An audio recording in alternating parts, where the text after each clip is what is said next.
it's like for you guys to be competing.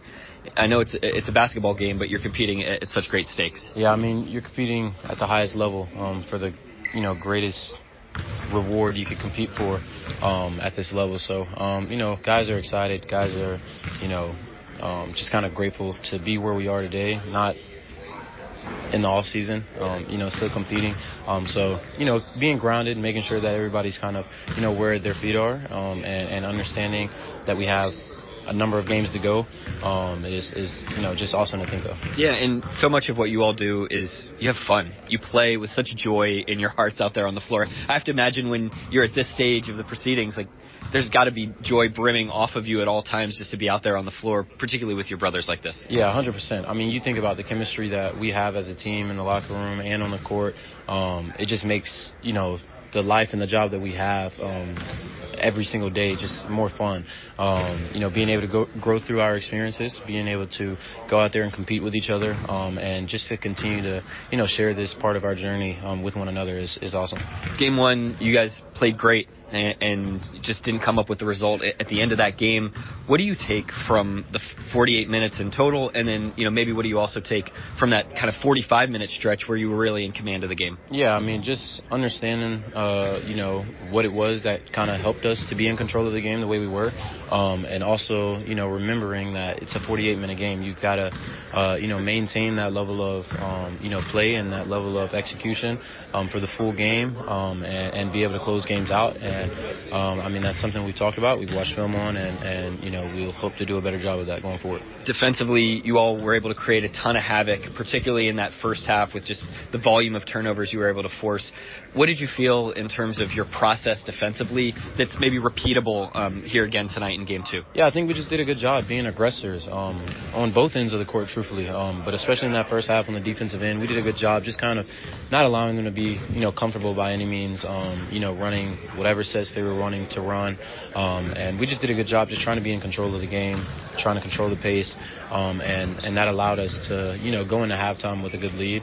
Got to be able to maintain that level of, control and aggressiveness for the full 48 minutes. So, in talking to some of your teammates, some of the things that they pointed out is just, some of the things you guys have been great at all year, finishing at the rim, converting off of turnovers. I mean, some of those things that are just, they're in your hands and in your control. Yeah. How excited are you to just get another crack at it here and get out there and be able to finish some of those angles that you got? Yeah, that's the beautiful part of, playoff series. You got another game. You have, a couple games to win. So, I mean, it's awesome because game one, like you said, missed a couple layups, couple bunnies, got some good looks in that second half also that didn't fall. And execution-wise, thought we executed for the most part, but shots didn't fall to a certain degree towards the end. So, having another crack at it, being able to go out there and, remain confident and play the way that we play, knowing what we're capable of, that feels good. You all have responded to any challenge, any adversity all season long. You had great bounce back ability for years now, and you get to do it here tonight on your home turf in that building. They were rocking the other night. Yeah. How much are you looking forward to just the atmosphere and maybe the mentality of coming in, hey, we're defending our home court? Yeah, I mean, the atmosphere at this level is like none other. Our fans were spectacular in Game 1, and I know they'll be ready to go for Game 2. And just that energy, both playing in the game, whether you're sitting on the bench, looking into the crowd, it's just one of a kind. So I'm looking forward to just going out there and, hopefully coming out with a W. All right, enjoyed the experience tonight, and good luck out there in Game 2. Thank you. All right, that's Aaron Wiggins. I'm Nick Gallo, and this is Thunder Basketball. Is bringing the heat this June at OKC's favorite casino. So get the party started with the hottest jackpots in town. Book a stay at our hotel for a weekend of fun with friends. Win like an all-star on your go-to games. Grab a bite and a bev at one of our fabulous eateries. Go for gold with your wild card and play for your chance at $80,000 in our Sunshine Riches giveaway. For the best summer yet and unforgettable good times, make it Riverwinds. Taco Bueno is the official taco of the Oklahoma City Thunder, and we've got a win for your taste buds. We're celebrating every Thunder playoff game with a free taco the day after. That's right, a free taco. Just mention your Thunder taco and enjoy a crispy beef or soft taco on us. No coupon necessary. It's our way of saying thanks for cheering loudly. Celebrate the playoffs the Bueno way. Only at Taco Bueno. If you've been injured in a car accident and need the concierge medical care you deserve, then you need Impact MD Accident Care. We'll get you back to the life you had before the accident with no out-of-pocket expense to you. And with 6 locations across OKC and statewide, there's bound to be an Impact MD near you. Call us anytime 24/7 at 405-483-3075 or visit ImpactMD.com. Impact MD is a proud partner of the Oklahoma City Thunder.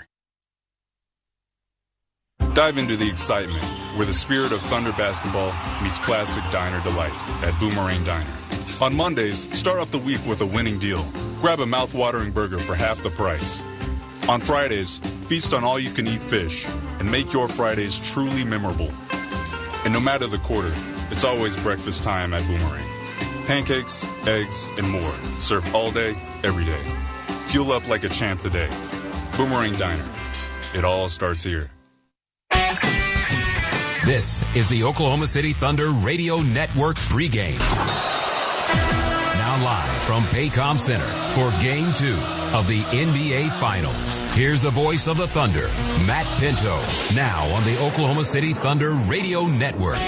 The Thunder and Pacers are both in a spot they've been before entering Game 2 of the NBA Finals. The Pacers had led 1-0 in each of their 3 previous postseason series, as they do here following Thursday's big comeback and 111-110 triumph. Oklahoma City gut-punched, similar to what happened against Denver in Game 1 of the Western Conference semifinals on a last-second shot in the opener to lose by 2, bounced back strong to post a Game 2 43-point rout of the Nuggets en route to advancing in 7 games. Indiana is not Denver. The Pacers are 3-0 in Game 2s of their run to the finals, so OKC knows it must be better for the full 48 minutes to finish the job to even this series at 1-1 tonight. Good evening, welcome to Oklahoma City Thunder NBA Finals playoff basketball. I'm Matt Pinto above courtside at Paycom Center with a play-by-play call. Round 4, Game 2, so glad you're with us on this Sunday night.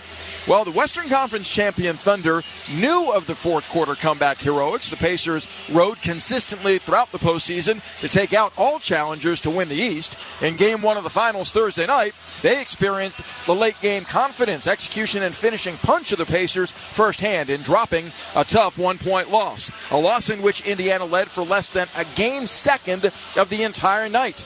Walking down OKC from a 15-point deficit with 9+ minutes left, a 9-point gap with just over 3 minutes to play. The Pacers got a stop on a missed SGA mid-range jumper with 8 seconds left and attacked in the open court to allow Tyrese Halliburton the space to bury an 18-foot jumper with 3/10 to play en route to the incredible 111-110 victory. The Thunder forced 25 turnovers in Game 1, got up 16 more shots in Indiana, but shot very poorly inside at 42% around the rim, from the field only 39%, and they knocked down 7 fewer three-pointers than the Pacers, who drilled 51% of their second half shots, 46% from distance, and they won the rebounding battle decisively in Game 1, did Indiana, 56-39, overcoming the big load of turnovers to take Game 1 by 1. Oklahoma City knows it must find a way to generate probably a better balance offensively. SGA led the way with 38 points in Game 1, but the Thunder had a season-low 13 assists. Can they get more guys involved? J-Dub and Chet Holmgren both suffered through tough shooting nights. They combined 8 of 28 from the field, 1 of 5 on threes for 23 points. Meanwhile, the Pacers had nobody score 20 or more. Pascal Siakam led them with 19, but they had 6 scoring in double figures and finding a way back from 15 down on the fourth to win Game 1 by 1. OKC has been expert in scenarios like this. 12-2 in the regular season off of a loss. A perfect 4-0 in the playoffs, coming back from a setback. The average margin of victory in those games following a loss, 20.5 points a game. That's history. The Thunder know they've got to go out tonight and make that happen to even this series at 1-1 against Indiana in Game 2 of the NBA Finals. Head coach Mark Daigneault offers up his thoughts following Game 1 and previews Game 2 for us next on the Oklahoma City Thunder Radio Network. What if you could make your energy dollars go further this summer? Switch to OG&E Smart Hours and pay nearly half price for electricity for 19 hours every weekday and all weekend long. So go ahead, bake an extra batch, stream another episode, and make your evenings cooler. Just switch your energy use to the 19 daily Smart Hours to help the grid, the environment, and your wallet. Sign up today to receive nearly half-priced electricity at oge.com/smarthours. With just seconds on the clock, I'm chomping at the bit here, Frank. I'm telling you, this is a moment in basketball history to really relish in. Back at the offensive end, Ken Chubb musters up all his strength and squeezes down into the paint. He breaks through the screen, posts up with buns out, catches the ball, and... Order up. And he's called for the double drizzle. Dude, just get your hot dog and let's get back to our seats. Eat Schwab, the official hot dog of the Oklahoma City Thunder. Hey, this is Brian Geltzeiler. Wake up early with me in 2007 NBA Coach of the Year Sam Mitchell every Saturday morning from 7 to 10 a.m. Eastern as we break down everything NBA on Channel 86. It's time to find out what's on the mind of the Thunder head coach. Here's the voice of the Thunder, Matt Pinto, on the Oklahoma City Thunder Radio Network.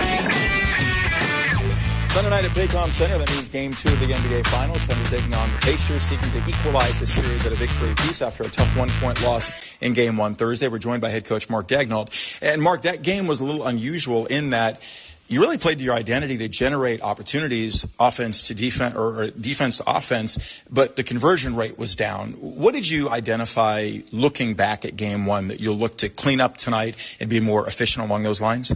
Well, we forced the turnovers in the first half, which I thought was an indicator of our defensive intensity, our pressure. There were some plays that I thought were tough to convert. There were dead ball turnovers, and then a lot that were lower down the floor where we didn't necessarily have the numbers. And then there were some where we lacked the conversion.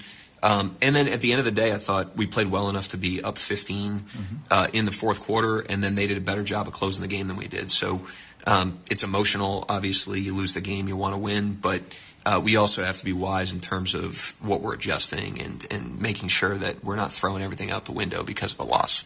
You got downhill a lot. You were around the rim throughout the course of the game, didn't convert at the rate you're accustomed to. Is there any adjustment you make there, or do you feel as if you get similar shots, they go down here? A little bit of both. You know, I think we didn't play our best game. We certainly missed some that we normally make. But this is a different opponent. It's an unfamiliar opponent to a degree, and they do play a very distinct style on both ends of the floor, you know, that increases the pace of the game. You know, their offense is fast up the floor and in the half court, which takes some acquired taste, and their defense is fast too. You know, they pressure and they really extend the floor, which puts you in a lot of advantage situations, but also has you playing pretty fast in those situations. So hopefully, having played them once now, we can calibrate a little bit and improve in some of those areas. I thought both teams, you know, were adjusting to one another in the first game. They got the better of us. Now we need to improve, and they're trying to do the same thing. As you look at the off days, how were they spent for your team, and how encouraged are you by what you saw from your guys? Well, it was an extra 24 hours, which felt a little different, I'm sure, for both teams after coming off the every other day rhythm. But the guys did a great job in practice yesterday. We got a lot of work in, a lot of film over the last couple of days, and certainly a lot of recovery, which is great this time of year. So hopefully the guys are ready to rock. Was the rebounding discrepancy concerning to you off of Game 1? There seemed to be some reasons for it. There were less rebounds available because of the number of turnovers you took away defensively. Yeah, I mean, it's an area we'd like to win every single night. Second chance points, I think, were 12 to 11, so it's kind of a break-even situation there. We gave up some key ones. They rebounded 2 air balls, so those ones are just kind of like, you know, whatever. But, yeah, I mean, we'd like to rebound the ball well, but we played a little bit smaller in the game. That's one of the trade-offs of that. One of the benefits of that is the turnovers, but usually we don't rebound as well as when we're big. So we'll continue to monitor it, but at the end of the day, we want to have more shots than our opponent. However we get it, we get it. And you did 16 more shots in the game than Indiana did in Game 1. The 13 assists you had in Game 1 were a season low. Were there specific reasons for that, Mark, or was that more a coincidental anomaly, do you feel like? I mean, some of it is, shot making. Some of it is I thought we were able to get pretty strong advantages without having to pass, especially with the pressure up the floor. You think of some of like the Caruso plays that he gets fouled on, the layups. I mean, when you get pressured like that, taking what the defense gives you is taking a layup. But then there's other plays where I thought we could have found outlets, and that's where I think the familiarity of the opponent will help us. Like I said, we didn't play a perfect game. There's a lot of runway for us to improve, but Indiana's got the same opportunity, and so that's the test here moving forward.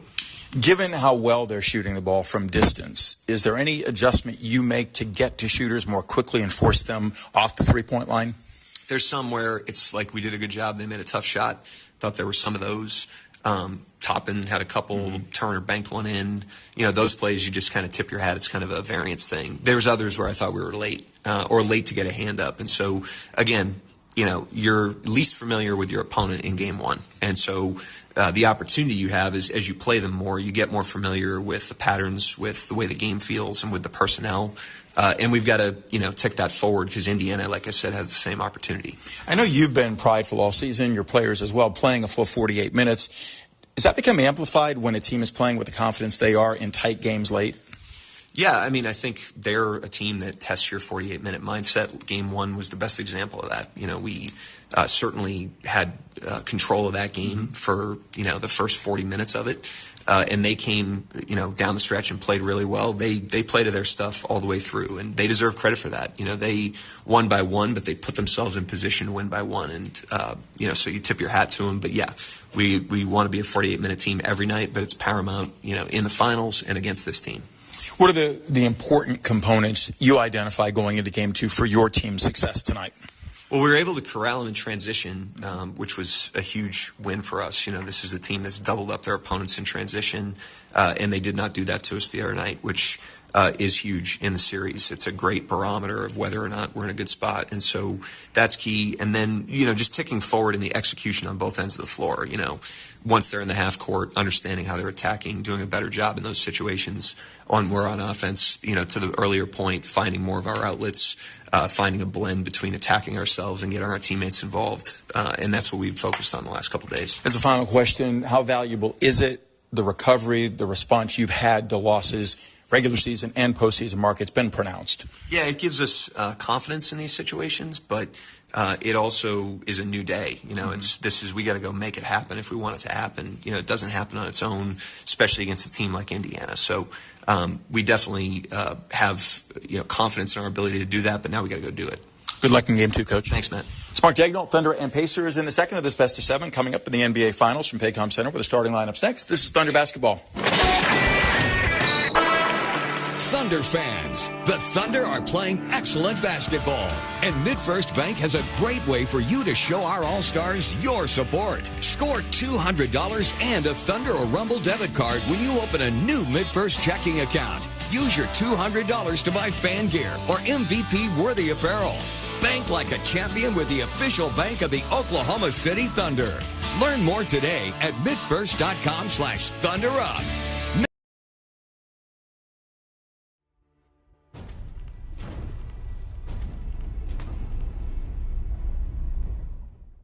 What's up, basketball fans? Thank you for hanging out with us for the NBA Finals. Who will lift the trophy? Will it be the Oklahoma City Thunder or the Indiana Pacers? We're so glad that you're here hanging out with us, cheering on your favorite team, chatting it up, all while benefiting a good cause with SickKids Hospital in Toronto. Now's the time. Please hit that like button down below and share this link out so that you can help bring more basketball fans here to the chat to cheer on either the Oklahoma City Thunders, the Indiana Pacers, or to just hang out and have a good time keeping it classy with fans from all over the world. We appreciate your help in growing this awesome community.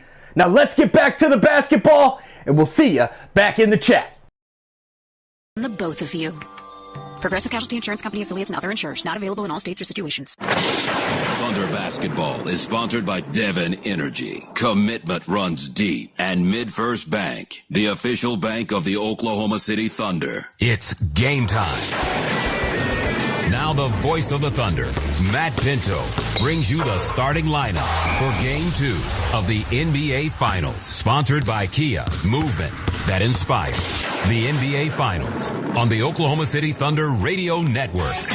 For the second time in their quest for an NBA crown, the Thunder find themselves down 0-1 in a critical best-of-7 series. Indiana got them with 3/10 of a second play on the Halliburton mid-range jumper on Thursday to win 111-110. OKC's got tremendous bounce-back ability, looking to exhibit that to even this thing up at 1-1 tonight. Rick Carlisle is the Pacers head coach, a one-time coach of the year in 2003 with the Detroit Pistons, a head man that guided two different franchises to the NBA Finals, Dallas winning it all in 2000. 2011 on the Pacers this season. His record 84-83 in postseason, 10th highest win total among all coaches all time. Tyrese Halliburton off his fourth clutch, either game-tying or game-winning shot in the final 1.5 seconds in Game 1. Starts at the point at 6'5", 185.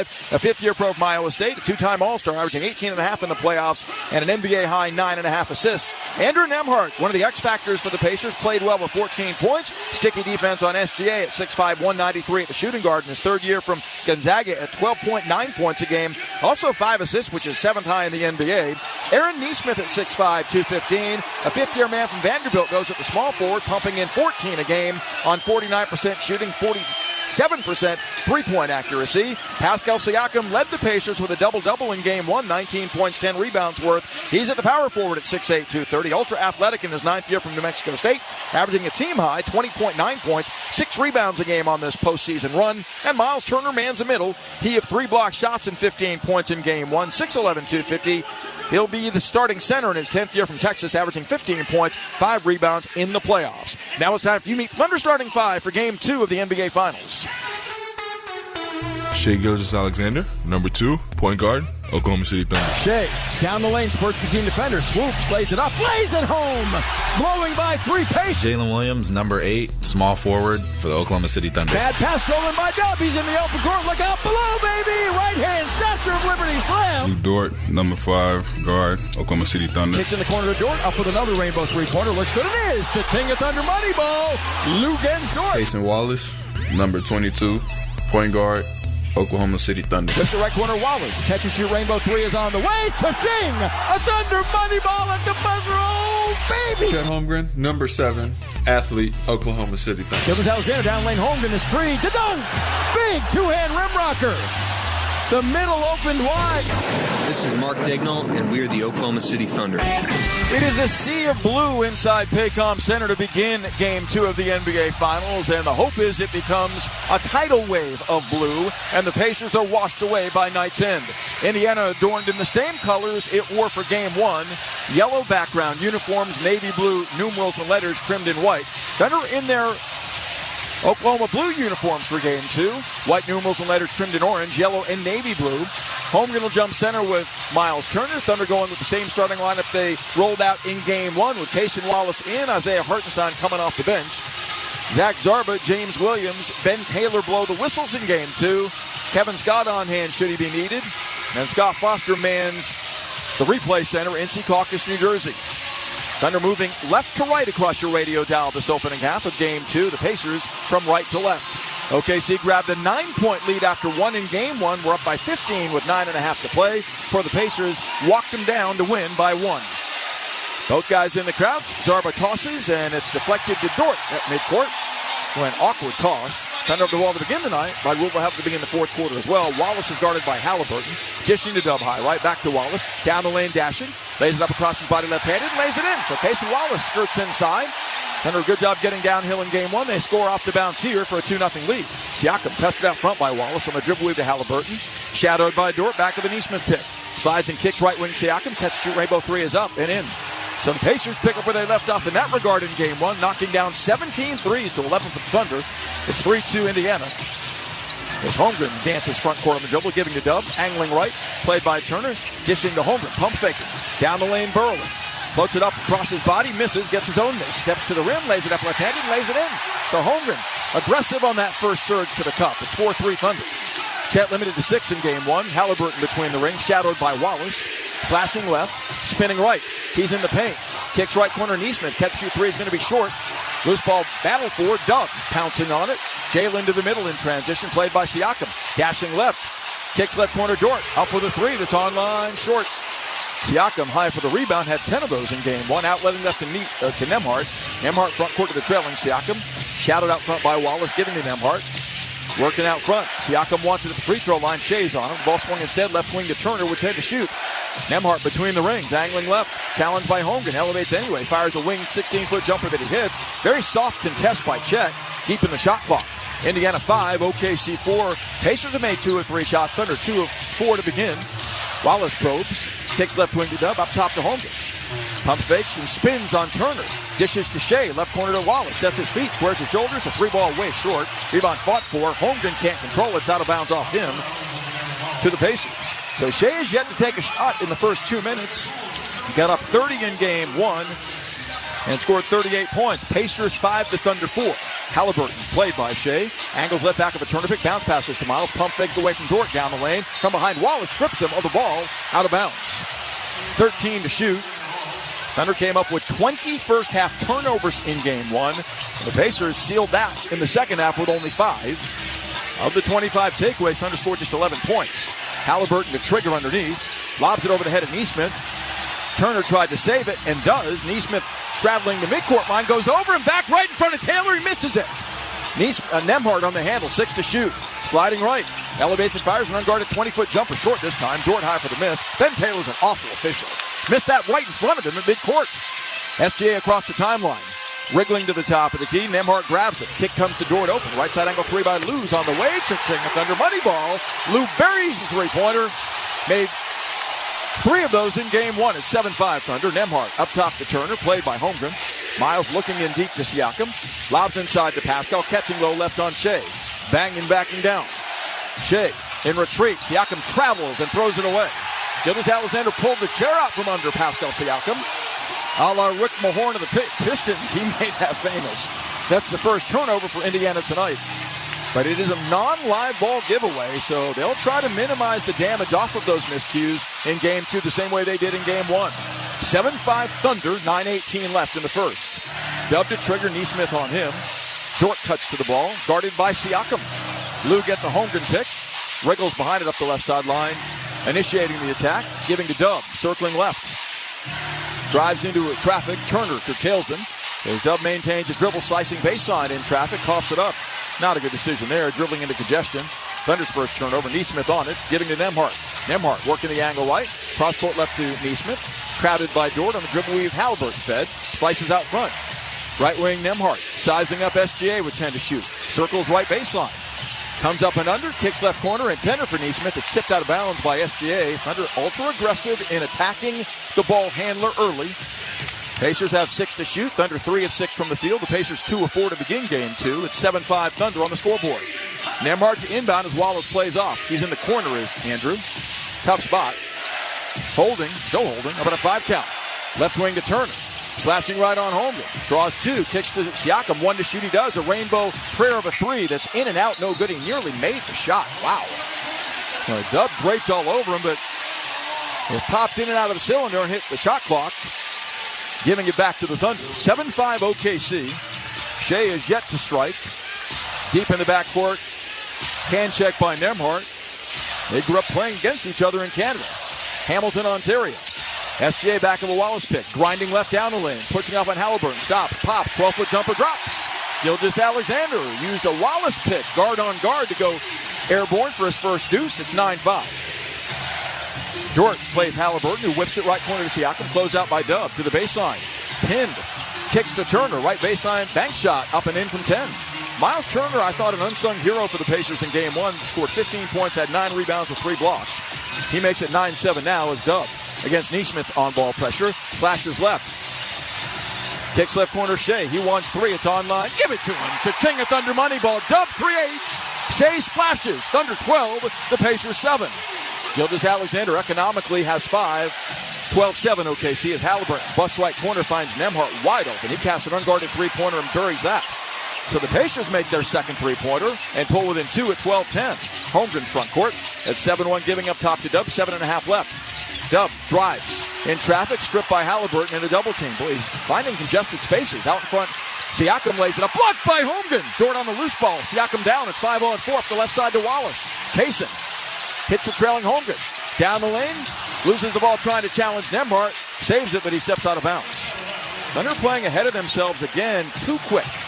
They had a numbers advantage there. Instead of attacking and finding the open man, Holmgren got ahead of himself with the Thunder's second turnover. 12-10 OKC. Left wing Siakam lobbing to Halliburton. Wide open, pump faking. Will fire a 3 straight away for the lead. It's no good. Back tip rebound to Holmgren, finds Dub. Shea up the left side to the middle. Loses it in traffic. Halliburton the steal. Thunder turning it over way too much. 3 giveaways already as Halliburton goes over and back. No call. Tyrese picks up the dribble. Cross-court right to Nembhard. Closed out by Wallace. Sneaking to the top of the key. Has a step. Pump fakes. Leans in, and Wallace fouls him. Kayson's got to maintain discipline there. The Thunder know Nembhard is very adept and creative at what he does off that head and shoulder maneuver. Well, the referee and crew in all its glory has missed 2 over and back violations on Indiana thus far in game 2. 6:40 left in the opening quarter. Thunder 12, the Pacers 10. A timeout call that we'll take. This is Thunder basketball. MidFirst Bank is proud to be the official bank of the Oklahoma City Thunder and the exclusive provider of the Thunder and Rumble debit cards. As the largest privately owned bank in the nation, MidFirst Bank has the strength, stability, and expertise to help you prepare for the now and the future. So, no matter where your financial journey takes you, MidFirst Bank is the partner to help you get there. MidFirst Bank, true to you. Member FDIC. Taco Bueno is the official taco of the Oklahoma City Thunder, and we've got a win for your taste buds. We're celebrating every Thunder playoff game with a free taco the day after. That's right, a free taco. Just mention your Thunder taco and enjoy a crispy beef or soft taco on us. No coupon necessary. It's our way of saying thanks for cheering loudly. Celebrate the playoffs the Bueno way. Only at Taco Bueno. What if you could make your energy dollars go further this summer? Switch to OG&E Smart Hours and pay nearly half price for electricity for 19 hours every weekday and all weekend long. So go ahead, bake an extra batch, stream another episode, and make your evenings cooler. Just switch your energy use to the 19 daily Smart Hours to help the grid, the environment, and your wallet. Sign up today to receive nearly half-priced electricity at OGE.com/Smart Hours. Stevie Nicks.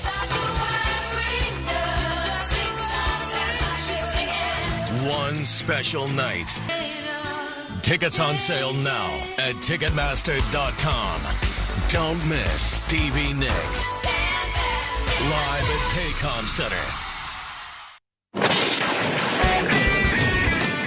Welcome back inside Paycom Center. The Pacers with a big rebounding edge in Game 1. The Thunder with a big edge in turnovers in Game 1. Those have flipped early on. Thunder have given it up 3 times to Indiana's 1. However, Oklahoma City has 5 rebounds already to the Pacers 2. Here's Matt Pinto. Looking for a place to watch the finals? The game's always on at Thunder Watch Zones presented by Michelob Ultra. Find a watch zone near you at OKCThunder.com/bar network. Well, the Thunder right now are dribbling too often into congested spaces. That's the reason they've given it up 3 times. So they got to exhale, take a breath, recognize there are available good shots without challenging Indiana in that way.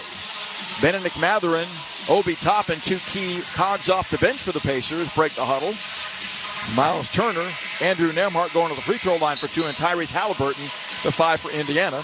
OKC counters with Isaiah Hartenstein for the first time tonight. Cason Wallace, SGA, Lou Dort, and J-Dub. Nembhard, a factor again early in Game 2. He played really well against Oklahoma City during the regular season 2-game series. And in fact, Nembhard averaged 19.5 a game against the Thunder on 50% field goal shooting. He's been a pest defensively in this series, and he has 5 early in this game. At the free throw line, looking to make it 7. Andrew Nembhard, a third-year pro, 31st overall pick in 2022 out of Gonzaga. His first free throw is up, tumbling no good. A rare miss from the line for a guy that during the playoffs has made 83% of his free throws. 12-10 Thunder. OKC's led by as many as 6 in this game. The Pacers by no more than 1. Nembhard's second looks good in his, so he's got 6 to lead the way for Indiana. And shows full court pressure to Shea, which the Pacers have exhibited throughout this series thus far. 12-11 Thunder. Highart runs interference for Shea, who kicks out front to Dub. Scoreless thus far. Back to Shea. Bad pass at his ankles. 12 to shoot. Shea left right on the perimeter. Bumped by Mathurin. Slashes baseline right. Bumped again. Pump fakes. Elevates and fires. Can't convert a 17-foot jumper. Mathurin slapped him on the arm. And SGA goes to the free throw line on the Pacers' first team foul. But letting them play early in Game 2. 6:22 left in the opening quarter. Gilgeous-Alexander coming off of the greatest scoring debut in the modern era of the NBA Finals in a loss with 38 points. His 8th consecutive 30-plus point outing in the playoffs at home, by the way, on Thursday. SGA buries the first foul shot. He has 6 to lead OKC. Thunder made a pair of three-pointers thus far in Game 2. Indiana 2 as well. As Oklahoma City leads at 13-11. They led the vast majority of Game 1, as you know. Shea's second looks good, but he back rims it. Toppin clears. Obi steps out of traffic. Up the right side to Nembhard, probing. Nembhard top of the key. To Halliburton slot left. Swooping out front to survey against Wallace. Working the dribble, gets a Turner pick. High left. Hartenstein closes. Halliburton dishing to Turner for an angle right three that's on the way, no good. Long rebound, tumbles out. Nembhard has it. Unboxed out. Halliburton driving to the left wing. Bumped and fouled by Dort on an accelerating move. That's loose first, and the second team foul on the Thunder. Side out Indiana in a 13-11 game. While the Thunder lost the rebounding battle by 17 in Game 1, which is a chasm, no doubt, they were only -1 in second chance points. Indiana's got a second chance opportunity here. Nembhard looks to get it in, does to Turner, stepping out front against Hartenstein.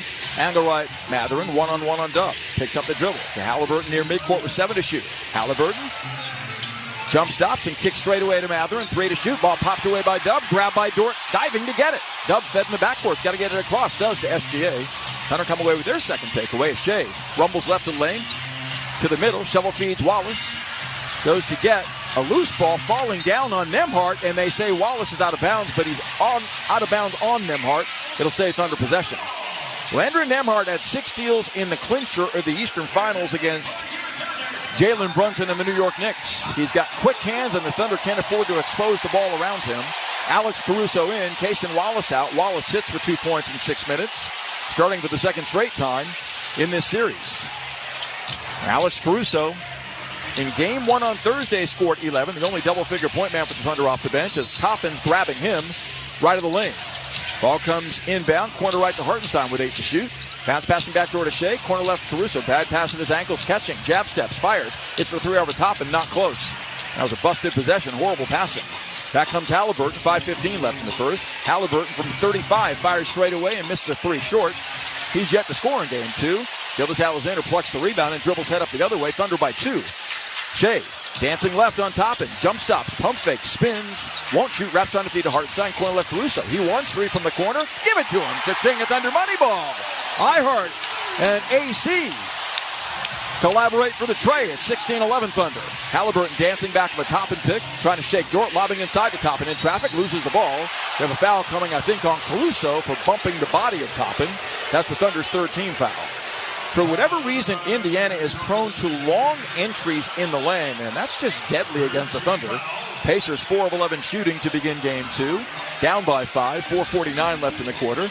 They hit the foul on Dort. It's his second. That hurts. Dort provides on-ball pressure to Halliburton inbound, and Tyrese comes out front. The 2-time All-Star point guard retreat, gets a Turner pick. Grinding and jump passing, corner right to Mathurin. Catch shoot from behind the board, 3-pointer's good. Mathurin's first 3 of the series, but the Pacers' third 3 of Game 2 makes it 16-14. Halliburton's got 3 assists. Dub grinding left, back of a Hartenstein pick. Has Mathurin behind him. Pump fakes, gives it out front to Dort. Lugens, high post right to Hartenstein. Wheels on the dribble, holds and dishes to Dort beyond the arc. He bombs a straightaway 3-pointer. That's a horrible shot. It caught a lot of backboard, glanced the rim, but wasn't close. Poor possession by the Thunder there. The Pacers look to tie with the 2 going front with 3 as Mathurin angles left back of a Turner pick into the paint. Feeds Turner up top. He pass fakes and fires an open angle left 3-pointer for the lead. It's short. Caruso doubles back, has the miss. Pacers 3 of 9 on 3s as Alex down the lane. Splits defenders and is stripped of the ball going up by Turner out of bounds. 19 to shoot. Caruso feels like he was fouled. I do too, but there's no call. Indiana's been called for 1 team foul in the quarter. Dub sits down scoreless. He's 0-1 shooting. Isaiah Joe replaces him. Isaiah's been shooting it well for the Thunder. Last 3 games, 8 of 11 from the floor, 5 of 6 on 3s. 19 to shoot here. Caruso holding, looking. Joe gets it right wing. Feeding Hartenstein. Joe wants it back. Instead, Iheart drives on Thomas Bryant. Burrows his way to the bucket, lays it up left-handed, no good, but he's fouled en route by Thomas Bryant. We saw more of that from Hartenstein in Game 1. Just deciding I'm going to attack the big man guarding me, and he's been effective. Had 9 points and 9 rebounds in Game 1 off the bench on Thursday night. 16-14 Thunder, 3:51 left in what has been a tightly contested Game 2 thus far. Hartenstein to the stripe. Has 1 assist in his 3 minutes thus far in the second game of this series. His first stroke from the line is pure. He's got one more to come. IR pushing up over 70% from the line in the playoffs as a result of nailing all three in the opener. Dort sits down with 2 fouls and 3 points. TJ McConnell checks in off the Indian and a bench, sitting down Nembhard, who leads them in scoring with 6. So a double point guard look. Halliburton and McConnell meeting Tyrese will run more off the ball. As Hartenstein's second free throw is no good. He back-rimmed it. McConnell ducks into the lane and grabs the miss. Thunder retreat to defend up 3. Holmgren back with Hartenstein. The 2 bigs in for the first time in this series together. McConnell left wing, corner left top, and catch-shoot 3 is up and good. He's made 6 threes in this final in 2 games. He shot 28% from three-point range in the playoffs leading in. Pacers 4 of 10 on threes have tied the game. Hartenstein springs Shea down the lane, leaps and leans a floating 5-footer, no good tip, followed by Hartenstein. Let go. Bryant got away with a foul. Grabs the rebound and dishes to Halliburton. Speed dribbling front court. Splits defenders. Jump passes up front to McConnell. Thought left to top him. Slashing left away from Hartenstein. Swoops it up left-handed. Blocked by Holmgren, who tips it out of bounds. 12 to shoot. Chet unhappy with himself that he didn't bat that ball in play. Instead, it caromed out. 3:12 left in the opening quarter. Deadlocked at 17 in game 2. Thunder made 6 of 14 shots. The Pacers 6 of 15. And we have thus far our first tie. There have been 4 lead changes thus far in the opening quarter of game 2 of this best of 7 NBA Finals. We'll take time. This is Thunder Basketball. At Brahms, we offer more than just burgers, shakes, and fries. We have an entire fresh market for your everyday grocery needs, from farm fresh milk to meats, freshly baked breads, and produce. We also carry a wide variety of our premium ice cream, frozen yogurt, and sherbet. And with Brahms delivery trucks running 7 days a week, our items are always fresh. Stop by your neighborhood Brahms Fresh Market for an incredibly fast, incredibly convenient grocery shopping experience so you can spend more time on things that matter most. Thunder fans, the Thunder are playing excellent basketball, and MidFirst Bank. Basketball fans from all over the world, thank you for hanging out with us tonight for the NBA Finals. Where are you watching from? Now is the time of the show for you to let us know where you're watching from, hanging out with us during the NBA Finals in our Playoff Pulse campaign, supporting SickKids Hospital. Let us know your city and province in Canada, city and state in the USA, and international. Let's see where everyone in the world is gathering from. Here cheering on either the Thunder or the Pacers to see who's going to lift the chip in 2025. We'll see you back in the chat. Thank you for letting us know where you're watching from. And oh yeah, check that link that's in the description, our live viewers tab on TorontoSportsInsider.com, and you can see where everyone in the world is watching from. The Playoff Pulse is a global force. Visit TorontoSportsInsider.com to see our live viewer map and where fans are cheering from right across the globe. While you're there, check out our awesome new website and fresh merch options. Let's keep growing this global community. Care provider of the OKC Thunder help you see more clearly. For an appointment at one of Dean McGee's 5 locations, visit dmei.org. Dean McGee Eye Institute. Vision for life. Ian Hamilton, welcome you back inside Paycom Center, tied at 17 here in the first quarter. Oklahoma City trying to shoot better than they did in the paint in game 1. Early on, they've outscored the Pacers in the paint 6-0 on 3 of 6 shooting in the area. Here's Matt Pinto. Vassar Hall is now Thunder Hall, your official Thunder watch party destination for the 2025 NBA Finals. Watch the Thunder on the big screen with giveaways, great food, and more. Head to OKCThunder.com/Thunder Hall for more information. Well, the Pacers on a mini 6-1 spurt in a game that's featured 4 lead changes, 1 tie. OKC -1 in three-pointers made, -7 in game 1. But they've yet to allow the Pacers to strike in the paint. As Indiana with 12 to shoot will trigger, seeking the lead. They've only led once, or actually I should say 3 times by 1 point, no more. Thunder coming with Isaiah Joe, Chet Holmgren, Isaiah Hartenstein, so the dual bigs in. For an extended stretch, Alex Caruso, Shea Gilgeous-Alexander round out the Thunder 5. It's McConnell, Toppin, Thomas Bryant, Tyrese Halliburton, and Aaron Nesmith for Indiana. Scene shifts for Game 3 on Wednesday at Gamebridge Fieldhouse in Indianapolis at 8:30 Central. Games 3 and 4 penciled in for Indiana. Nesmith gets it in, left wing McConnell. Looking to Halliburton, feeds him as Tyrese retreats to midcourt. He goes over and back, and that's called. Thank you. Third time the Pacers have done it. As Caruso stepped out to provide heat. That's the third Indiana turnover, but again, that's a non-live ball scenario, so the Thunder will have to earn points off of that takeaway with Pacer defense set. Joe will inbound against Halliburton's on-ball pressure, gets it in to Caruso, checked by McConnell. He feeds Hartenstein up top, veering left on the dribble weave to Shea. Probes and kicks right wing to Joe. Isaiah from the flank fires a three in and out, no good. Thunder now are 3 of 8 on threes as Nesmith makes it a one-and-done proposition. Giving to McConnell, 2:50 left in the first. TJ up the right sideline, pestered by Caruso, came down out of bounds, no whistle. Halliburton fed out front, lost a long angle right 28-foot three-pointer that he hits, and the Pacers lead 20-17. His first make gives the Pacers 5 threes in the first quarter. Joe spinning into traffic, nearly lost it. Retains possession, fed backdoor by Hartenstein, up and under, twirls home, the right-hand reverse, gets knocked down without a whistle. Thunder within 1. What a setup by Hartenstein, his second assist. Joe on the board off the bench. He guards Halliburton. Tyrese gets a McConnell pick, drives away from it. Burrowing and spinning in the paint for a fadeaway 13-foot rainbow that's off. Well defended by Joe. Holmgren nabs the miss, his second rebound of the game. Dishing to Shea, back of a Hartenstein pick. Shea kicks left wing to Holmgren, pump faking. Fires a left wing three-pointer for the lead and buries it. Cha-ching at Thunder money ball. Chet, a pump fake and hoist. Thunder 22, the Pacers 20. Left baseline, Toppin whirls to the bucket. Is grabbed and fouled by SGA. That's the fourth and final team foul the Thunder have to give. 1:56 left in quarter number 1. They get it on Shea the first. It's 21-20. I misspoke. Thunder knocking down. Did they not give a three-pointer on that shot? Apparently not. Holmgren's right foot was on the line. That's unfortunate. So it's 21-20. Chet has 4 points in game 2. 17 to shoot here. Nembhard back into inbound. Does so to McConnell out front. Halliburton's out. Siakam returns. McConnell dancing on Joe. Back at the pick by Bryant. Corner right, Nembhard catches it 3 up short. Joe doubles back, has the miss. 1:45 left in the first. Thunder up 21-20 in game 2. Joe dishing to Hartenstein up top. Isaiah angles left with pace, gives to Joe, twirling and firing. An angle left 3 that's on line, but long. He back rimmed it. He's missed his first 2 shots. Nesmith has the missed shot. Back come the Pacers. 1:50 left in the first. McConnell probing, slot right, gives it up on the wing to Bryant. Thomas's 3 is up short. Quick trigger there. Gildas Alexander corrals the miss. Pacers down to 38% shooting. Thunder at 47%, up only 1 though. As Shea wriggles left, driving on Siakam. Pump fakes, leans in, floats a 6-footer that won't go, and he got hit without a whistle.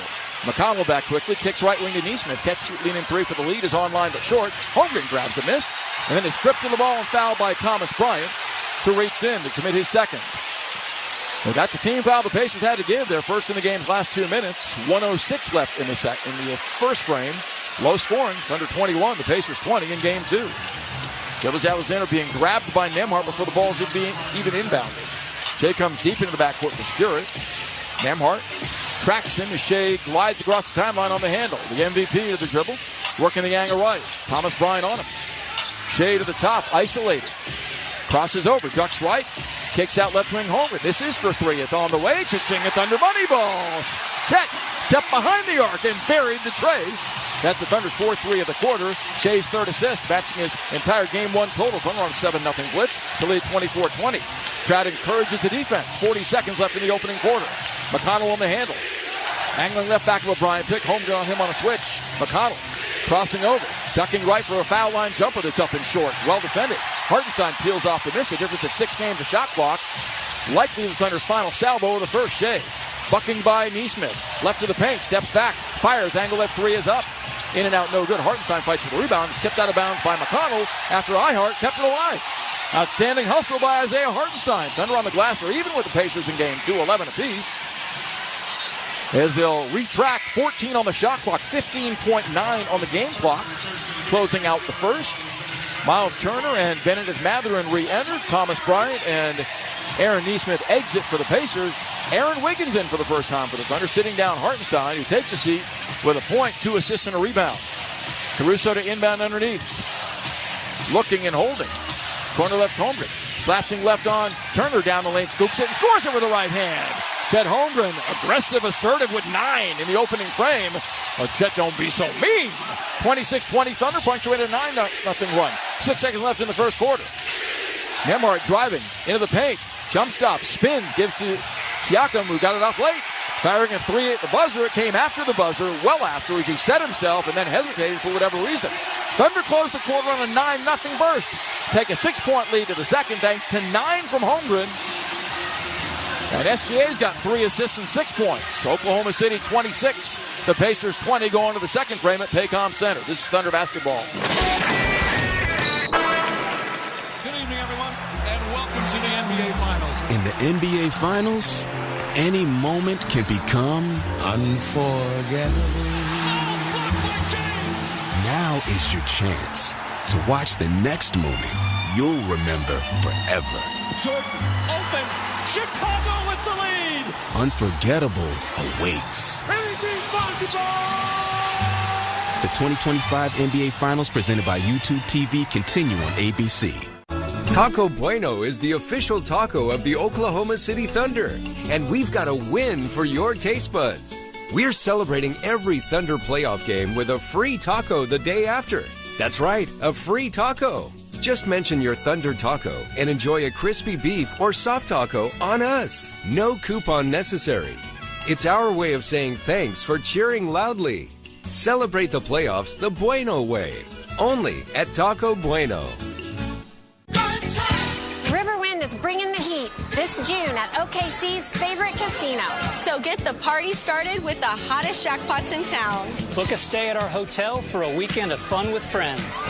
Win like an all-star on your go-to games. Grab a bite and a bev at one of our fabulous eateries. Go for gold with your wild card and play for your chance at $80,000 in our Sunshine Riches giveaway. For the best summer yet and unforgettable good times, make it Riverwinds. Dive into the excitement where the spirit of Thunder basketball meets classic diner delights at Boomerang Diner. On Mondays, start off the week with a winning deal. Grab a mouth-watering burger for half the price. On Fridays, feast on all-you-can-eat fish and make your Fridays truly memorable. And no matter the quarter, it's always breakfast time at Boomerang. Pancakes, eggs, and more served all day, every day. Fuel up like a champ today. Boomerang Diner. It all starts here. Thunder Basketball is sponsored by Devon Energy. Commitment runs deep. And MidFirst Bank, the official bank of the Oklahoma City Thunder. Thunder lead by 6 at the end of one. Nice moment in between quarters as Don Nelson given the Chuck Daly Lifetime Achievement Award here in front of a full crowd. Here's Matt Pinto.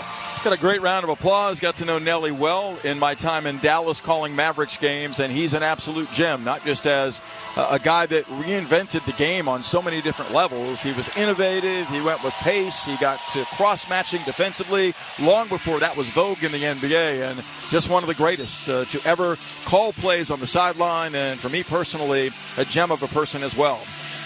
Join the loudest fans in the league and become a quarter-season ticket member. Get ahead of the game and place your deposit for the 300 level now at OKCThunder.com/memberships. Strong close to the quarter by the Thunder. OKC limited Indiana to 7 of 21 shooting in that first quarter. The Pacers have 0 points in the paint. Thunder with 10 in that regard. Indiana's made 5 of 14 three-pointers. Halliburton exited, having splashed his team to a 3-point lead. But over the final 2:43, they went scoreless, and the Thunder lead by 6 on a 9-0 burst to close the quarter, going to the second, limiting Indiana for a second straight opening quarter in this series to 20 points. Led 29-20 after Game 1's first. McConnell into the right corner against Wallace. Ducks find a pick by Turner, slides right to left, kicks on the left wing to Nembhard. Closed out by Caruso, 5 to shoot. Nembhard behind the back dribbles into traffic, steps away, fires a contested angle at three-pointer that's up way off. Caruso all over him. The drought continues for the Pacers. 3 minutes elapsed without a point. Hartenstein has a miss, giving to Dub. Sliding left on the dribble, hooks it right wing to Wiggins. Spinning on Siakam, leans in, lays it up, and lays it in. Oh, what a move by Wiggins. A whirling dervish for the deuce. Dare I say a tornadic twist. 28-20 Thunder. Caruso, Wiggins, Wallace, Dub, and Hartenstein making it happen. Thunder on an 11-0 burst. Siakam bullying his way on Wiggins. Can't free. Kicks to Nembhard out front. Crowded by Caruso. Holds on his left hip, 6 to shoot. Thunder defense smothering. Nembhard sails it right corner. McConnell. Dared to shoot does. It's a rainbow three that's up and in. My goodness. TJ McConnell makes a three-pointer deep in the shot clock. 28-23. That ends the drought for the Pacers. Makes it a 5-point game. Dub played by Matherin. Slides by him into the paint. Comes to the rim, scoops it, scores it, and he's undercut and fouled by McConnell for an and one. Oh, and an energetic, athletic Surge to the cup by J-Dub for his first points of Game 2. That was spectacular. He went airborne, looked just a bit like the doctor, Dr. J. Swooped with a right hand, came up and under, and whirled it off the window for the deuce. Thunder outscoring the Pacers 14-0 in the paint in Game 2 to lead by 7. J-Dub bends his knees, arcs the free throw, and knocks it down. Thunder 3 of 5 at the line. 4 of the last 6 Pacer makes have come on corner threes. It's 31-23 Thunder. McConnell buried in the right corner by Dub. Gives it out front to Miles Turner, crowded by Hartenstein. Crossing over on the dribble. Can't free, gives to Matherin. Swooping right with 7 to shoot. Into traffic, steps away, fires a fadeaway 16-foot jumper. Not close. Well defended by Wiggins. Wallace on it. Long leading Caruso down the lane does Dub. Spins a layup. Goaltended by Siakam. Count the bucket. Thunder by 10. 33-23. The Thunder mounting a push. It's a 16-3 OKC burst. A thunderstorm brewing in downtown Oklahoma City. 10:20 left in the opening half. Thunder by 10, 33-23. Nembhard looks to activate for the Pacers. High post right to Turner. Dancing on the dribble on Hartenstein. Loses the ball up the sideline. Wallace has it. Dishing to Caruso. 1-on-3. Alex crosses over. Goes glass. Banks a 10-footer up and in, but they wipe it out. They call it an offensive foul. They say he hit Nembhard, who was set. Thunder may want to challenge this. I don't know. Nembhard could have been set. The tack came so quickly. 33-23 Thunder. 10:09 left in the second quarter. And there's no replay overhead. And the Thunder, Mark Daigneault looking at the bench as to whether or not a challenge should come forward. And apparently there will not be one. Nembhard gets it into Siakam. Foul on Caruso's his first. As Siakam dribbles into a double, whips it inside to McConnell, loses the ball, but gets it back. Drifts to the corner on Hartenstein, drives into traffic. Shovel feeds Turner. How about a 3-second lane violation? Leans in, scoops, scores. He's hanging out in the lane since earlier this afternoon. Turner cashing in the bucket. It's 33-25. Wiggins pestered by McConnell. Gives to the big man Hartenstein. He tried to throw it through traffic in the lane. Horrible pass stolen by McConnell. Back quickly. Dishes to Matherin inside, and just like that, the Pacers score 4 consecutive points and pull back within 6, 33-27. A live ball turnover, a killer. 5-0 Pacers in points off turnovers on the night. Dub blasting a kick in corner right Caruso. Rainbows a 3 that's on the way short. Hartenstein has the miss, lays it up on Turner, overshoots the rim in traffic. Tip followed by Dub, won't go, fights to get it again. Can't convert as McConnell saves it blindly to Nembhard. Spinning on Dub, loses the ball, diving to get it Caruso, but Nembhard gets it back. Right wing McConnell dared to shoot, does another open set shot 3 that's no good this time. Wiggins peels off the miss. Thunder get it back up 6, 33-27. 8:55 left in the second quarter. Jalen assessing the scene, splits a double, stutter step, pulls up, pops, angle right 20-foot jumper, drops. Well done by the one-time All-Star. Timeout Pacers. OKC gaining traction with an 8-point lead in Game 2, 35-27, with 8:49 left until the break. Thunder at 15% field goal shooting. Dub has 5 here in the second quarter. This is Thunder basketball. Riverwind is bringing the heat this June at OKC's favorite casino. So get the party started with the hottest jackpots in town. Book a stay at our hotel for a weekend of fun with friends. Win like an all-star on your go-to games. Grab a bite and a bev at one of our fabulous eateries. Go for gold with your wild card and play for your chance at $80,000 in our Sunshine Riches giveaway. For the best summer yet and unforgettable good times, make it Riverwinds. Whether watching your favorite team play or getting through the day, clear vision is important. For 50 years, the doctors at the nationally ranked Dean McGee Eye Institute have been committed to helping Oklahomans achieve their best possible vision. From regular eye exams to LASIK to cataract surgery, Dean McGee is the one source for all your eye care needs. So let the professional eye care provider of the OKC Thunder help you see more clearly. For an appointment at one of Dean McGee's 5 locations, visit dmei.org. Dean McGee Eye Institute. Vision for life. Devon Energy and the Oklahoma City Thunder have launched Devon Sports Lab, a STEM-based program designed to help students improve their game and become excited about STEM through the science behind basketball drills. Our goal is for students to discover how to improve their athletic performance with a better understanding of fundamental science and math concepts. If you have a student in elementary or middle school, visit www.okcthunder.com/sportslab to learn more. If you've been injured in a car accident and need the concierge medical care you deserve, then you need Impact MD Accident Care. We'll get you back to the life you had before the accident with no out-of-pocket expense to you. And with 6 locations across OKC and statewide, there's bound to be an Impact MD near you. Call us anytime 24/7 at 405-483-3075 or visit ImpactMD.com. Impact MD is a proud partner of the Oklahoma City Thunder. Welcome back inside Paycom Center. A couple of areas of improvement for the Thunder after Game 1. Shooting around the rim, so far that's been good. 8 of 14 as they've outscored the Pacers in the paint 16-4. And ball movement, Oklahoma City with 13 assists in the entirety of Game 1, already with 10 assists on their 14 makes here in Game 2. Here's Matt Pinto. Gideon, thanks. With camps all summer long, there's something for every athlete looking to thunder up their skills. Stay in the game this summer with Thunder Youth Basketball Camps presented by Simple Modern. Find a camp that fits your schedule at OKCThunder.com/summer camps. Well, J-Dub has put up quite a season. He is the first player since Bill Walton in 77 to, within his first 3 years, make an All-Star appearance, be named All-League, and also All-Defensive. Walton guided that Portland Trailblazer team in 77 as a third-year player to an NBA championship. In fact, Mo Lucas was a third-year man on that squad as well. That's the youngest team to ever claim an NBA championship, that Blazer team. Thunder looking to follow in their footsteps as the second youngest, potentially. They can find a way past the Pacers.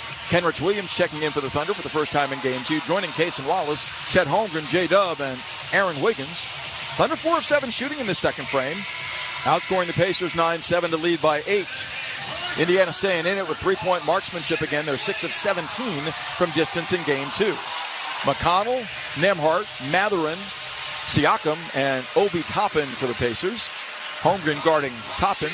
Siakam checked by Dub. Kenrich Williams on Benedict Mathurin comes deep in the backcourt against full court pressure. To get the ball to T.J. McConnell. McConnell shifty crossing the timeline, the former 76er. Dishing to Nembhard. Checked by Wiggins out front. Nembhard straight away to Toppin. On the dribble, Siakam, 7 to shoot to the foul line. Retreats on Holmgren. Crossover pulls up. The angle right 21-foot fling off.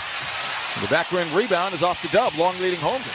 Left baseline on Toppin. The Pacers retreat effectively. And Chet pirouettes and gives it up. Slashing left. On the run, lays it up. Block going up by Siakam. And McConnell on the loose ball. Terrific defensive play by Pascal. Right wing Toppin, lobbing baseline in the corner now to Mathurin. Dancing on the dribble against Chet. Looking inside for Siakam. Mathurin into the paint, shuttles right corner Toppin, pump fakes free, fires another 3. This one is up, short, offside rebound. Holmgren, a great box out on Siakam. Goes and snags his third. Outletting left to Dub. 7:55 left in the second, Thunder up 8. Holmgren fed the ball, spinning, nearly lost it, dives to save it, needs help. Who's coming to it? Wiggins is. Up the left hash, Carle to shoot. Wiggins fires a 3 from the flank and drains it. Cha-ching, a Thunder money ball. How about X-Factor Aaron Wiggins in the game? 5 points in 4 minutes. Thunder offense getting wiggy with it for an 11-point lead. Mathurin driving left. Float to runner, an air ball. Rebound. Holmgren out front to J-Will, who J-Dub was fouled hard going up by McConnell, grabbing him from behind. So the Thunder show the Pacers they can run as well. And surge to a 13-point advantage on Holmgren's not only sturdy defense, but then retrieval of a miss. Long outlet finding Dub streaking. As McConnell never played the ball but grabbed the arms. I'm not sure there's not some repercussion there. That's the Pacers' second team foul. As Jalen Williams, ever active with 4 rebounds, 4 assists, 5 points in Game 2.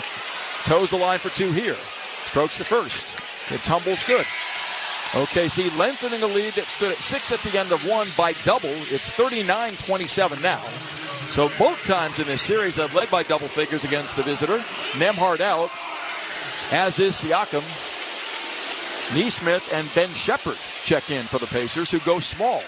7:32 left in the second. Indiana wallowing at 33% shooting in Game 2. Thunder at 50%, much crisper offensively with 11 assists on their 15 makes. Dub's seen to that with 4 himself. Free throw by Jalen's perfect. And OKC has its largest lead of Game 2, 13 at 40-27 on an extended 23-7 run over the last 7 minutes. Halliburton back. Gets a top and pick. Jump passing, corner left to Shepherd off the left side top and slides baseline, comes up and under, twirls a right-hand reverse off. Loose ball dug out by Kenrich Williams. He beat Mathurin to it, up the right side to Wiggins. Aaron dribbling head up. Jump passing low to Kenrich Williams, catching, Toppin contains him. Illicit no-look inside to Holmgren for the big two-hand rim rocker. Timeout, Pacers. Oh, what a setup by K-Rich. Thunder by 15 with 7:06 left in the second of game 2. That dunk by Chet. Tonight's Boomerang Diners booming the game, baby. OKC booming at the feet of the Pacers for a lead of 15 on a 9-0 burst most recently. 5 minutes elapsed in the second. We'll take time. This is Thunder basketball. Switching to Progressive is a game-winning call. And that reminds us of other game-winning calls in the history of sports. So it was the fourth quarter and we're down by 5. Sweat pouring down my face. Suddenly it hit me. If only I could wrap part of the towel around my forehead. And that's how I became the first basketball player to wear a headband. Okay, not really a game-winning call, but it was a good call. You can make one too. Switch to Progressive and you could save hundreds. Progressive Casualty Insurance Company and affiliates, not available in all states. Whether watching your favorite team play or getting through the day, clear vision is important. For 50 years, the doctors at the nationally ranked Dean McGee Eye.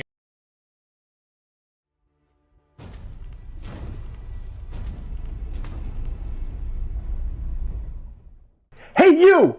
Yeah, you! I'm talking to you! The person that's watching and listening to the NBA Finals with us and haven't hit that subscribe button yet. What are you waiting for? We are over 104,000 subscribers here on Toronto Sports Insider. Now we're just waiting for you. Hit that subscribe button, turn on that bell so you don't miss it when we go live for all of the Toronto sports games, plus all of the playoffs as well. We'll be live for games 1 through 4 at least, if not possibly all 7 here in the NBA Finals. Good luck to your team. Thank you for hitting that subscribe button and joining this awesome community. Now let's get back to the basketball.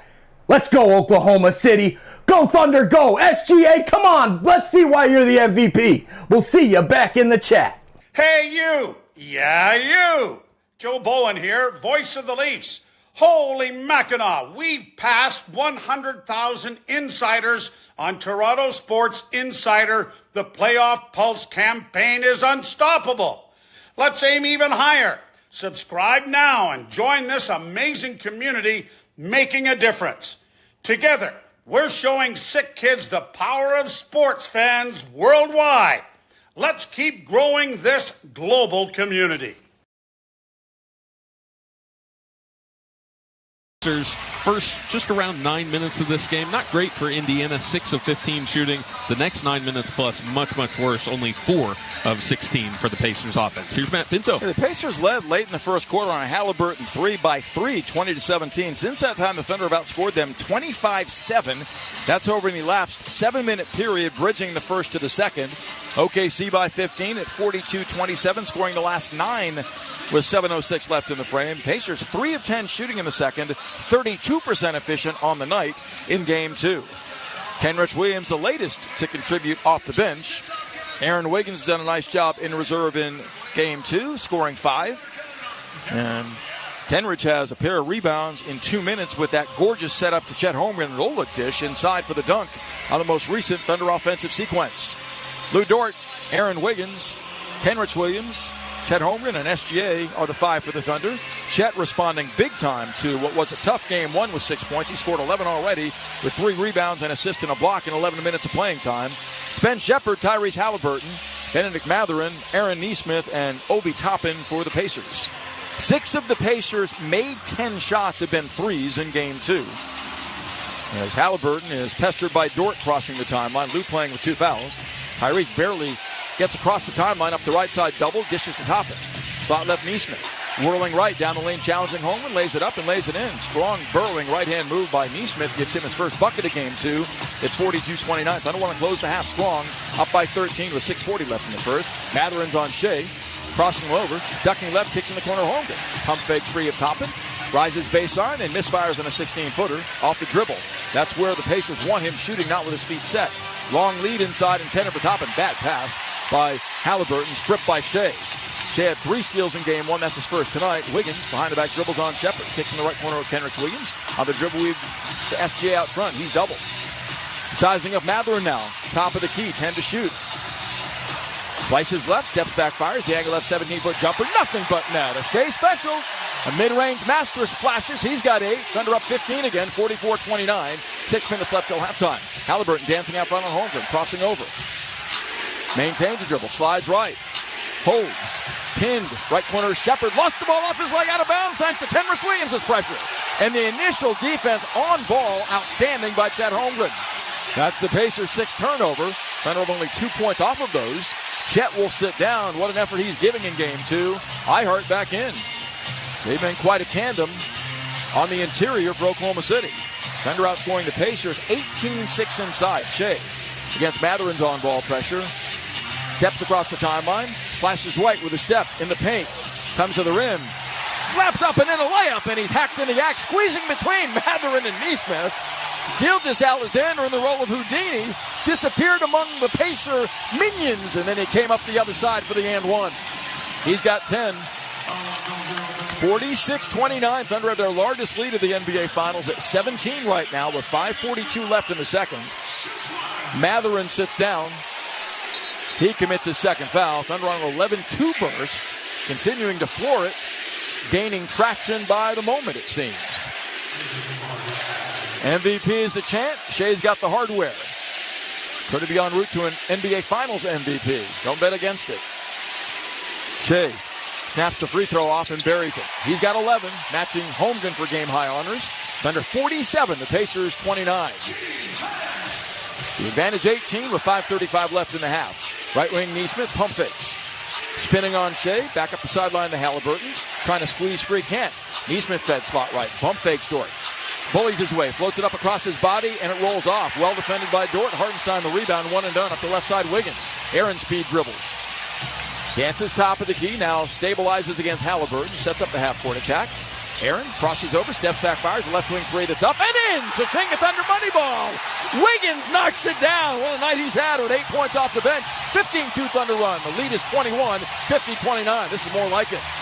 Turner dumps it inside, knocked away, stolen by Kenrich Williams on a deflection by SGA. This building about ready to lose it. Shea, back of the Kenrich pick, slices left, tripped up by Siakam, fouled by Siakam on a drive. That's the team foul number 4 against the Pacers. Side out Thunder with 4:51 left in the second quarter. Well, the dam is busting on Indiana. A 24-9 Thunder second quarter blossoming as Wiggins turned Halliburton every which way and loose on a right-to-left crossover, splashing his second three of the night. He has 8 points in 7 minutes. 17 to shoot. Pacers out of fouls. Thunder have none in the team column yet. Shea fed. Sheds Nembhard. Dances and spins up and in. A right-hand reverse. Timeout Indiana. 52-29 Thunder. The Thunderstorm is in full bloom now, baby. And I hear some hail. 4:47 left in the second. Pacers running for cover. Thunder by 23 in game 2. This is Thunder basketball. NBA Radio on Sirius XM is available on your connected devices. Listen at home anytime you want with Amazon Alexa, Google Assistant, or however you stream in the house. Station. Fridays don't start till Taco Mayo says so. Meet the new steak fajita empanada, loaded with tender sirloin steak, grilled onions and bell peppers, cheddar jack cheese, and signature Chipotle ranch, handmade and cooked fresh to order. And every Friday, make an item fajita style and crank up the flavor like never before. It's Fajita Fridays, only at Taco Mayo. Oklahoma owned, Oklahoma proud. Eat local.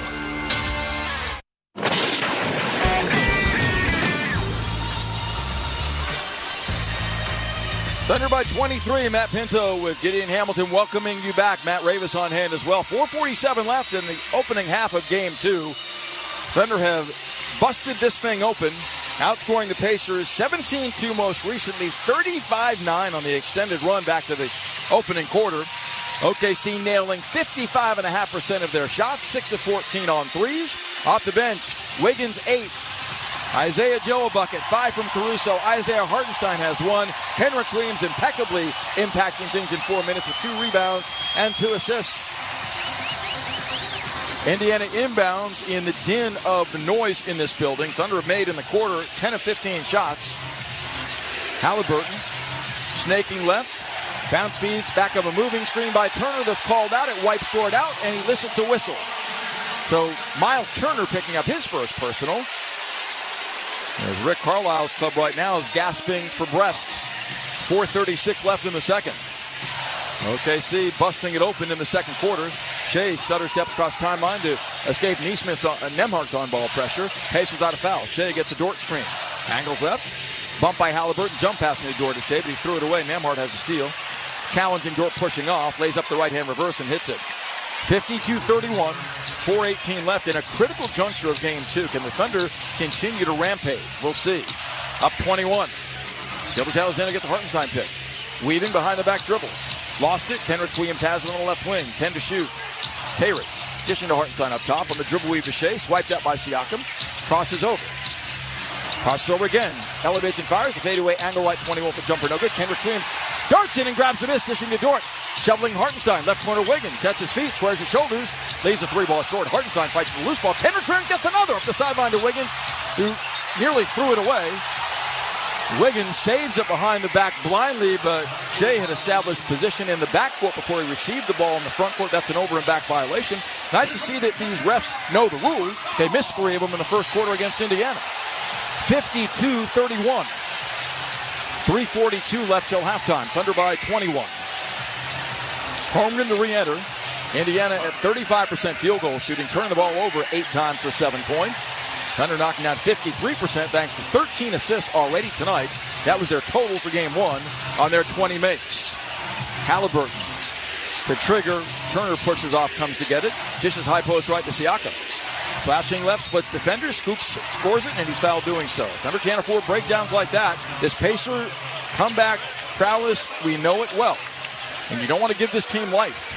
Very soft double team between Dub and Holmgren never materialized, and Siakam cut right through it like a knife through butter for an and one. Dub with his first foul. Pascal had been quieted for the night until that surge. Has 5 points in game 2. Nembhard leads the Pacers with 8. 52-33. Indiana scored the game's last 4. As Siakam precedes a foul shot with a deep knee bend and hits. That's a 5-0 Pacer burst over the game's last minute. I don't want to stabilize here and close the half strong as Caruso's on the handle. Checked by Siakam. Gilbert Alexander comes to it. Double. Nembhard tries his dribble away out of bounds. Thunder are getting loose with their handle and loose with the ball here over the last minute and a half or so. 3:27 to play. This Pacer team's not going to quit. Ball lobbed to Shea deep in the backcourt. Nembhard all over him. Gilbert Alexander across the timeline gets a Dort pick high right. Splits a double. Dashes and kicks left corner to Holmgren. Catch and shoot 3 is up. Short. Rebound grab by Nembhard. 3:15 left in the half. Up the right side to Siakam. Challenging Dort. Spins into traffic. Throws it near midcourt. Nembhard saves it and going over and back. So Siakam slashing right away from Caruso. Lays it up and lays it in. A straight line drive there. That's 7 straight Pacer points. And it's 52-36. A 23-point lead shaved to 16.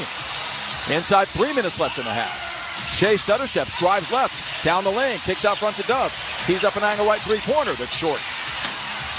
Turner rebounds, 2:45 left in the half. Siakam fed. Corner right to Nesmith, catch and shoot 3 is up. And in, 13-point game, timeout Thunder. 10 consecutive Pacer points in a blink. 2:40 left in the second quarter, that's why you cannot exhale against this opponent. OKC learning a tough lesson here. You got to bring the 48-minute effort against the Indiana Pacers. The 23-point lead of 2 minutes and 1 second ago is down to 13 at 52-39. We'll take time. This is Thunder basketball. At Brahms, we offer more than just burgers, shakes, and fries. We have an entire fresh market for your everyday grocery needs, from farm fresh milk to meats, freshly baked breads, and produce. We also carry a wide variety of our premium ice cream, frozen yogurt, and sherbet. And with Brahms delivery trucks running 7 days a week, our items are always fresh. Stop by your neighborhood Brahms Fresh Market for an incredibly fast, incredibly convenient grocery shopping experience so you can spend more time on things that matter most.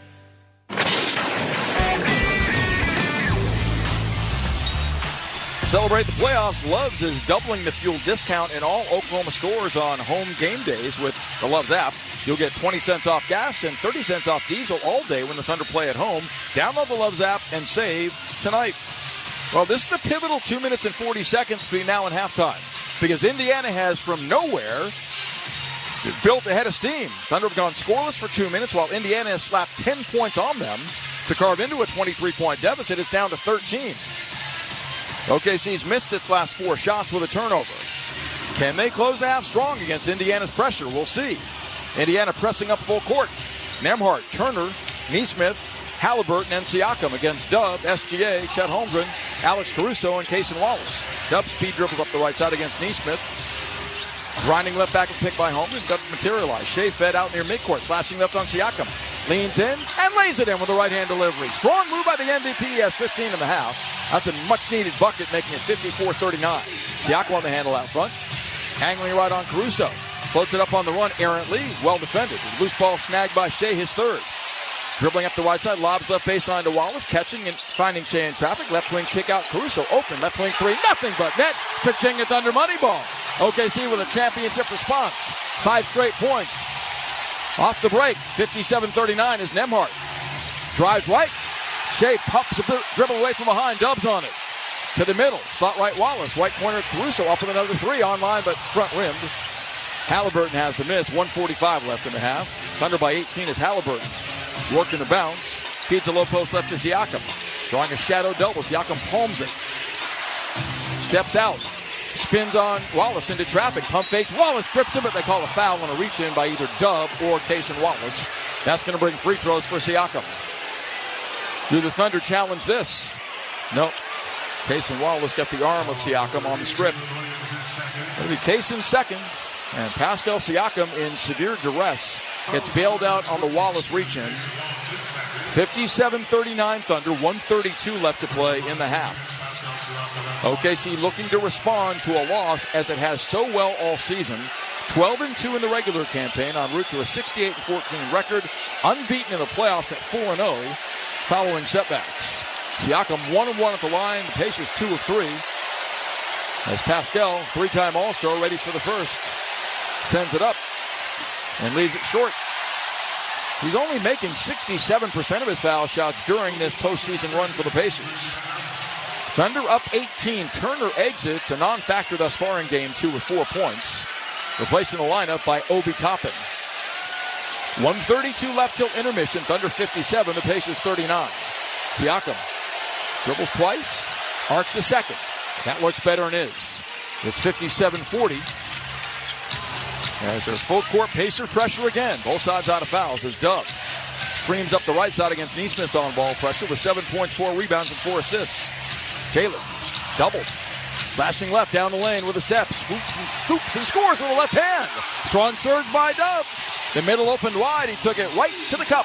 26 Thunder points in the paint. Drawing 7-1 first to lead by 19. Jalen with 9 in the first half. Halliburton drives by him. Siphons to Nembhard out front. Neesmith wide open. Strokes a three that tumbles short.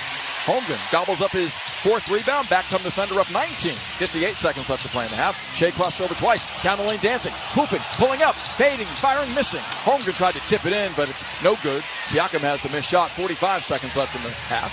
Pascal across the timeline against Cruz. Gets a Neesmith pick. Siakam between the rings. Pirouettes. Got away with a travel. Down the lane. Neesmith lays it up. Blocked by Shea. It scoots to the left corner. Toppin has it. 6 to shoot. Out front Siakam. Swooping right. Crossing over. 2 to shoot. Steps back. Fires it for 3 straight away. It's short. Long rebound. Gets his own miss. Nobody boxed him out. 23 seconds left in the half. Thunder defend up 19. 59-40. Halliburton slicing left. Dancing on Dub. 5 to shoot. Swooping right. No maneuverability. From the right wing. Cast now a rainbow 3 that's short. Long rebound. Siakam gets another. 10 seconds left in the quarter. Last shot time for the Pacers. 3 cracks this trip. Nembhard to left baseline. Bump going up. Overshoots the rim as Wallace commits a silly foul as Nembhard had nowhere to go along the baseline with 4.1 left in the half. 59-40 Thunder. The lead is far greater close to halftime than it was in game 1 at 12. But Oklahoma City has outshot the Pacers by 15 percentage points and outscored them 26-12 in the paint. As Nembhard readies for 2 free throws. His first 2 of the night. Check that, he's 1 of 2 at the line. His first one here is no good. He's now 1 of 3. Nembhard needs the way with balance for the Pacers. Actually, Siakam does. I misspoke. He has 9. Nembhard 8. Ben Shepherd in for defense. Joining Siakam. Nembhard awaiting his second foul shot. Toppin and Neesmith. Wallace out. Joe in for offense, along with Wiggins, SGA, J-Dub, and Caruso. Thunder depth showing itself beautifully in game 2. 4.1 left. Thunder by 19. Nembhard's second is up. Good. 18-point game. Dub in midcourt, kicks the ball, knocked away by Nembhard, who has it. Long right wing 3 at the buzzer is up, short, and that's how the half will end. 59-41 Thunder at the end of 2. SJS 15, Holmgren 11. Thunder need a victory to tie this series and lead by 18 at the break. Halftime coming with Gideon and Matt. Next is Thunder basketball. What if you could make your energy dollars go further this summer? Switch to OG&E Smart Hours and pay nearly half price for electricity for 19 hours every weekday and all weekend long. So go ahead, bake an extra batch, stream another episode, and make your evenings cooler. Just switch your energy use to the 19 daily Smart Hours to help the grid, the environment, and your wallet. Sign up today to receive nearly half-priced electricity at oge.com/smarthours. MidFirst Bank is proud to be the official bank of the Oklahoma City Thunder and the exclusive provider of the Thunder and Rumble debit cards. As the largest privately owned bank in the nation, MidFirst Bank has the strength, stability, and expertise to help you prepare for the now and the future. So no matter where your financial journey takes you, MidFirst Bank is the partner to help you get there. MidFirst Bank, true to you. Member FDIC. At Brahms, we offer more than just burgers, shakes, and fries. We have an entire fresh market for your everyday grocery needs, from farm fresh milk to meats, freshly baked breads, and produce. We also carry a wide variety of our premium ice cream, frozen yogurt, and sherbet. And with Brahms delivery trucks running 7 days a week, our items are always fresh. Stop by your neighborhood Brahms Fresh Market for an incredibly fast, incredibly convenient grocery shopping experience, so you can spend more time on things that matter most. Riverwind is bringing the heat this June at OKC's favorite casino. So get the party started with the hottest jackpots in town. Book a stay at our hotel for a weekend of fun with friends. Win like an all-star on your go-to games. Grab a bite and a bev at one of our fabulous eateries. Go for gold with your wild card and play for your chance at $80,000 in our Sunshine Riches giveaway. For the best summer yet and unforgettable good times, make it Riverwinds. This copyrighted broadcast of the National Basketball Association may not be retransmitted, reproduced, rebroadcast, or otherwise distributed or used in any form without the express written consent of the NBA. This is the Oklahoma City Thunder halftime show with Gideon Hamilton and Matt Ravis. Now on the Oklahoma City Thunder Radio Network.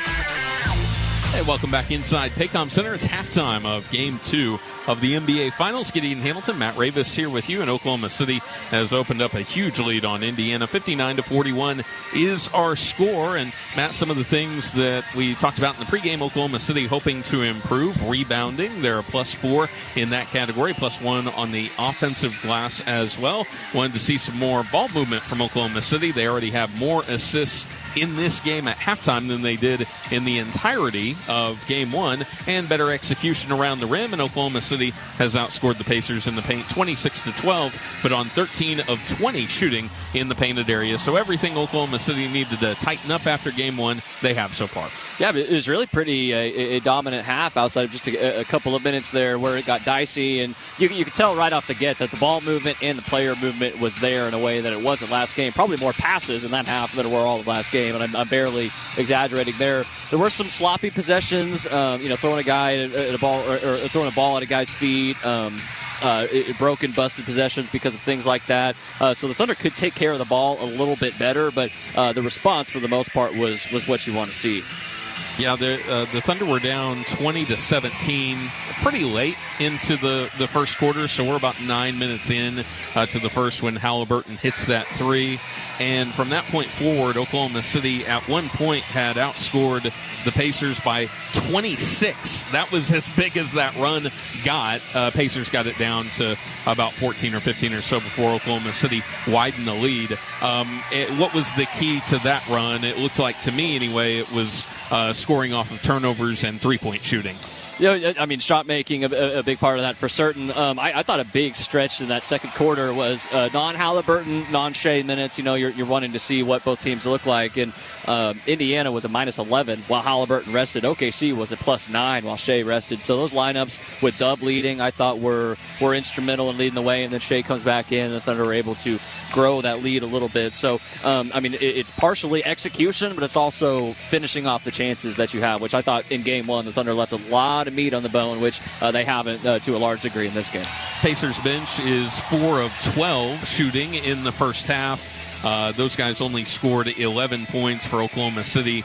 They've got 19 points in reserve. Aaron Wiggins is a plus 17 in only 8 minutes of action, knocking down a couple of those three-point shots that I mentioned. Alex Caruso has also hit 2 3-point shots. Isaiah Hartenstein was a plus 11 in only 11 minutes of action.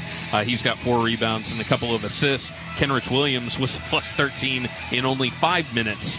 He had 4 rebounds and a couple of assists. So what you're saying is exactly true. When those predominantly bench units were out there, Oklahoma City kind of set the world on fire, and the Pacers were really, really cold. Yes, they were. I thought the Thunder made it difficult on them. All the looks that they had, which the Pacers have had more success in this game going to the rim than they have shooting from the perimeter, which they're one of the best shot-making teams in the league, particularly when Shea is in the game. He's gotten 11 shots up. That's a third of. He's on pace to have 20 shots in this game. Would be 2/3 of what he had last game. The better balance, I think, of playmaking and including his guys, because I think that sort of thing can pay dividends later in the game, keeps them involved, keeps them in a rhythm. So you hope that because Alex Caruso hit a couple off of Shea passes, for example, that can pay some dividends. Yeah, you talked about the Pacers. There was a moment after a timeout, and we had 9 minutes left to go in the second quarter, and the Pacers had 4 paint attempts in 15 minutes. And that continued for another 2-3 minutes or so, and that's where Oklahoma City really ran wild on them, and the Pacers were totally dependent upon the three-point shot. There was a timeout that was taken with about 5 minutes left or so, and you just had a feeling, based on the way the Pacers played after that during that timeout, Rick Carlisle, and I'm paraphrasing here, made it a point of emphasis to get downhill and attack the basket, because they did that on every possession. I want to say 7 or 8 trips down. Even if it led to a perimeter shot, everything started from going toward the rim, and that was when the Pacers, as you said, are at their best. I wonder why you had to paraphrase. That's curious there from Mr. Carlisle, who's a great coach, obviously. But yeah, there's one shot that the Thunder team is going to concede, and at times that's a wide open three, especially in the corner. And I think Thunder fans realize from watching this own team play offensively that the best looks from three come when you work inside out. You collapse the paint, you collapse the help, and then somebody's going to be wide open, and a lot of times in rhythm. So the Pacers are very good at finding that, and that's one thing you need to key in on, although the Thunder are extremely good at defending the paint, obviously. All right, coming up next, we'll take a look at what's important for Oklahoma City to extend this lead out, limit their injury exposure in Game 2, and put away the Pacers here early in the third quarter. Right now, OKC leads at 59-41. You're listening to the Thunder Halftime Show. At Brahms, we offer more than just burgers, shakes, and fries. We have an entire fresh market for your everyday grocery needs, from farm fresh milk to meats, freshly baked breads, and produce. We also carry a wide variety of our premium ice cream, frozen yogurt, and sherbet. And with Brahms delivery trucks running 7 days a week, our items are always fresh. Stop by your neighborhood Brahms Fresh Market for an incredibly fast, incredibly convenient grocery shopping experience, so you can spend more time on things that matter most. If you've been injured in a car accident and need the concierge medical care you deserve, then you need Impact MD Accident Care. We'll get you back to the life you had before the accident with no out-of-pocket expense to you. And with 6 locations across OKC and statewide, there's bound to be an Impact MD near you. Call us anytime 24/7 at 405-483-3075 or visit ImpactMD.com. Impact MD is a proud partner of the Oklahoma City Thunder. Welcome back. Gideon Hamilton and Matt Ravis here with you. 59-41 is our score. The Thunder lead the Pacers by 18. Thunder have led by as many as 23, though, and really most of that was encompassed in the really late stages of the first quarter through about the midway point of the second quarter before the Pacers made it a little bit closer there for a while. What is Rick Carlisle telling his guys? Because the turnover numbers, I would feel pretty decent about those. 9-8, 7-10 points off. Usually that's a recipe for a close game at halftime. What is he upset with right now with his team in terms of the way they played? They certainly, even though they've only turned the ball only 9 times, they have not responded well to ball pressure. It's disrupted so many of their possessions. Yeah, it just that in general. You got to find ways to be able to free yourself up, and whether that's like staggering a couple screens and having them different distances apart. Have to find a way to get Tyrese Halliburton working again. He's only got 5 shots. I mean, that's a big thing right there. He's only got 3 points at the half. So Tyrese, whenever he scores 20 points, the Pacers generally do pretty well. When he scores south of 20, they're a 500 ball club. So I think that's the first thing is how do you get him going? How do you and then everything else would in theory fall in line. 7 of 22 from three-point range for Indiana. Only 12 points in the paint for the Pacers as well, leading to that 35% number that we're looking at. That's really, really ugly for a team that is having a historically great shooting run coming into this series. That's dipped a little bit with the way that they performed in Game 1, and it has fallen off a cliff here in Game 2, and really it stems from Oklahoma City, a pretty high pickup. It's everybody that's being guarded out front, no freedom of movement, even for dribble handoffs. Oklahoma City is trying to break those up and create an area where you're looking at late shot clock situations before you really have to make anything happen if you're a Pacers player. Yeah, in Game 1, a lot of their best offense later in the game came early in the shot clock. So I'm sure they're going to have some sort of conversation about that. But the Thunder defense at the point of attack has been so good, chasing guys around screens. We know Lou Dort could do that. He drew an offensive foul in the first half, going around the screen. A lot of Thunder perimeter players are fantastic at that. That's a big part of what you're talking about. All right, so even in the NBA Finals, we're having a discussion like this. What do the Thunder need to do to push this lead up to 30 or 40 to limit their injury exposure for future games? What does Oklahoma City need to do here early in the third quarter in order to eliminate any hopes of a Pacers comeback? Well, I've got good news and bad news. The Thunder had a 23-point lead in this game. The big lead in Game 1 was 15, so the Thunder have already exceeded that. It's an 8-point lead at the half. Everybody knows the bad news. The downside of that, though, is there's no lead that is safe for the Pacers. I mean, I think for me personally, it would be at least 20 points with 5 minutes left before you can even start to think about the end of the game. So you just need to push that as far as possible. And really, there's the platitude that you say with that is just don't let the foot off the gas. I think you play exactly the way you did in the first half. Understand that the Pacers will make adjustments. There will be different images that they show you, so you need to keep your mind open, but don't get complacent. And again, it's got to be 20 points at least with 5 minutes left for you to feel pretty good. This series continues to be eerily similar to what we saw in Denver in the Eastern Conference semifinals with the way game flow has gone between these teams. Nobody in double figures for the Indiana Pacers. Andrew Nembhard and Pascal Siakam have scored 9 points apiece. For Oklahoma City, Shai Gilgeous-Alexander 15 points on 6 of 11 shooting, and Chet Holmgren had 11 early in this game on 5 of 8 shooting, so Chet already exceeding his offensive output that he had in game number 1. Thunder lead it by 18 at the break. Coming up next, Matt Pinto will have the call of the second half. You're listening to Thunder Basketball.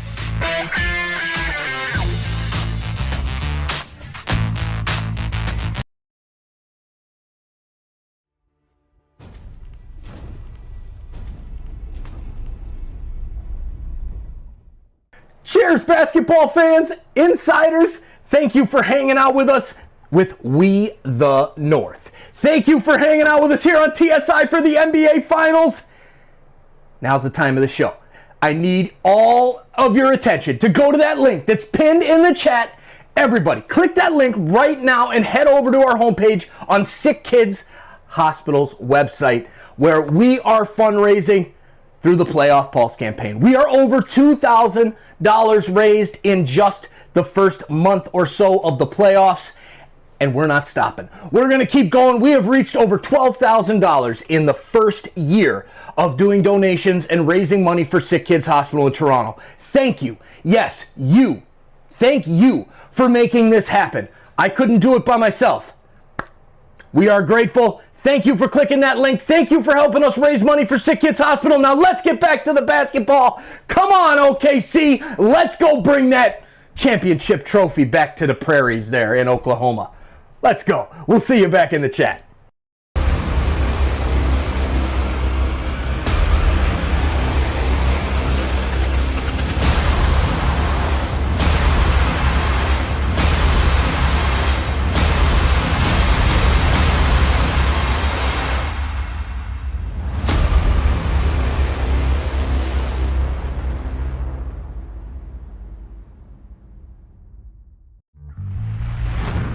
To every child and family who've needed us since 1875, and all who support us, our hospital needs no introduction.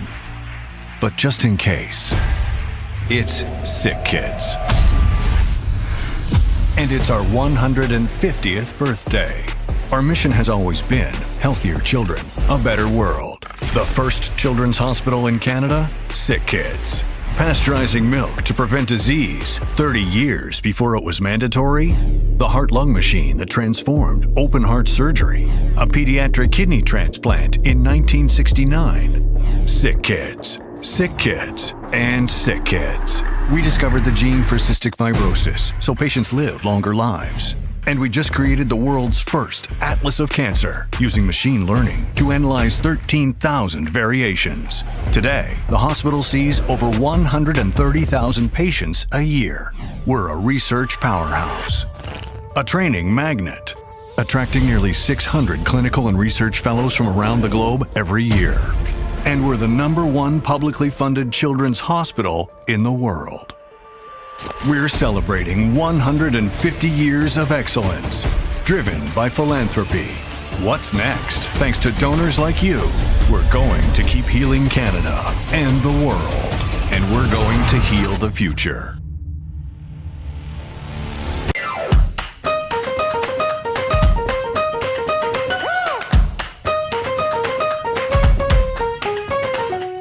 Thank you, thank you, thank you. Thank you so much. Thank you. Thank you. Thank you from the bottom of my heart. I want to thank you. Thank you for supporting the kids' cut. Thank you for helping us save kids' lives. Thank you. Thank you so much. Thank you for being... Thank you.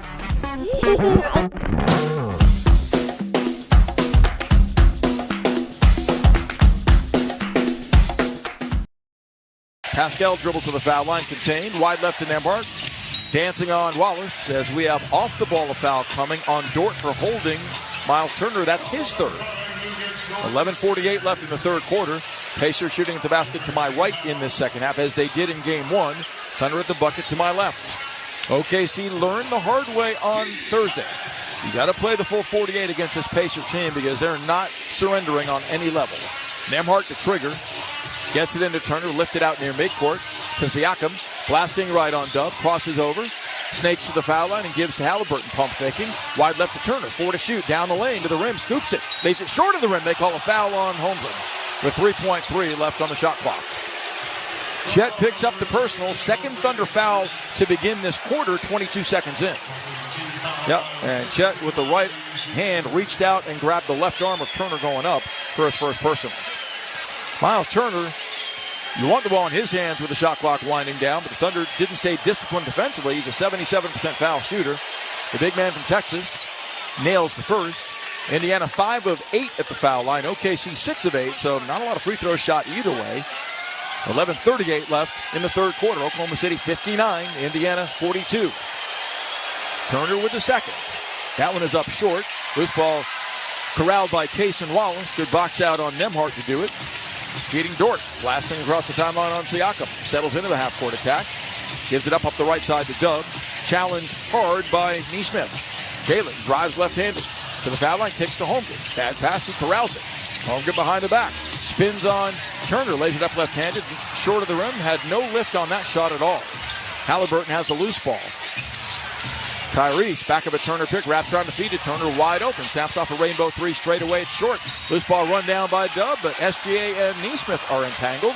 That's the Thunder's third team foul, less than a minute into the third quarter. That's huge. So they have only one more to give before it's free throws the rest of the quarter for the Pacers. Gilgeous-Alexander picking up his second. Through the playoffs, the will, the want to are prominent. And the Pacers have brought more of that to begin this third quarter than Oklahoma City has. Nembhard gets it in near midcourt to Halliburton, guarded by Jalen Williams. Right wing Siakam. Turner obliterates Dort with what looked like a moving screen that's not called, and Turner sped the ball in the lane and lofts home a 6-footer.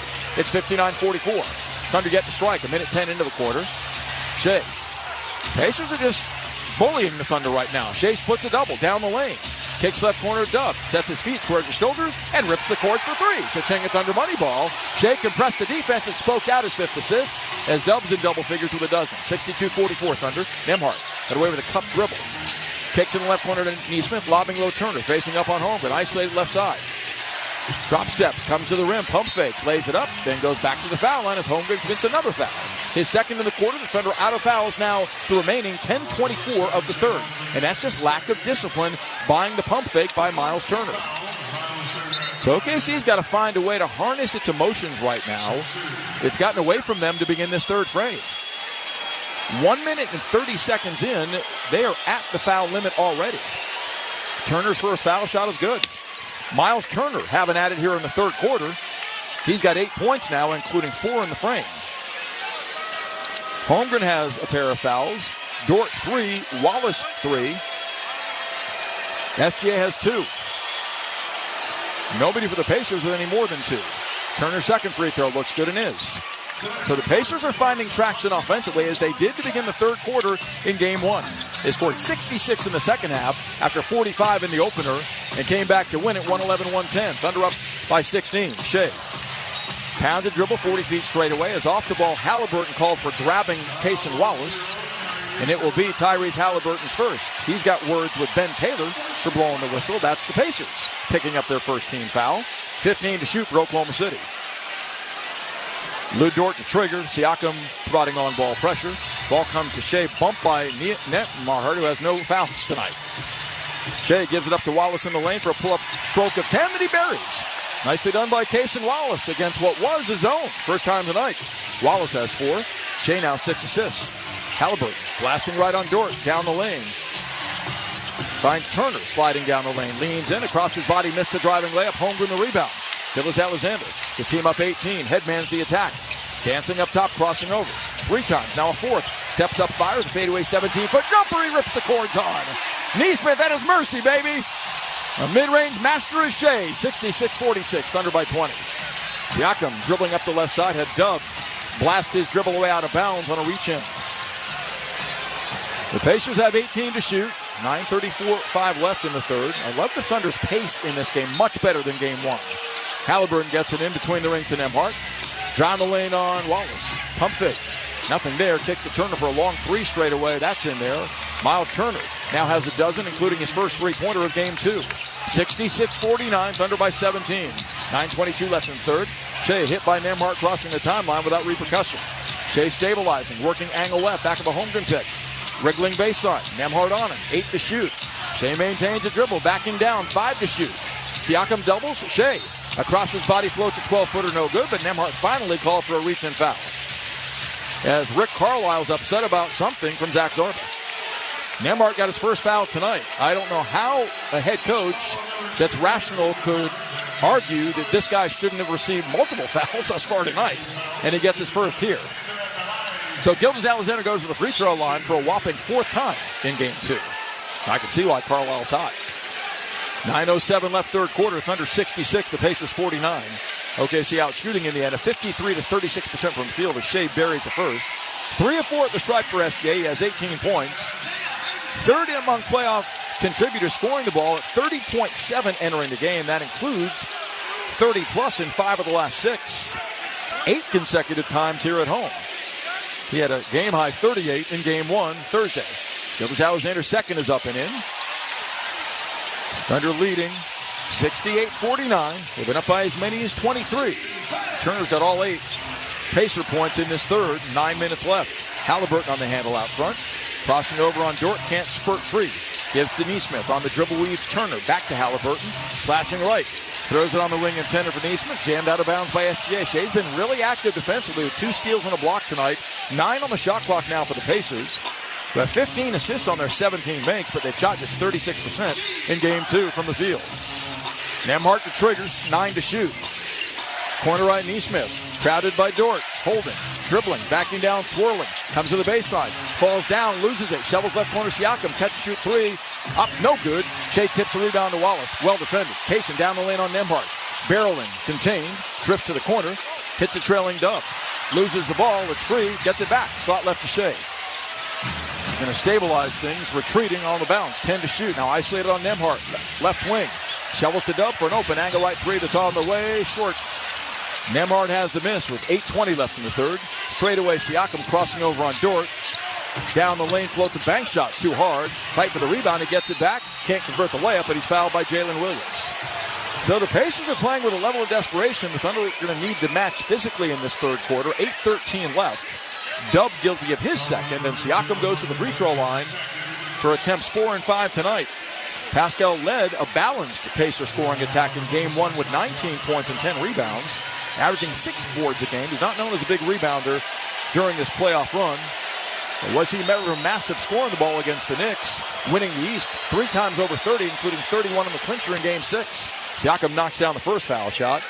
Indiana made parade to the free throw line in this third quarter. The Thunder can't lock in and start defending without fouling. 8:13 left in the third.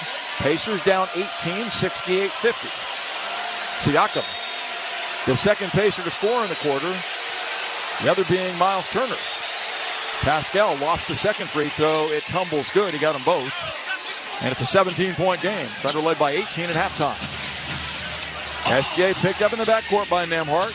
The Canadian national teammates working mano-a-mano against each other much of this series thus far. Shea working the dribble, angle right. Nembhard on him. 8 to shoot. Shea steps back, fires. He wants 3 straight away, gets none. Left it short. That's a bad possession. A no-pass possession. Shea lofting the 3 under duress. Halliburton has the miss. Grinding right. Stutter steps. Lofts it to the trailing Turner. Spinning in the lane for a hook that's off the rim. Loose ball volley. Grabbed by Siakam. Another second chance for the Pacers. Right wing Nesmith wide open. Snaps off the 3 and buries it. So Indiana now has a total on the night of 8 second chance points to 4 for the Thunder. Timeout Thunder. Right now the Pacers are outworking Oklahoma City. 7:36 left in the third. The OKC lead 14 at 68-54. This is Thunder basketball. Fridays don't start till Taco Mayo says so. Meet the new steak fajita empanada, loaded with tender sirloin steak, grilled onions and bell peppers, cheddar jack cheese, and signature Chipotle Ranch, handmade and cooked fresh to order. And every Friday, make an item fajita style and crank up the flavor like never before. It's Fajita Fridays, only at Taco Mayo. Oklahoma owned, Oklahoma proud. Eat local. If you've been injured in a car accident and need the concierge medical care you deserve, then you need Impact MD Accident Care. We'll get you back to the life you had before the accident with no out-of-pocket expense to you. And with 6 locations across OKC and statewide, there's bound to be an Impact MD near you. Call us anytime, 24/7 at 405-483-3075 or visit ImpactMD.com. Impact MD is a proud partner of the Oklahoma City Thunder. What if you could make your energy dollars go further this summer? Switch to OG&E Smart Hours and pay nearly half price for electricity for 19 hours every weekday and all weekend long. So go ahead, bake an extra batch, stream another episode, and make your evenings cooler. Just switch your energy use to the 19 daily Smart Hours to help the grid, the environment, and your wallet. Sign up today to receive nearly half-priced electricity at OGE.com/Smart Hours. Whether watching your favorite team play or getting through the day, clear vision is important. For 50 years, the doctors at the nationally ranked Dean McGee Eye Institute have been committed to helping Oklahomans achieve their best possible vision. From regular eye exams to LASIK to cataract surgery, Dean McGee is the one source for all your eye care needs. So let the professional eye care provider of the OKC Thunder help you see more clearly. For an appointment at one of Dean McGee's 5 locations, visit dmei.org. Dean McGee Eye Institute. Vision for life. Kenny and Hamilton welcome you back inside Paycom Center, where the Thunder lead the Pacers by 14. Miles Turner has been one of the most aggressive players here in the early stages of the third quarter. He was only 2 of 4 shooting at halftime. He's already 2 of 5 shooting in the third quarter alone. He's up to 12 points, the leading scorer tonight for Indiana. Here's Matt Pinto. Rep your Thunder for the 2025 NBA Finals with the latest gear. Find your fit for the finals at the official Thunder shop at Paycom Center or online at OKCThunder.com/shop.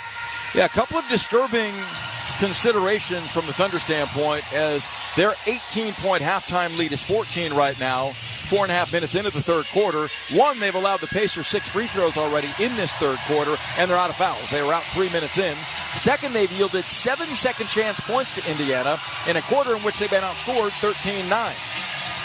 Loud City is boisterous in support of OKC to even this series at 1-1 before the scene shifts to Indianapolis for Game 3 on Wednesday. Caruso enters, Hartenstein enter, joining Dub, Dort, and SGA for Oklahoma City.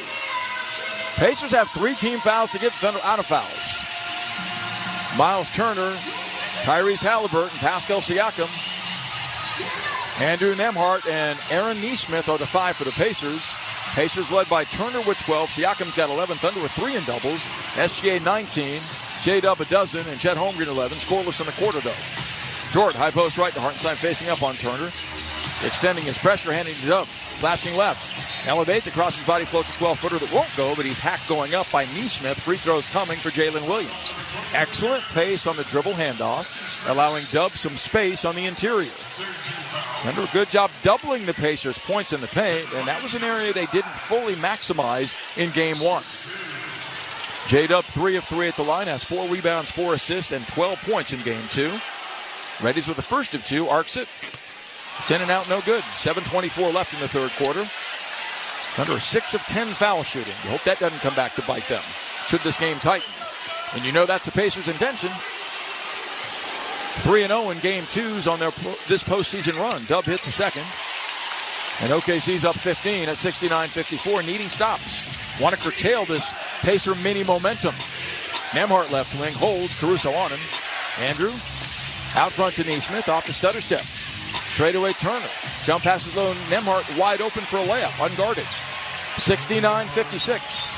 And the Pacers showing a committed offensive outing in this second half like they did in Game 1 as Hartenstein finds Caruso. Same play backdoor. Alex wide open for the easy right-hand layup.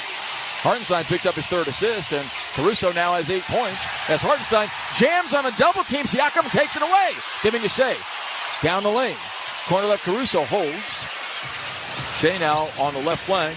It's flattened out. The Pacers are back. Thunder by 15. Shea backing Nembhard. Draws a double from Nesmith. Ball swung right wing to Dort. Right corner Caruso wide open. Strokes a 3. It's online and in there. Well done. Around the horn for the 18th assist. Kaching Nest Thunder money ball number 9. It's 74-56. Nembhard to the foul line. Looking. Feeds a high post right to Turner. Stepping out on Hartenstein. Near midcourt to Halliburton. 12 to shoot. Swooping right wing. Bounce feeds to Turner for an open 16-foot fling straight away. It's perfect. Unguarded. Thunder a poor job guarding that tandem in this third quarter as Turner has 14 points. 10 in the frame. Dub out front. Pestered by Siakam. Nearly threw it away. Shea reels it in left wing. Thunder by 16. Gillis Alexander midway through the third. Angles right on the bounce. Elevates and fires a straightaway 17-foot jumper that's nothing but net. Hartenstein sprung with an eclipsing pick. Gillis Alexander 21. Thunder by 18 again. Siakam bullying his way left wing on Caruso. Can't free. Dishes to Halliburton. Jump passing left corner to Turner. Pump faking Hartenstein. No maneuverability. Back to Halliburton. Drifting left corner. Up the sideline to Siakam. Driving right. Caruso fouls him on a drive-by late in the shot clock. We talked off of Game 1 about undisciplined closeouts by the Thunder that really burned them on sidestep or step-back threes that the Pacers made. That was a case of Caruso being out of control at mid-range attacking Siakam. And the Pacers will attempt their 7th and 8th free throws of this third quarter alone. 5:39 still left. Siakam from the line is 4 of 5. He has 11 points. His first foul shot is up and good. So the Pacers, not a great foul shooting team, coming in their 5th best in the playoffs at 79%, but really looking to make the Thunder pay for their undisciplined defense in this third quarter tonight. Aaron Wiggins in, Lou Dort out. Lugan sits down with 3 fouls and 3 points. Wiggins, a spark plug in the opening half with 8 points, a rebound in 9 minutes. Ben Shepherd in for defense off the Indiana bench. He's a second-year man. He plays sparingly in reserve. Siakam's second foul shot is up and good. He got them both. 79-60, the Pacers resourcefully hanging around despite being outshot from the field by 17 percentage points. 5.5 left in the third, 16-point game as Shea settles in near the logo, gets a Wiggins pick, drives to the paint. Wiggins open, fed, fires an angle left 3 that's on the way. In there, cha-ching, a Thunder money ball. Wiggins looking like the mid-season Wiggins with 11. Caruso on Siakam, burrowing and spinning. loses the ball as Caruso again reached in and commits a reach-in foul with 5:15 left in the third quarter. Shea is all over Caruso saying stop already. Stop reaching. Gilgeous-Alexander showing leadership there against the vet, with the vet. Caruso's got 3 fouls now.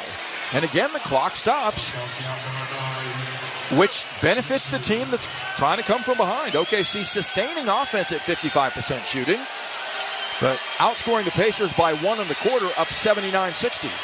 Battling to even this series at 1-1. Siakam's first of 2 is up and good. So for a guy that's making 67% of his free throws, getting plenty of practice here in the third quarter. He's now made 7 of 8 in the game, has 14 points, 6 rebounds, and 4 assists.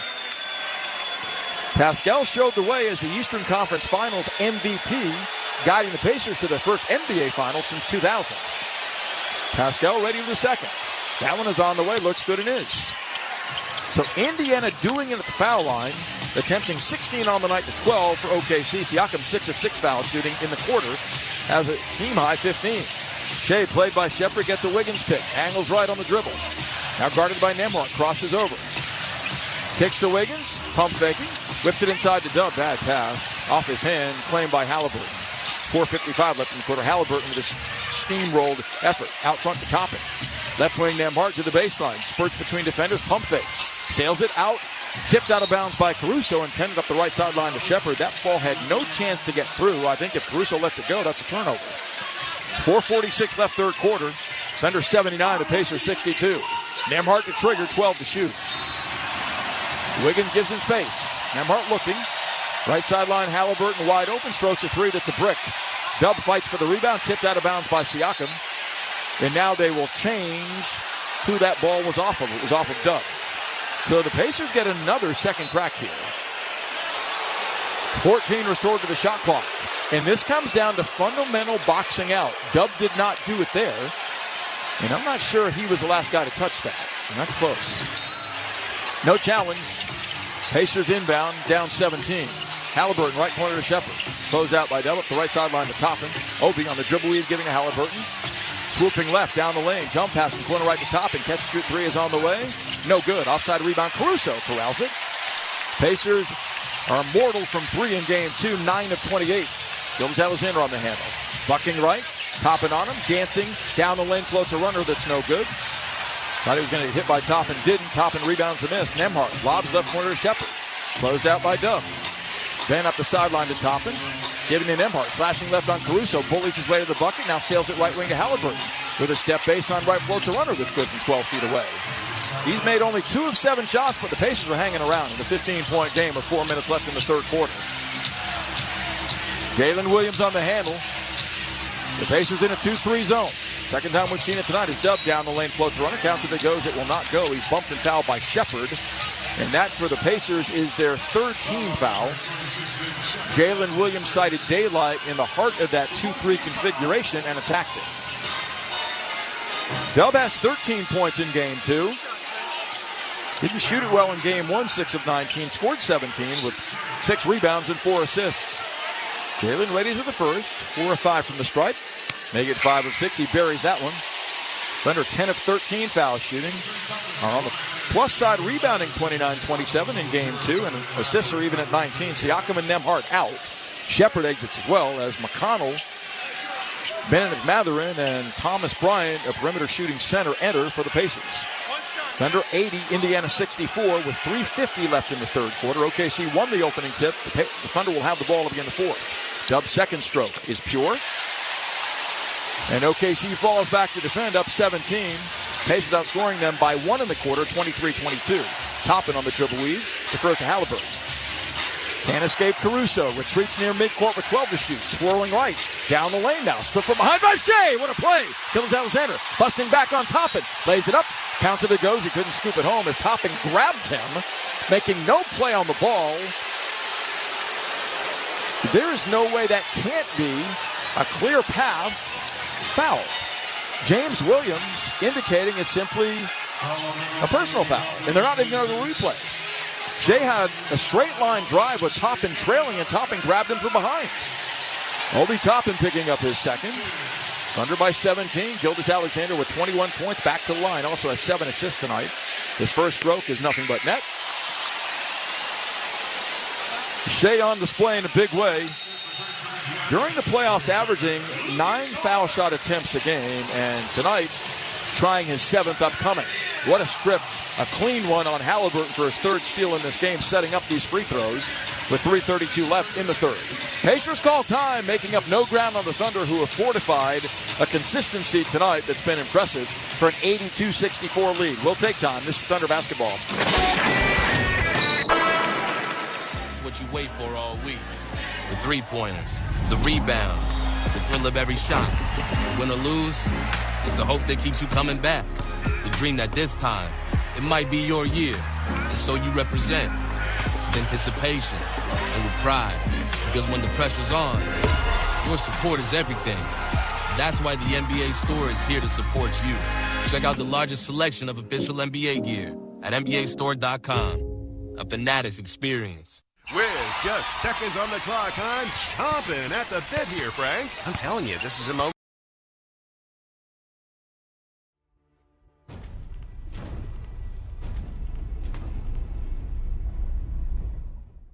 What's up, basketball fans? Thank you for hanging out with us for the NBA Finals. Who will lift the trophy? Will it be the Oklahoma City Thunder or the Indiana Pacers? We're so glad that you're here hanging out with us, cheering on your favorite team, chatting it up, all while benefiting a good cause with SickKids Hospital in Toronto. Now's the time. Please hit that like button down below and share this link out so that you can help bring more basketball fans here to the chat to cheer on either the Oklahoma City Thunders, the Indiana Pacers, or to just hang out and have a good time keeping it classy with fans from all over the world. We appreciate your help in growing this awesome community. Now let's get back to the basketball, and we'll see you back in the chat. Oklahoma City Thunder, and we've got a win for your taste buds. We're celebrating every Thunder playoff game with a free taco the day after. That's right, a free taco. Just mention your Thunder taco and enjoy a crispy beef or soft taco on us. No coupon necessary. It's our way of saying thanks for cheering loudly. Celebrate the playoffs the Bueno way. Only at Taco Bueno. Welcome back inside Paycom Center, where the Thunder have matched their halftime lead at 18. Two of the areas where Oklahoma City wanted to improve from Game 1, rebounding, and they have, where they're now a +2 over the Pacers, and also ball movement. Oklahoma City had 13 assists in the entirety of Game 1. They've already got 19 on 30 made field goals in this game. Here's Matt Pinto. Against Minnesota in the Western Finals, Gideon, they made 50+% of their shots in 4 of those 5 games.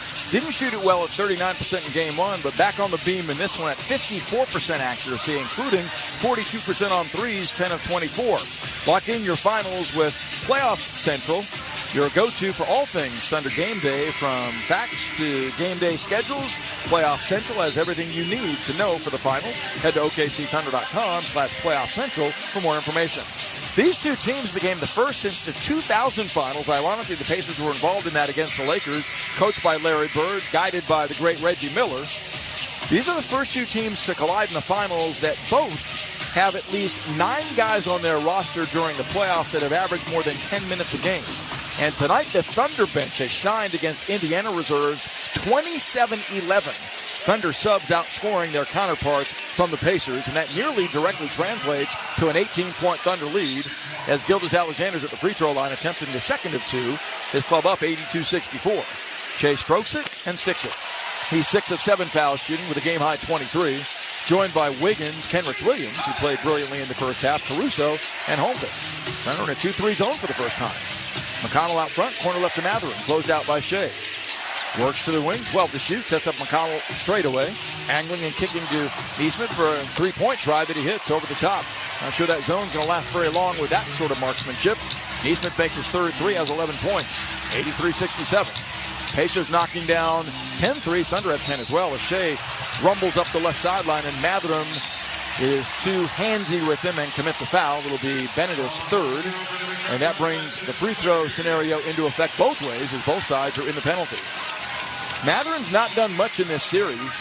He was really hot and cold in the initial 3 series for the Pacers as well. Had a couple of 20-point games against the Knicks, but in this series, not much. 5 points in game 2. Shea's first of 2 is up and good. So Gilgeous-Alexander killing him softly at the foul line, now 7 of 8. More than doubling his assist total of game 1 with 7. Davonte Gilgeous-Alexander celebrating an MVP season, a season in which he joins 5 other greats to be in the NBA Finals after winning an MVP. 85-67. And that list is an elusive list. Jordan is on it. Shaq is on it. Lou Alcindor, before he became Kareem Abdul-Jabbar, is on it as well. Mathurin dancing out front. Wiggins shadows him, gives it up left flank to Nesmith. Shea Krausen, Nesmith to the baseline in traffic. Sails it right corner to Topping. Catch and shoot rainbow 3. Block going up by Kenrich Williams. Who else? Wiggins a loose ball, dishing to Chet. Look out from behind. Chet dumps it inside to Kenrich Williams. Wanted to dunk, and it's blocked going up by Thomas Bryant. But it's off of McConnell, out of bounds. Thomas Bryant blocked a Kenrich Williams dunk. 2:32 left in the quarter. OKC by 18. Kenrich has played spectacular basketball. Yeah, he comes up through the rim to block that shot. Are you kidding me? You have 3 officials, none saw that. Shea, left wing, off the inbound. Back in Mathurin, banging, grinding, spinning, elevates and fades. 12-foot jumper on the way. Money. Shea says too small. He got 27. Love that. 87-67 Thunder. 2:15 left in the third. No let up here. McConnell deep left corner, back of a Bryant pick. Elevates and fires. And left 13-foot jumper. That's his shot. He knocks down that one before check and close. McConnell's second bucket makes it 87-69. Thunder will have the ball to begin the fourth. We venture inside the final 2 minutes of the third as Caruso up the right side is grabbed and fouled by Nesmith. So the Pacers showing complete lack of discipline now. I think frustration setting in as Rick Carlisle stands up for his team, but these are clear fouls. I mean, Nesmith that time, a good 35 feet from the bucket, just grabbed Caruso driving up the right sideline. And Carlisle was all over referee Zach Zarba. Not accustomed to being down 18 with 1:59 to play, I guess, in the third quarter of a playoff game. Caruso's first foul shot out of his right hand is on the way. Good. Thunder a great job at the line. They led the league in free throw accuracy in the regular season. And tonight have converted 16 of 19, 84%. Both sides have 7 fouls in a handsy third quarter at Paycom Center. Both teams play physically aggressive. Kenrich Williams out. What an X factor he's been with 4 rebounds, 2 assists, and that block shot a moment ago. Caruso's second is on the way. Perfect. He's got 15 points, 5 away from his playoff career high. Thunder up 20 again. McConnell speed dribbles up the left side. Greeted by Wiggins. Drives and kicks, slot right to Nesmith. Up with a 3 that's up and in. So Aaron Nesmith, who made 8 3-pointers against the Knicks in game 1 of the Eastern Finals, has buried 4 in this one. He has 14 points. 89-72. Caruso sets up Holmgren up top on the dribble weave to Shea. Reverses field. Drives to the top of the key. Played by Bryant. Strokes an angle left 3-pointer that's up short. Caruso tips a rebound, but Nesmith has it. Hits ahead to McConnell. Swooping down the lane on Wallace. Contained. Comes up the other side with 1:20 left in the quarter, setting up Mathurin, dancing on Holmgren. Settles the ball to Nesmith, driving left on Caruso, steps back, can't shoot. Dumps it low to Bryant, spinning inside of Shea, who grabs him and fouls him with 1:13 left in the quarter and 8 on the shot clock. Gilgeous-Alexander commits his third. And the Pacers have not gone away. They've positioned themselves again with a big fourth quarter to make this interesting. 89-72 Thunder. Pacers outscoring OKC by 1 in the frame. They scored 31 third-quarter points in game 1. They got 31 right now tonight. Make it 32 as Thomas Bryant makes the foul shot. Bryant played for a very brief stint with the Denver Nuggets when they won it all in 2023. He and Pascal Siakam, the only guys on this Pacer roster that have previous NBA Finals experience. The one guy for the Thunder in that category when this series began, Alex Caruso, will sit down with 15 points, 2 rebounds, and 1 assist in game 2 as Hartenstein replaces him. Thunder go double big with Chet Holmgren and Hart right now. Up 16, 1:13 left in the third. Bryant ready for the second. Arcs it, misses.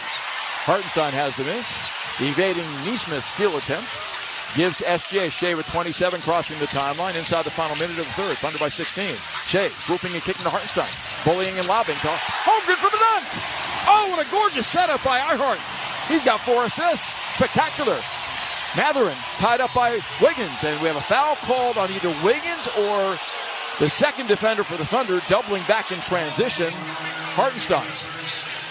It's on Wiggins. Wiggins, it appeared to me, had tied Matherin up cleanly, going up on a dribble drive. I'm not sure the Thunder don't challenge that. I don't see a foul there. Wiggins is on the ball. Matherin to the free throw line for the first time, has 5 points, 55.1 left, Thunder by 18, 81-73. Matherin nails the foul shot. So what has been an absolute parade to the free throw line both ways in the third quarter. OKC 17 of 20 on the night, the Pacers 15 of 20 from the stripe. Thunder led by 18 at the break. The lead is 17 right now with 55.1 left in the third quarter. Lord Pierce is all over crew chief Zach Zorba between free throws now off that Indiana bench. Matherin misses the second. Hartenstein one-hands the rebound, being grabbed by Bryant. 6 boards for Ihart. 49 seconds left in the third as many rise at Paycom Center. Thunder up 17 in Game 2 of the NBA Finals. Shea yo-yos the bounce. Inside midcourt. 8 to shoot now. He's got to go to work. Matherin on him. Holmgren screen. Shea drives away from it behind the back. Down the lane. Scoops it high. No good. Hartenstein has a miss. Siphoning to Holmgren open. Left side angle three-pointer by Chet. Short. Matherin clears. Bullying his way by Shea. Swooping. Shea knocked it away. It's free. Shea's got it back from Hartenstein. Long leading Wallace. Tipped away by McConnell. Scooped up right wing by Holmgren. Driving. Wraps around the feed intended for Wallace. And a blocking foul coming on Thomas Bryant. What a wild sequence. Not a pretty sequence. The Thunder come up smelling like a rose as Chet will go to the free throw line to shoot 2. 15.9 left in the third quarter. The foul was on Neesmith. I misspoke. It'll be his third. And Holmgren goes to the foul line for the first time in the game. His energetic burst in this opening half put the Thunder in good position, up 18 at halftime. 11 of his 13 in Game 2 have come before intermission. He has 5 rebounds with a block tonight as well. The big man bends his knees, dips, shoots, and it rolls in. Thunder taking care of business at the foul line in Game 2. 18 of 21. Dort in, Wiggins out. Aaron, one of 5 Thunder scorers in double figures tonight with 11. His playoff high is 21, but obviously that's his NBA Finals high, 11 points.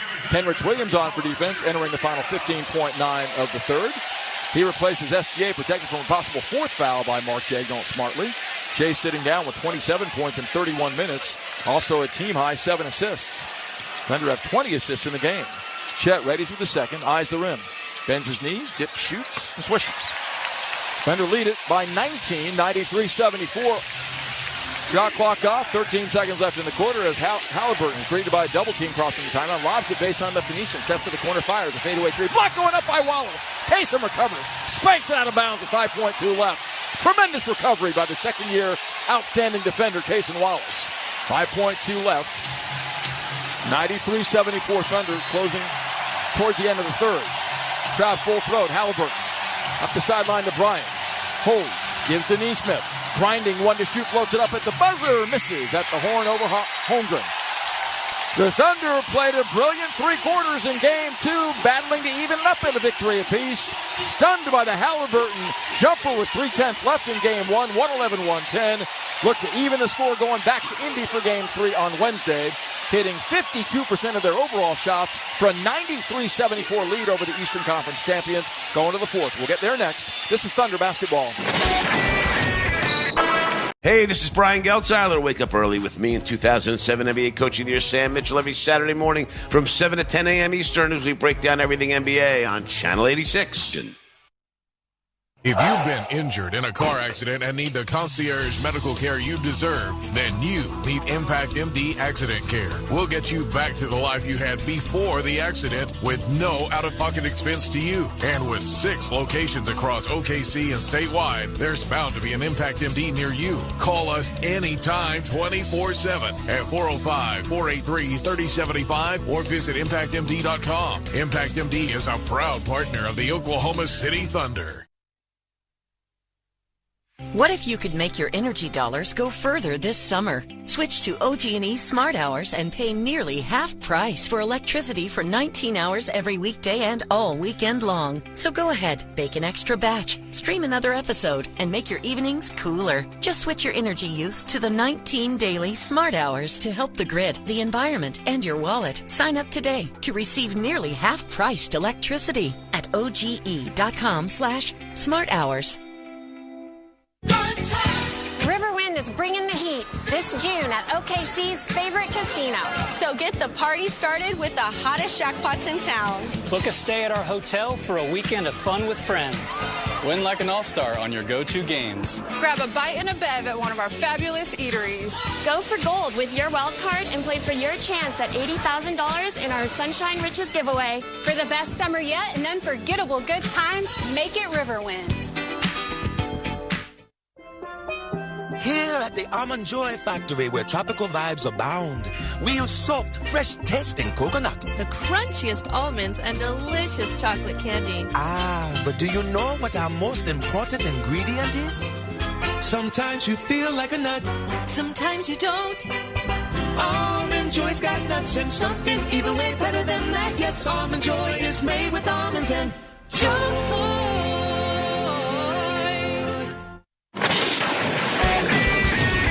Lock into the finals with text alerts. You'll get game day updates, exclusive giveaways, and everything else you need to know to thunder up for the NBA Finals. Text playoffs to 405-877-5558 to join now.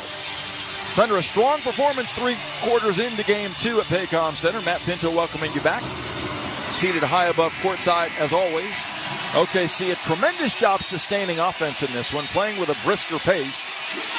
Scored 26-20 for the Pacers in the opening quarter, 33 in the second to extend that 6-point lead after 1-18 at the break. And tallying 34 third-quarter points to 33 for the Pacers. Both teams foul-prone in that third. Thunder converting 13 of 14 free throws in that quarter alone. The Pacers 11 of 14. SJ led the way for the Thunder with a dozen in the third. He's got 27 tonight. He's one of 5 Thunder scorers in double figures, led by Shea's 27. Pacers have 4 in double figures, paced by Siakam with balance and 15. Thunderball again the fourth. They come with Cason Wallace, Alex Caruso, Isaiah Hartenstein, Aaron Wiggins, and J-Dub. Up 19 going to the fourth. Crowd loving every minute of this. Hartenstein high post right. Works to the wing. Now straight away to Wiggins. Angling right, draws 2, slides baseline, hooks it on Hartenstein in deep, lays it up and lays it in. What a setup by Wiggins. Aaron Wiggins playing with tremendous poise and polish tonight. His first time gives OKC 21 and Hartenstein 3 points. 95-74 Thunder. They're not by as many as 23. The Pacers by no more than 3. Halliburton travels, trying to escape. A hybrid Thunder defense out front. J-Dub and Caruso stunted on him in what appeared to be a matchup zone. That's Indiana's 13th turnover of game number 2.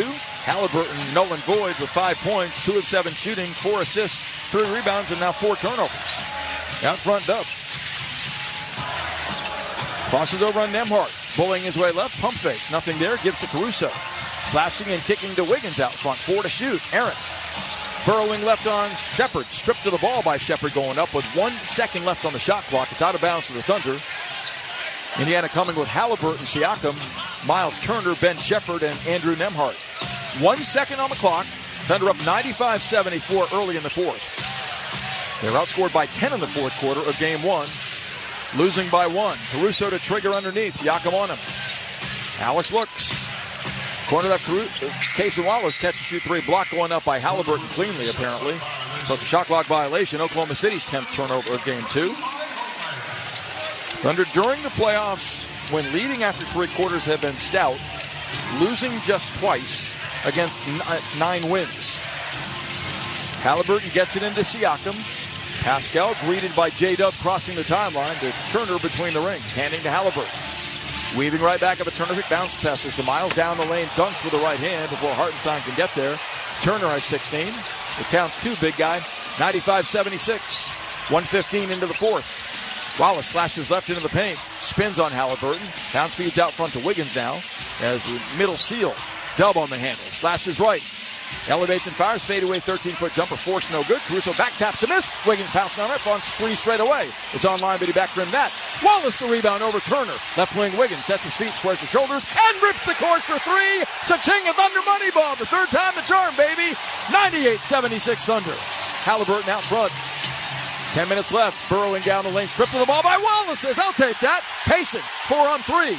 Probes the middle. Left corner Wiggins. Catch, shoot 3 on the way. Overshot the rim. Dub gets it. It's fouled before he can go up by Siakam. And he'll get free throws, I think. We'll see if James Williams decides he's in the shooting motion. I thought he was when Siakam contacted him. It's Pascal Siakam second, and he'll say no shots. as it's side-out Thunder. 10:07 to play. Thunder stay relentless, though, in pursuit of the equalizer in the series. Mighty impressive response. We've seen it so often from this young Thunder team in the regular and postseason. Wallace will inbound near sideline front court.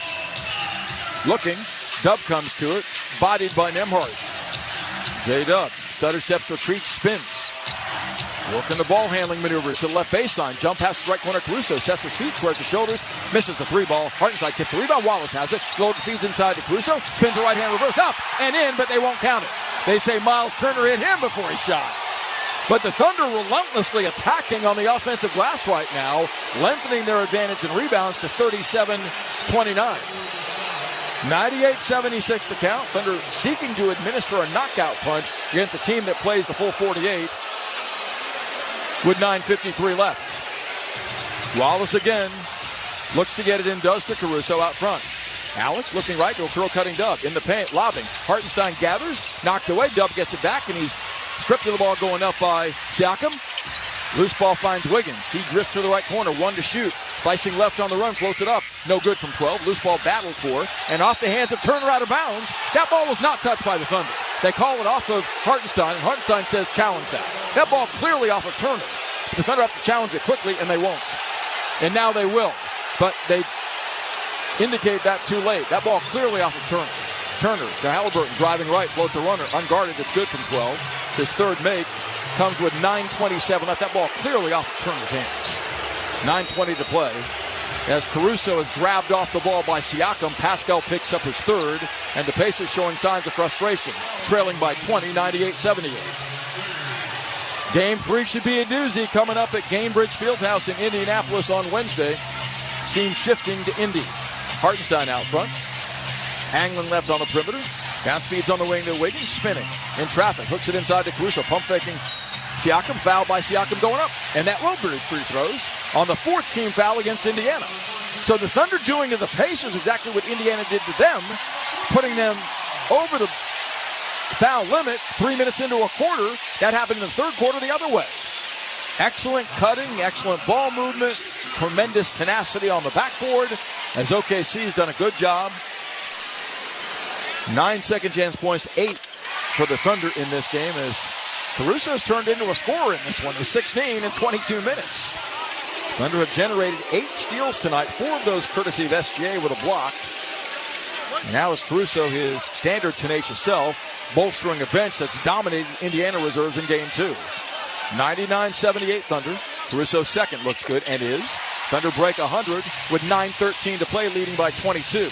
Halliburton front court, shadowed by Dort. Ducks find a pick by Turner. Weaving left now for a pull-up 18-foot stroke straightaway that's good. So Halliburton finding his way in the fourth quarter. He often does. He has 9 now, including consecutive makes in the fourth. Inside the 9-minute mark, Thunder by 20. Dub out front. Drives by Siakam. Jump stops in the paint for a fadeaway 13-foot stroke that's pure. OKC at 48% shooting, and Jalen Williams on the beam with 17. Siakam out front, challenging Dub. Crosses him over. Slides baseline on the run, lays it high off the window errantly. Rebound fought for. Wiggins saves it and going out of bounds to Hartenstein. Excellent hustle. Dub fed. Swooping left on Halliburton. Steps to the wing and fires on Turner. A 3-ball that is ill-advised, not close. Siakam has the miss. Pascal up the left side to Nembhard, spinning on Wiggins. Behind the back dribbles in traffic, nearly swiped by Dort. Gets it back, dishes to Shepard up top. Now Nembhard fed. Barreling left on Dort as we have a blocking foul called on Lou. That'll be his fourth. Nembhard completely out of control, tripped himself. 8:17 left. Caruso out with 17 points. His career playoff high is 20. That happened in the opening round against Memphis in game 1, won by 51 by the Thunder to begin this postseason push. Holmgren in, Hartenstein out. They've been a terrific tandem tonight. Ihart, 8 rebounds, 4 assists, 3 points in 22 minutes. Chet's got 15 points, 5 boards, an assist, and a block. 14 to shoot. Halliburton lobs it near midcourt to Turner, gets it back. Tyrese down the lane unguarded. Lays it up and lays it in easily as the middle opened wide. 8:11 to play. It's 102-82. Much of this will be filed away by Rick Carlisle for game 3. You got to believe that. Dub, left baseline. Contained by Turner. A blocking foul called on Miles as Dub got cracked in the head by Miles Turner, who commits a second. Rick Carlisle cannot be serious challenging that call. Are you kidding? Dub to the line, hopefully okay. Jalen, 6 of 7 shooting foul shots, has 17 points, also 5 rebounds and 4 assists. Penalty situation in effect. Pacers already out of fouls with 8:02 to play in game 2. As Rick Carlisle's going to challenge that call by Ben Taylor. And he is hot and after Taylor. That's simply frustration. There's no way he wins this challenge. None. That's the definition of a hard foul by Miles Turner. 8:02 to play. We have our first coach's challenge of game 2. It allows us to take time. Thunder up 20. This is Thunder basketball. Progressive knows sports brings people together, but you gotta feel bad for people who don't even get it. Some people will never know what it's like to see their favorite team's hopes decided by a ping pong ball to draft the next superstar. Or not. I mean, sure, it's silly for your happiness to hinge on the success of a 20-year-old entry-level employee, but you just can't help yourself. The stress is exhilarating. Progressive can't bring people together like the draft, but we can bring your home and auto insurance together with a bundle. So switch and see if you could save hundreds. Progressive Casualty Insurance Company affiliates and other insurers not available in all states or situations. With Mazzio's Mix and Maz, it's easy to get the things you love for the price you like. Choose from medium one-topping pizzas, 8-piece boneless chicken wings, loaded cheese dippers, fresh chef salad, and the delicious brookie dessert. Pay just $7.99 each when you buy 2 or more. Pizza, chicken wings, salad, cheese dippers, and dessert. Mix and Maz your way to your favorite flavor combo today. Just $7.99 each at participating locations and for a limited time only. Order now at Mazzios.com. If you've been injured in a car accident and need the concierge medical care you deserve, then you need Impact MD Accident Care. We'll get you back to the life you had before the accident with no out-of-pocket expense to you. And with 6 locations across OKC and statewide, there's bound to be an Impact MD near you. Call us anytime 24/7 at 405-483-3075 or visit ImpactMD.com. Impact MD is a proud partner of the Oklahoma City Thunder. With just seconds on the clock, I'm chomping at the bit here, Frank. I'm telling you, this is a moment in basketball history to really relish in. Back at the offensive end, Ken Chubb musters up all his strength and squeezes down into the paint. He breaks through the screen, posts up with buns out, catches the ball, and... Order up. And he's called for the double drizzle. Dude, just get your hot dog and let's get back to our seats. Eat Schwab, the official hot dog of the Oklahoma City Thunder. Well, we told you chances of the Rick Carlisle challenge were 0 and none, and that's exactly how it's played out officially. Miles Turner didn't come close to establishing legal guarding position. The Pacers burned their challenge, and they're getting burned in Game 2, down 20, 102-82. Looking for a place to watch the finals? The game's always on at Thunder Watch Zones, presented by Michelob Ultra. Find a watch zone near you at OKCThunder.com/Bar Network. Thunder relentless tonight, and that's exemplified by their 5 offensive rebounds in the fourth quarter alone, helping them outscore Indiana 9-8 in the frame. And in the non-Shea minutes tonight, Thunder rallying to be plus 12 as Rick Carlisle continues to plead his case to Ben Taylor. Save it, Rick. Gather your forces for Game 3. 20-point game here, 4 minutes into the fourth quarter, as Indiana comes with Matherin, Toppin, Ben Shepherd, Miles Turner, and Tyrese Halliburton. J-Dub readying for his 8th and 9th free throws of Game 2. Thunder getting to the line 26 times after this sequence. Mentioned this earlier in the series, the Pacers allow more foul shot attempts than any team in postseason, and that's been the case throughout. They yield 28.5 free throw attempts a game. It's Wiggins who's been a massive inspirational spark off the bench with 14 and 18 minutes in Game 2, joined by Dort, Holmgren, Dub, and SGA. So Shea back logging 31 minutes. It's seen him swipe 4 steals, block a shot, dole out 7 assists, and score 27. 8:02 to play, Thunder by 20. Dubs for his free throw. Makes it a 21-point game. He's got 18. Jalen on this postseason run for the Thunder. 2 times over 30, 8 times over 20. Also has a double-double. Strokes the second. It looks good in his. Thunder from the line, 23 of 26. Taking care of business in a big way in Game 2, up 22. They've led by as many as 23. That was in the second quarter. 7:55 left. Halliburton between the rings. Angles right back at the pick by Turner. Fires a wing 3 that's up and in. So Halliburton's come to life in the fourth quarter. Has made his second 3 in 6 tries. He has 14 points. 11 of those coming in the fourth. 19-point game as Shea burrows into the left corner. Guarded by Shepherd. Backs down, draws a double from Turner. retreats and dumps it inside to Holmgren. Right wing dub, cross court left to Wiggins. Sets himself for another angle left three-pointer. Gets that! Thunder offense getting wiggy with it, baby, in game 2. He has 17 points, including 5 three-pointers. Thunder 107, the Pacers 85. That's OKC's 22nd assist they've made. 12 of 33 threes, 36.5%. Halliburton dancing and dashing, bounce feeds to Turner. He wants 3-angle right. It's up, no good. Long rebound, run down by Shepard. Halliburton has it, dumps it left corner to Toppin. He wants a 3-ball. That's blocked going up by Dort, who got a piece of it. Holmgren had a loose ball knocked away by Shepard. Toppin in the corner. Up top to Turner. 7 minutes left. Christian Halliburton driving and kicking. Wide left of Turner, claimed by Mathurin, driving and lobbing left wing to Toppin. Obi to the dribble. Former Knick, cross-court right intended for Halliburton, jammed out of bounds by J-Dub. Playing this Pacer team requires full-on effort for the full 48 minutes, and the Thunder have given that and then some tonight. 10 to shoot. Mathurin out front, swiped at by Dub. Turner screens. Mathurin wedges right behind it, down the lane on Holmgren. Puts defenders, and he's fouled going up by either Dort or Holmgren with 4.5 left on the shot clock. Ton Dort, going to be his 5th. Ben Mathurin is adroit at drawing fouls, although I'm not sure. Well, it's hard to say. The one replay, I thought Dort got clean, but there was no protest by Lou, so apparently against his buddy growing up in Montreal, Quebec, he's guilty. As Mathurin's at the free throw line. 1 of 2 tonight. He has 6 points. His first foul shot's good. This is an area of Mathurin's game that he really excels at. Very good drawing contact and fouls.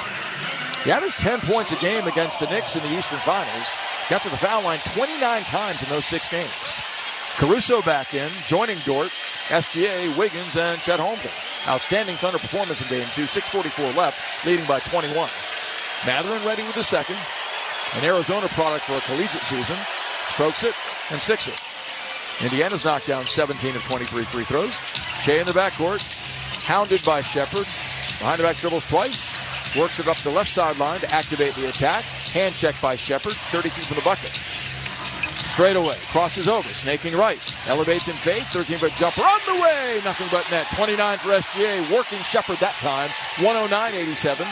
Thunder at 48% shooting in game 2. Brilliant. Halliburton angles left on the dribble, sets up Thomas Bryant, gives it up to Toppin, swooping left down the lane. To the rim, high over Holmgren, can't convert. The left-hand scoop, and the loose ball is knocked out of bounds, they say, by Wiggins. It will stay Pacer possession with 14 to shoot. J-Dub back in with 6:11 left, sitting down Wiggins. Aaron gets a big round of applause. What an effort by Wiggs.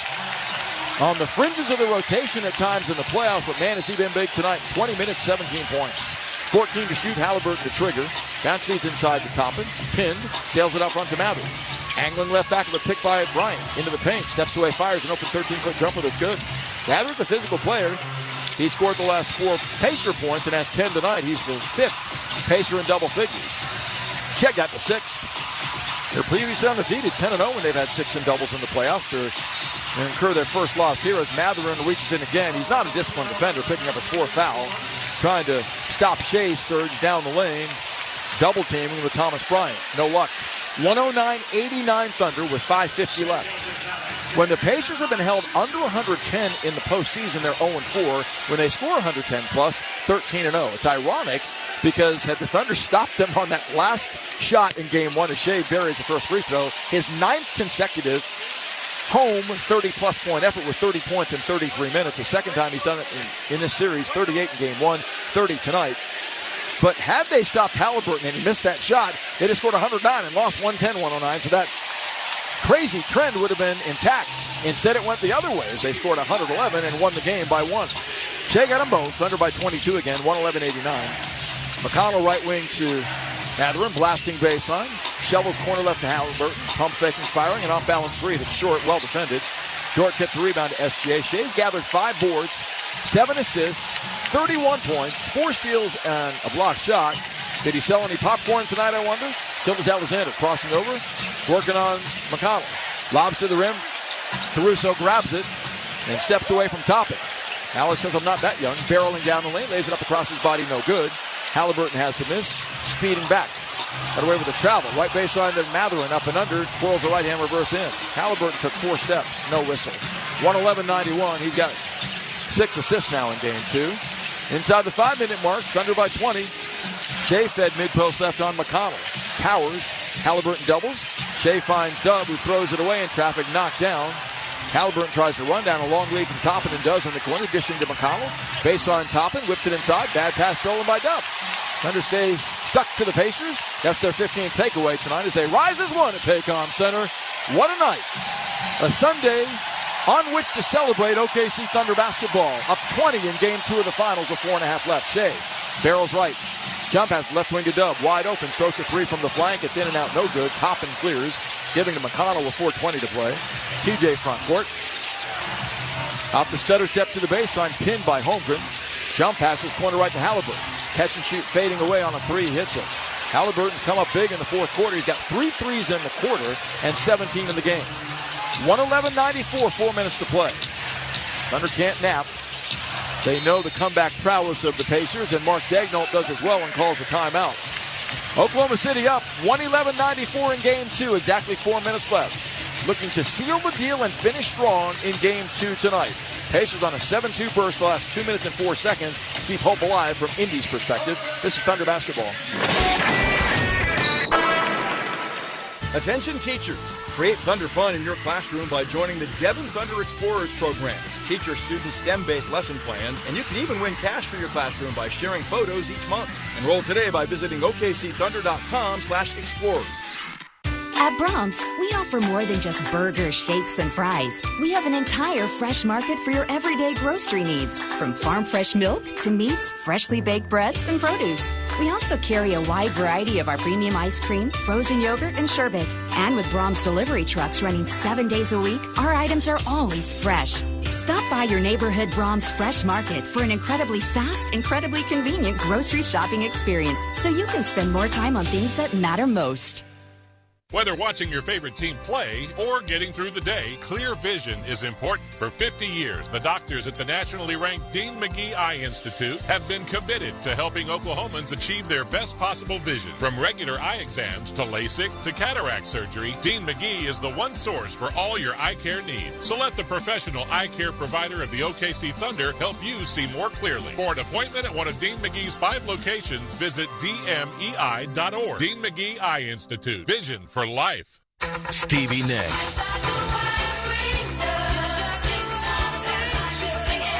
One special night. Tickets on sale now at Ticketmaster.com. Don't miss Stevie Nicks. Live at Paycom Center.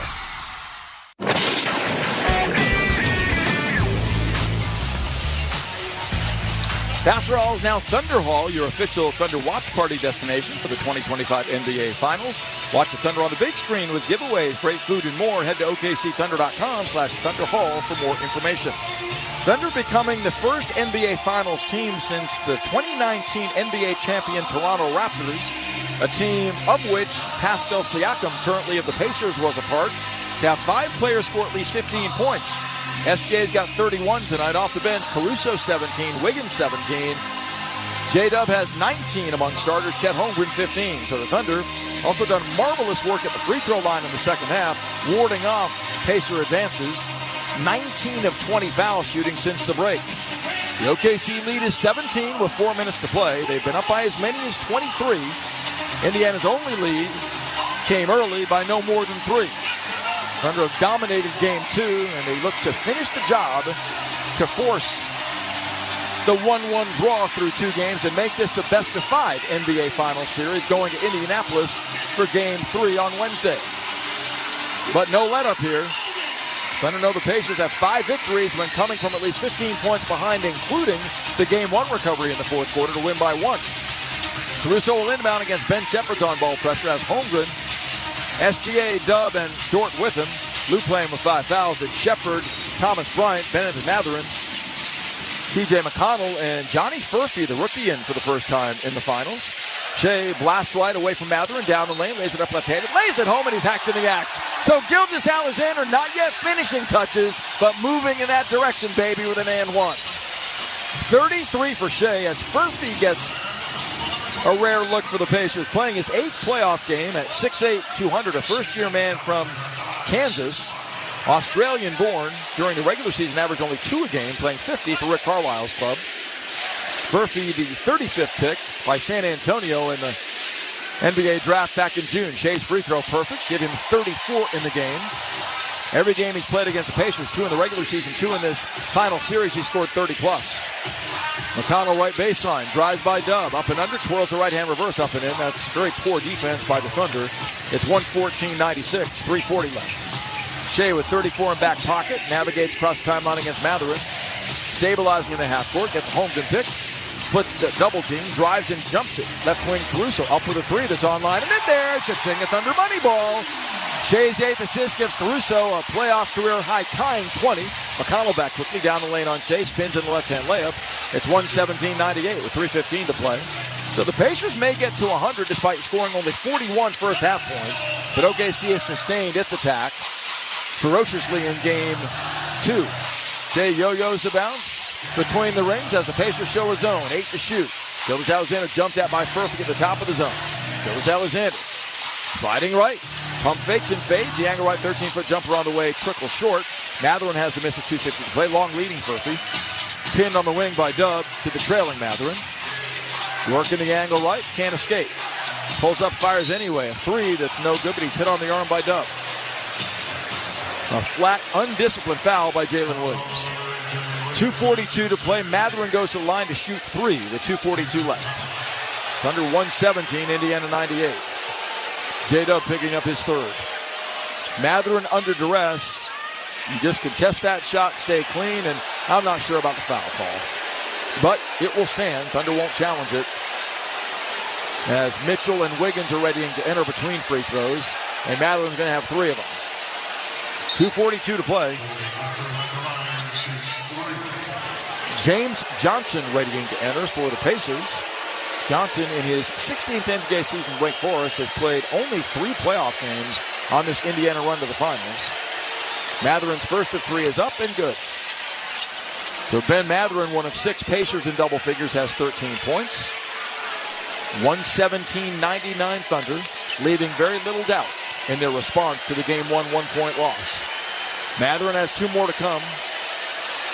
Lost the second one and leaves that one short, no good. The crowd loves that. Looking to distract him with Thunder sticks down in the end zone to my right. A.J. Mitchell, Kenrich Williams, Aaron Wiggins in, SGA, J-Dub, and Chet Holmgren out. So Dub and Chet a combined 11 of 25 shooting tonight for 34 points. Shea administers another 30-point delivery with 34, 8 assists, 5 rebounds, 4 steals, and a block. Tremendous overall effort by that trio. As Mathurin readies for the 3rd of 3. His team down 117-99. Benedict strokes it and sticks it. 2:42 left. Kenrich Williams provided big minutes off the bench in this one. Doing a lot of things well to help the Thunder string this together to come back and even this series. Wiggins front court on the handle. Mathurin on him. And a space spread floor. Aaron top of the key, 8 to shoot. Slashing left, down the lane a step, lays it up. Block going up by Mathurin and James Johnson, but one of the 2 fouled. Johnson says, I'll take that. 2:25 to play. James is the son of a multi-time kickboxing champion. He brings that sort of physicality with him and has done that everywhere he's been. And he's been with 9 other NBA teams. Free throws for Wiggins. 17 for him. His playoff career high 21. That came against Memphis in round 1 of this postseason run.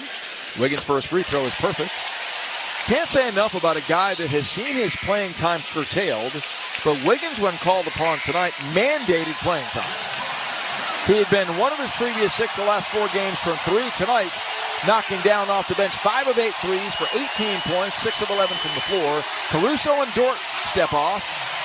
Isaiah Joe and Jay Will step on with 2:25 to play. 118-100 Thunder. As OKC made a habit of scoring 120-plus during the regular season, averaging 120.5. And likely to do that indeed against the Pacers here in Game 2. Second free throw in and out. Murphy has to miss, giving to McConnell. The veteran streaks across the timeline, guarded by Mitchell. Gives it up on the wing for a 3-ball by Ben Shepherd that's short. Doubling back to snag to miss. Mitchell, his 4th rebound in this series. The rookie. Dribbles to the left wing, contained by Furphy. The ball swung up top to Jay Will. Crowded by James Johnson, giving to Joe. Lobbing inside to Jay Will, who fumbles the ball out of bounds. 2 minutes left. Jay Will, a big grin. May have had a dunk had he held on to that. That's the Thunder's 12th turnover. They forced 15 in game 2. Wiggins out with 18 points, 4 rebounds and an assist. A definitive X factor tonight. Inside the final 2 minutes, the verdict decided in game 2 as McConnell dishes to Johnson up top. On the dribble weave to Furphy. Dylan Jones guards him. Dylan off the bench. Matherin fires an angle right 3 that's off, and Jay Will clears with 1:45 to play. Up the right side, Joe. Isaiah picked up by Furphy. Ducks baseline, stripped to the ball. Fights to get it back, diving, but McConnell tips it to James Johnson. 1:30 to play. 118-100 Thunder. Johnson front court, played by Jay Will. Jansen comes baseline, lifts it inside to Matherin. Pump faking Usman Jang, who's checked in. No maneuverability there. 10 to shoot. Matherin steps to the left wing now. Across the lane, left to right. Jump pass in corner right to Shepard, wide open. Ben's 3 is good. So the Pacers knocked down their 14th 3 tonight. Thunder with 13 of those. Mitchell speed dribbles front court to escape full court pressure. Supplied by Furphy. Thunder up 15, 118-103 with 1:05 remaining in game 2. The chant is OKC at Paycom Center. Now what a response they've offered tonight off the gut punch. 1-point loss of game 1. Mitchell up the right side, bodied and fouled by James Johnson. I think Johnson just wants to collect as many fouls as he can. Acknowledging again that he blasted Mitchell 35 feet from the bucket. Mitchell to the free throw line. JJ incurred that great toe injury that sidelined him a good chunk of his rookie season, playing only 36 games, but man, were the 36 they were. The lefty from UC Santa Barbara, Lofson sticks the foul shot. He went scoreless in game 1 in 4 game minutes in the second quarter. During the regular season at 6.5 points, 2 rebounds and nearly 2 assists. What a bright spot he was as the 38th overall pick by the Knicks. 120-103, got both free throws. Thunder by 17. McConnell into the paint for a fadeaway 12-foot jumper that rolls around and good. That's his game. He's now got 11 off the bench. He's the 7th pacer in double figures. The Thunder lead is 15. Mitchell off the stutter step. Spurts across the timeline as they rise as one at Paycom Center. Thunder receiving a standing ovation. Up 15 with 40 seconds left in game 2. Mitchell, 10 to shoot. Top of the key. Crosses over. Kicks right corner, Jay Will. He wants 3. Lofting and sticking it. Cha-ching, a Thunder money ball. Finishing touches tonight, baby. OKC en route to a game 2 rout. Up 123-105. 25 seconds left. Johnson left wing. Down the lane. Side steps. Lays it up and lays it in. It's 123-107. First by Jay Will there. Shot clock's off, and this one is over. The Oklahoma City Thunder clap back at the Pacers after receiving a massive gut punch, a game in which they led throughout until there were 3/10 of a second to play in game 1 on the Halliburton rainbow jumper, losing 111-110. They show that rebounding prowess. Unbeaten following losses, that remains intact as the Thunder win game 2 big, 123-107 over the Indiana Pacers. And this series is even at 1-1 going back to Indy for game 3 on Wednesday night. So we know now there will be a game 5 here. That will be a week from tomorrow night at Paycom Center, as this series will go at least 5 as the 2 teams have split the first 2 at Paycom Center. Tonight's OG&E power play of the game comes courtesy of Aaron Wiggins and Alex Cruz off the bench, combining for 38 points as OKC wins game 2 big, 123-107. OG&E re-energized life. Thunder brought energy, they brought consistency, they brought great effort in game 2, as I think we all expected they would, as they even this thing up decisively with a 16-point victory over the Pacers. Aaron Wiggins putting on the headset to join me, I believe, downstairs. As he's being given the headset now, OKC had a 6 lead change effort going into the second quarter where they blew it open, outscoring the Pacers 33-21. Aaron, can you hear me okay? I hear you just fine. All right, I want to hear from you. How do you stay professional and ready as you were tonight in the biggest game of this season for this young team and come out and deliver the way you did, the 18 points in 21 minutes? Man, like you said, biggest game of the season. We're in the finals, man, so you got to be ready, regardless of, what your time looks like, regardless of, your role. You got to be ready, and you want to go out there and contribute to helping the team get in a position to win games. You buried 5 3-pointers in this game. You know that's Indiana's game. How important was it for you guys to virtually match them in three-pointer in game 2? It wasn't like a focus to try and match them, but to play our pace, to share the ball, to play, the way that we always play. And shots fell for me tonight. My teammates kept finding me. and we were just, in a good rhythm. It looked like what may have been a priority was quickening your pace offensively. You had great ball movement with 25 assists after 13 assists in game one. Can you talk a little bit about that, sharing the ball, distributing, getting everybody involved? Yeah, our style of play when we're at our best is when we're sharing the ball, when we're playing fast and kind of, creating good looks for each other. So we emphasized that. We did a good job coming out from the jump and trying to execute that. And we just got to carry it over. What is it about you guys, Aaron, that allows you that zero mentality off of a really tough gut punch loss by one late in game one to come out tonight and perform the way you did? Man, just knowing that, it's first to four. It's a series. Like you said, biggest game of our season, and this is, the finals. So you're playing for something. You can't sit on, the last game or the day before. You got to be ready for the next game. So the big question now, Aaron, going to Indianapolis where you've got game 3 coming up Wednesday, is how do you wrestle home court advantage back from a team that has shown great confidence through this postseason run, the Pacers? They've got 2 coming up on their home floor. Yeah, man. Rest up. Make sure we're, watching film and getting together to, prepare ourselves, obviously, for playing on the road. But just play our game, man. Go get it. Go out there, play confident, and play together. Tremendous job tonight. Great to watch you do your thing in a big win for your team. Thanks, Aaron. Thank you. Aaron Wiggins joining us downstairs, one of 5 Thunder players to score at least 15 points. They become the first team since the Toronto Raptors in 2019 to accomplish that in the NBA Finals. That Raptors team won it all, surprising Golden State in that ambush of the Warriors. We'll see if that bodes well for the Thunder moving forward from here in a series that's even at 1 apiece with Game 3 coming up in Indy on Wednesday. Thunder big in Game 2, 123-107, a night on which they led by as many as 23. A great job outscoring the Pacers inside again, 42-34.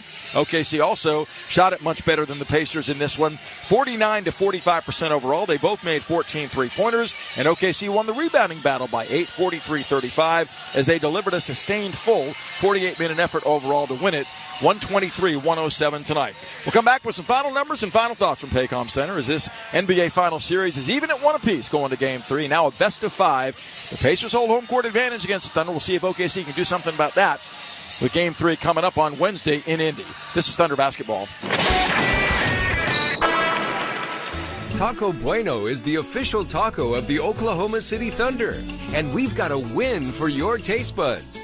We're celebrating every Thunder playoff game with a free taco the day after. That's right, a free taco. Just mention your Thunder taco and enjoy a crispy beef or soft taco on us. No coupon necessary. It's our way of saying thanks for cheering loudly. Celebrate the playoffs the Bueno way. Only at Taco Bueno. What if you could make your energy dollars go further this summer? Switch to OG&E Smart Hours and pay nearly half price for electricity for 19 hours every weekday and all weekend long. So go ahead, bake an extra batch, stream another episode, and make your evenings cooler. Just switch your energy use to the 19 daily Smart Hours to help the grid, the environment, and your wallet. Sign up today to receive nearly half-priced electricity at OGE.com/Smart Hours. Riverwind is bringing the heat this June at OKC's favorite casino. So get the party started with the hottest jackpots in town. Book a stay at our hotel for a weekend of fun with friends. Win like an all-star on your go-to games. Grab a bite and a bev at one of our fabulous eateries. Go for gold with your wild card and play for your chance at $80,000 in our Sunshine Riches giveaway. For the best summer yet and unforgettable good times, make it Riverwind. With Mazzio's Mix and Maz, it's easy to get the things you love for the price you like. Choose from medium one-topping pizzas, 8-piece boneless chicken wings, loaded cheese dippers, fresh chef salad, and the delicious brookie dessert. Pay just $7.99 each when you buy 2 or more. Pizza, chicken wings, salad, cheese dippers, and dessert. Mix and Maz your way to your favorite flavor combo today. Just $7.99 each at participating locations and for a limited time only. Order now at Mazzios.com. Thunder Basketball is sponsored by Devon Energy. Commitment runs deep. And MidFirst Bank, the official bank of the Oklahoma City Thunder. Time to break down the game. This is the Oklahoma City Thunder postgame show, sponsored by Riverwind Casino. Now here's the voice of the Thunder, Matt Pinto, on the Oklahoma City Thunder Radio Network. Well, the beauty of the NBA playoffs, and I guess we project that now into the NBA Finals, is no two games ever look very much alike. Same two teams playing on the same floor, but the adjustments, the tweaks, the shifts coming off of one game going into the other often open up the door to opportunity. And the opportunities that were presented tonight to the Thunder reserves, Alex Caruso matching his playoff career high with 20. He made 4 3-pointers, had 3 rebounds and assists in this game.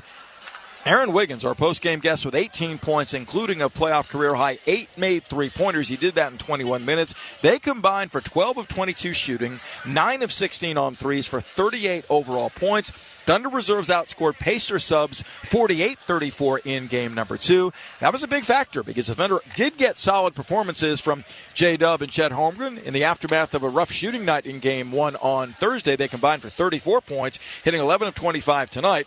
Shai Gilgeous-Alexander did his thing in so many different facets with 34 points in this one. That's his 9th straight home 30-plus point playoff game. He had 8 assists, 5 more than he did in game 1, 5 rebounds, 4 steals, a game high with 1 block shot. But this was an overall outstanding Thunder team effort. And they're now 5-0 in the playoffs coming off of a loss. They were 12-2 in the regular season, so 17-2 in their 19 losses, regular and postseason. And in this 5-0 stretch in which they rebound from setbacks, they've outscored their opponents by an average of 19.6 points a game, plus 98. That includes plus 16 tonight, 123-107 over the Pacers. Indiana's led in scoring by Tyrese Halliburton with 17. He had 14 of those after halftime, 12 in the fourth quarter, but he also had 5 turnovers in 34 minutes. Halliburton making 7 of 13 shots, minus 5 in the raw plus minus, had 6 assists, 3 rebounds, 2 steals, and 2 blocks. Andrew Nembhard, 1 of 7 in double figures for the Pacers, but he was minus 17 in the raw plus minus in this game. Despite 3 steals, he had 4 rebounds, 4 assists, scored 11 on 4 of 8 shooting. Miles Turner had a burst in the third quarter of this game, wound up with 16 points in game 2 after 15 in game 1, 4 boards, 4 assists, no block shots for him in this one after 3 in the opener. He was minus 4. Pascal Siakam scored 15 points tonight, but not efficiently, 3 of 11 shooting, 1 of 4 on threes. He had 7 rebounds with 4 assists, also 2 blocks, minus 15 in the raw plus minus. Aaron Nesmith knocked down 4 3-pointers, scored 5 buckets total for 14 points. He had 4 rebounds, was minus 8. Benedict Mathurin, 14 points off the bench. That's because he got to the foul line 7 times, converting 5 of those. He was minus 9 in the raw plus minus. T.J. McConnell scored 11 points off the bench. He doled out 6 assists, tying Halliburton for team high honors. Also had 2 steals with 3 rebounds. He was minus 6 overall. Obi Toppin scored just 3 in game 2 after busting out for 17 in game 1, including 5 3-pointers, 1 of 5 on threes, 1 of 8 from the field in game 2. Thomas Bryant scored 1 point in 12 reserve minutes. Ben Shepherd scored on a 3 late. He scored 3 points total, minus 8 in the raw plus minus. Rookie Johnny Furphy got in for 4 scoreless minutes, and James Johnson played the final 3 minutes in which he made 1 bucket, scored 2 points. Pacers limited to 45% shooting in this game, 37 of 82. They got up as many shots as the Thunder after surrendering 16 more shots in game 1, a game that saw them come back from 15 down to win by 1. Indiana 14 of 40 on 3-pointers, 35% tonight. 19 of 26 foul shooting, 73%. Lost the rebounding battle after winning in game 1 by 17. They fall by 8 tonight, 43-35 to the Thunder. OKC got 11 offensive rebounds in this game to 7 for the Pacers. 27 Pacer assists, 9 steals, 6 block shots. They protected the ball better with 15 turnovers for 14 Thunder points. OKC led by SGA with 34, including 11 of 21 shooting, 1 of 4 from 3, 11 of 12 foul shooting, grabbed 5 rebounds with 8 assists, 4 steals and a block. Shai logged 36 minutes in which he was plus 5. Chet Holmgren scored 11 of his 15 points in the opening half. He had 6 boards, 1 assist, 1 block, 6 of 11 shooting, 1 of 3 on threes, 2 of 2 at the line. He was plus 4 in 28 minutes. J-Dub, 19 points, including 8 of 9 foul shooting, 5 of 14 from the floor, 5 boards, 5 assists, 1 steal, plus 5. 4 points generated by Cason Wallace in his second straight start. Also had 2 steals, a block shot, with 1 assist, 3 rebounds in 23 minutes. He was plus 12. Lou Dort logged 26 foul-plagued minutes in game 2, had 3 points, 2 rebounds, and 1 assist. Off the bench, Alex Caruso matched his playoff career high with 20. That included 6 of 11 shooting, 4 of 8 from 3, knocked down all 4 of his free throws, had 3 rebounds with 1 assist. He was plus 6. Isaiah Hartenstein, a big game with 3 points, 8 rebounds, 4 assists, and a steal. Logged 22 minutes in which he was plus 17. How about Aaron Wiggins' line overall? 18 points, 6 of 11 shooting, 5 of 8 from 3, 1 of 2 at the line, had 4 rebounds, 1 assist, 1 steal, plus 24. The best player by that metric in game 2, logging 21 minutes. 2 points generated by Isaiah Joe. He did that in 6.5 game minutes, had a rebound on the night. Kenrich Williams was plus 15 in this game in 8 minutes of playing time. Missed the only shot he took, but he had 4 rebounds, including 2 offensively, with 2 assists and 1 block shot. 2 points generated by A.J. Mitchell late. He logged 3 minutes. Jay Will knocked down a 3-pointer in his 2.5 minutes of playing time. Dylan Jones and Usman Jang scoreless. Thunder a solid 49% field goal shooting in Game 2, 40 of 82, 14 of 36 on threes, 39%. Coming into this one, their previous 3 games saw them making 40+% on threes, nearly 40% in Game 2, and they matched the Pacers after being down by 7 made threes in Game 1, a loss, even at 14 threes tonight. 29 of 33 foul shooting by the Thunder, outstanding there, 88%. Won the rebounding battle 43-35 with 11 coming offensively. 25 Thunder assists in this game, nearly double what they generated in Game 1 with 13. They came away with 10 steals, 4 block shots, 14 turnovers, accounting for 17 Pacer points. Thunder in the paint won for the second straight time in this series, 42-34. Second chance points to Indiana by 1, as it was in Game 1, 10-9. And on the break, the Pacers had 9 fast break tallies. Thunder can live with that. OKC had 4, 1 of 6 in transition.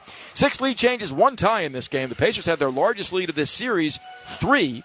Thunder led by as many as 23, and they win it decisively, 123-107. So now the scene shifts to Gainbridge Fieldhouse in Indianapolis. Pacers have been solid at home during the playoffs, but not as good at home as they've been on the road for whatever reason. They're now 7-3 away from home, 6-2 at home. Thunder will have their work cut out for them. Won during the regular season in Indy, 120-114 the day after Christmas, a game that did not have Alex Caruso participating for the Thunder. We'll see if they can summon the resolve to reclaim home court advantage by going into Indy and winning Game 3. That'll be an 8:30 Central. Check that, a 7:30 Central start time, Central Time, 8:30 Eastern. That means on the flagship station, 98.1 FM, WWLS. The Sports Animal will get it going at 6 with pregame coverage. On the network, pregame time 7 for the Thunder and the Pacers. Whoever wins that game goes up 2-1 in this series. That's even at 1 apiece. 111-110 Pacers with drama, and the Halliburton game winner with 0.3 of a second to play in Game 1 at Paycom Center. Tonight, Thunder respond, win it big, 123-107 over Indiana. Can't wait for Wednesday. Hopefully you'll make plans to join us then. For our statistician, Daniel Matthews, our producer on site, and our engineer on site, Robert Mueller, Cisco, we appreciate his efforts tonight. Producer of Thunder Basketball is Josh Lee, assisted by Preston Poole. This is Matt Pinto bidding you a good night from downtown Oklahoma City. Stay weather aware and safe as you're driving home if you were here tonight. If you're out and about tonight, please pay attention to what's going on. Storms definitely active in the state of Oklahoma tonight. But the Thunder provide the thunderstorm that fans of this team were looking for, rallying to rout the Pacers 123-107 to even the series at 1 apiece. Back with you on Wednesday. Until then, our postgame show gets going with Gideon and Matt next. Stay tuned for that. This is Thunder Basketball. Concert information. I got stolen by the Crowder, Grace and Glory Tour. Featuring Crowder. Sunday night, October 26th in Oklahoma City at Paycom Center. With special guest Passion Music, Louis Giglio, plus Carrie Job Carnes and Cody Carnes. Tickets and info available at awakeningfoundation.com. Crowder, Grace and Glory Tour. Presented by the Awakening Foundation, a nonprofit organization. Riverwind is bringing the heat this June at OKC's favorite casino. So get the party started with the hottest jackpots in town. Book a stay at our hotel for a weekend of fun with friends. Win like an all-star on your go-to games. Grab a bite and a bev at one of our fabulous eateries. Go for gold with your wild card and play for your chance at $80,000 in our Sunshine Riches giveaway. For the best summer yet and unforgettable good times, make it Riverwinds. Taco Bueno is the official taco of the Oklahoma City Thunder, and we've got a win for your taste buds. We're celebrating every Thunder playoff game with a free taco the day after. That's right, a free taco. Just mention your Thunder taco and enjoy a crispy beef or soft taco on us. No coupon necessary. It's our way of saying thanks for cheering loudly. Celebrate the playoffs the Bueno way. Only at Taco Bueno. Whether watching your favorite team play or getting through the day, clear vision is important. For 50 years, the doctors at the nationally ranked Dean McGee Eye Institute have been committed to helping Oklahomans achieve their best possible vision. From regular eye exams to LASIK to cataract surgery, Dean McGee is the one source for all your eye care needs. So let the professional eye care provider of the OKC Thunder help you see more clearly. For an appointment at one of Dean McGee's 5 locations, visit dmei.org. Dean McGee Eye Institute. Vision for life. Hey, welcome back to the Oklahoma City Thunder postgame show. Gideon Hamilton, Matt Ravis at Lively Beerworks Tap Room. We'll tell you more about Lively coming up in just a moment. We will also hear from the head coach of the Oklahoma City Thunder, Mark Daigneault, is preparing to give his postgame remarks, and he's sitting down right now. Let's go ahead and listen in to Mark with the media. There were a lot of things tonight that we were just like a little better in. And more comfortable, and that was on both ends of the floor. I just thought the guys did a good job of just improving, which is important going from game 1 to game 2. Joel on the right. Joel Lorenzi to Oklahoma. Mark, I just wonder what it feels like against Indiana when you're operating in that sort of 15-point to 20-point lead, and what you felt was different about the middle quarters of tonight compared to game 1.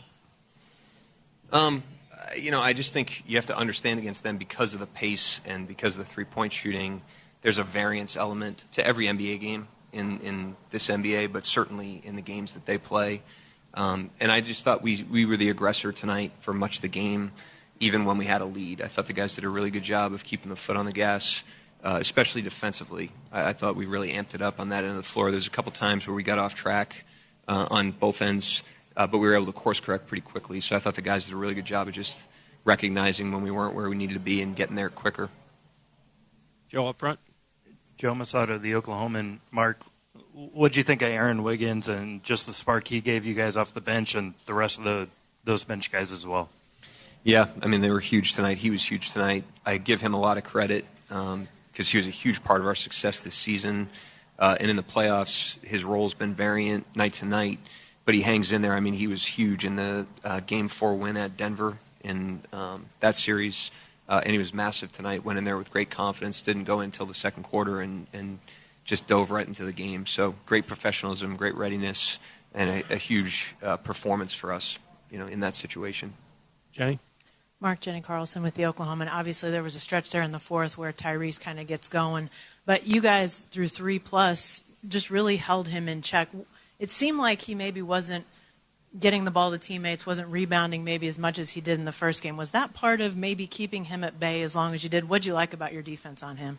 Yeah, I mean, they're not the type of style where you're just like keying on one player, just because of the way they play. And so they're a more conceptual team, and you have to be kind of a conceptual defense against them. And if you do that, I think it has a downstream effect on everybody against them. And so I thought we were able to do that tonight. I thought, like I said to Nick's question, the guys just really improved in a lot of like subtle areas, from game 1 to game 2, which is what you have to do in a playoff series to stay ahead of the series. Barry over here, second row. Yeah, Barry Trammell, Tulsa World. You played your bigs differently today in terms of the rotation. What did you like about the way Chet and Isaiah played separately and together? They were both really good in both situations. I thought both of them gave us huge lifts on both ends of the floor. That was one area where we improved tonight, was our pick and roll coverage against their bigs. They're a different look because of the rolling, the popping, just the way they play. And I thought one area that we really improved was on the defensive end in that area of the game. And, they both were great. I thought Chet in particular, he obviously had a rough offensive night in game 1. As always, he rose back up and was really, really good. Fred Katz from The Athletic. I'm curious how you felt like your offensive process changed from game 1 to game 2, and specifically in just getting into your sets a little earlier. It seemed like you guys were a little more urgent getting into sets earlier in the clock, and how you feel like that affected you guys offensively today. Yeah, they're a very distinct team. They're not just like a vanilla team. They play a very distinct style. It's part of their effectiveness. And it's both ends of the floor. They have an offensive reputation. They've been kind of branded as an offensive team, but they have a defensive identity as well that's predicated on pressure and perimeter physicality.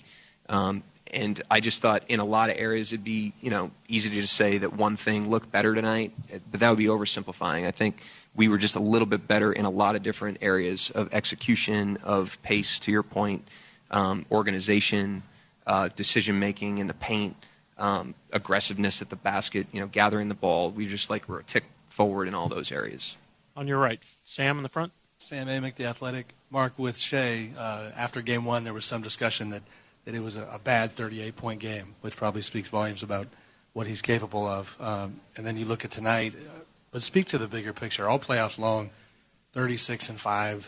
He's kind of creeping up the history charts when it comes to the impact and his ability to meet this moment. Yeah, unsurprising at this point. It's just kind of what he does. He just continues to progress and improve and rise to every occasion that he puts himself in and that we put ourselves in. And I thought, his floor game tonight was really, really in a great rhythm. I thought everyone played better individually, and I thought we played better collectively, and I thought that was just a byproduct. I give the team a lot of credit because that's a long 48 hours when you lose Game 1 like that, coming into Game 2. And the guys did a great job of just focusing on what we needed to do to stack to a win tonight, and that's how we got it. So that was individual players, collectively, offense, defense, everything. Dan over here on the third row on the left. Dan Devine, Yahoo Sports. Along those same lines, Jalen, 19 points, 5 of 14 shooting, but the impact overall seemed to be here from them. I'm just wondering what you're seeing in terms of the shots he's getting and then his overall floor game, the impact of that. Yeah, he didn't get off to a great start in his first stint, and then he really settled into the game, and he's huge for us. I mean, it's, all the things he brings to the game, defensively, size, versatility, physicality, offensive, on ball, off ball, it's that floor is really high. We really need him every single night. And when he has the great offensive nights, then he's unbelievable. But he's a great player independent of that, and I thought he was a great player tonight. He was another guy. He took a nice step forward. I think we all just kind of calibrated to our opponent. But you have to continue to improve in a series. I mean, they're going to go home, be very comfortable. They played very well there in these playoffs, and so if we don't continue to improve, then we'll get caught behind them. Michael down left. Mark, Michael Grange from Sportsnet Toronto. I think Shea had 6 assists assists to 6 different players for 3, and fairly critical game, obviously. And what does it say about the kind of trust that exists between him and vice versa in a situation like this, that he's willing to get off the ball and let other guys kind of step up and help? Yeah, I mean, that's been a mark of his whole season. I think that's an area. The scoring and the efficiency obviously gets a lot of shine, but he's really steadily improved as a playmaker, and he's been doing that for a long time. I thought in Game 1, like I said, it was as much to do with us calibrating to the opponent and the style, which was very different from really what we've seen in these playoffs. And I thought we did a good job of that tonight. But again, we have to continue to evolve in the series. Indiana's going to do that, and we need to do that individually and collectively. John in the middle. Yeah, John Hollinger from The Athletic. Mark, even while keeping the same starting lineup, it seemed as you got into your bench, you stayed much bigger at the 2, 3, 4 than you were in Game 1, and I was wondering what went into that decision. Yeah, I mean, just the feedback from Game 1. We had regular season games that we studied, and we studied their games leading into this, and then we threw out what we threw out in Game 1. I thought there were a lot of good things in that. I also thought we could push a little bit in terms of size tonight, obviously, with the way that we went. So, it takes discipline, but we try to really use these early games in the series to learn, what our options are and what our trade-offs are and not assume anything. And that was the intent tonight, is just to get a little bit more information. Now we have it. We'll apply that as we move forward in the series. Last question in the back center. Daniel Bell, BSO. Yeah, Mark, compared to Game 1, defense seemed a little different. Not as many turnovers. Can you just talk about the differences between Game 1 and tonight with the physicality, point of attack? Our defense? Yeah. Yeah, I mean, some of that's Indiana. There's 2 teams out there, and obviously when teams play against us, they understand that taking care of the ball is critical. And so I thought Game 1, first half was probably an outlier. And then I do think, when we play smaller, we tend to be a little bit more of a turnover defense. And when we play bigger, we have other strengths. And so it's a combination of things. But I thought overall, every look we threw out tonight, the guys did a great job with. Thank you, Coach. Yep, thank you. There we go. There's Mark Daigneault addressing the media after a game to win. This series is now tied at 1 apiece and now shifts back to Indiana in the next game. will be a couple nights from now, Wednesday night in Indiana. Matt and Gideon here on the Thunder Postgame Show, and we would love to hear from you. What do you think of the Thunder's first NBA Finals win in 13 years? 405-900-9957. That's 405-900-WWLS. We'll feature your calls and texts coming up next. This is Thunder Basketball. NBA Radio on Sirius XM is available on your connected devices. Listen at home anytime you want with Amazon Alexa, Google Assistant, or however you stream in the house. Your station. With Mazzio's Mix and Mazz, it's easy to get the things you love for the price you like. Choose from medium one-topping pizzas, 8-piece boneless chicken wings, loaded cheese dippers, fresh chef salad, and the delicious brookie dessert. Pay just $7.99 each when you buy 2 or more. Pizza, chicken wings, salad, cheese dippers, and dessert. Mix and Mazz your way to your favorite flavor combo today. Just $7.99 each at participating locations and for a limited time only. Order now at Mazzios.com. Stevie Nicks.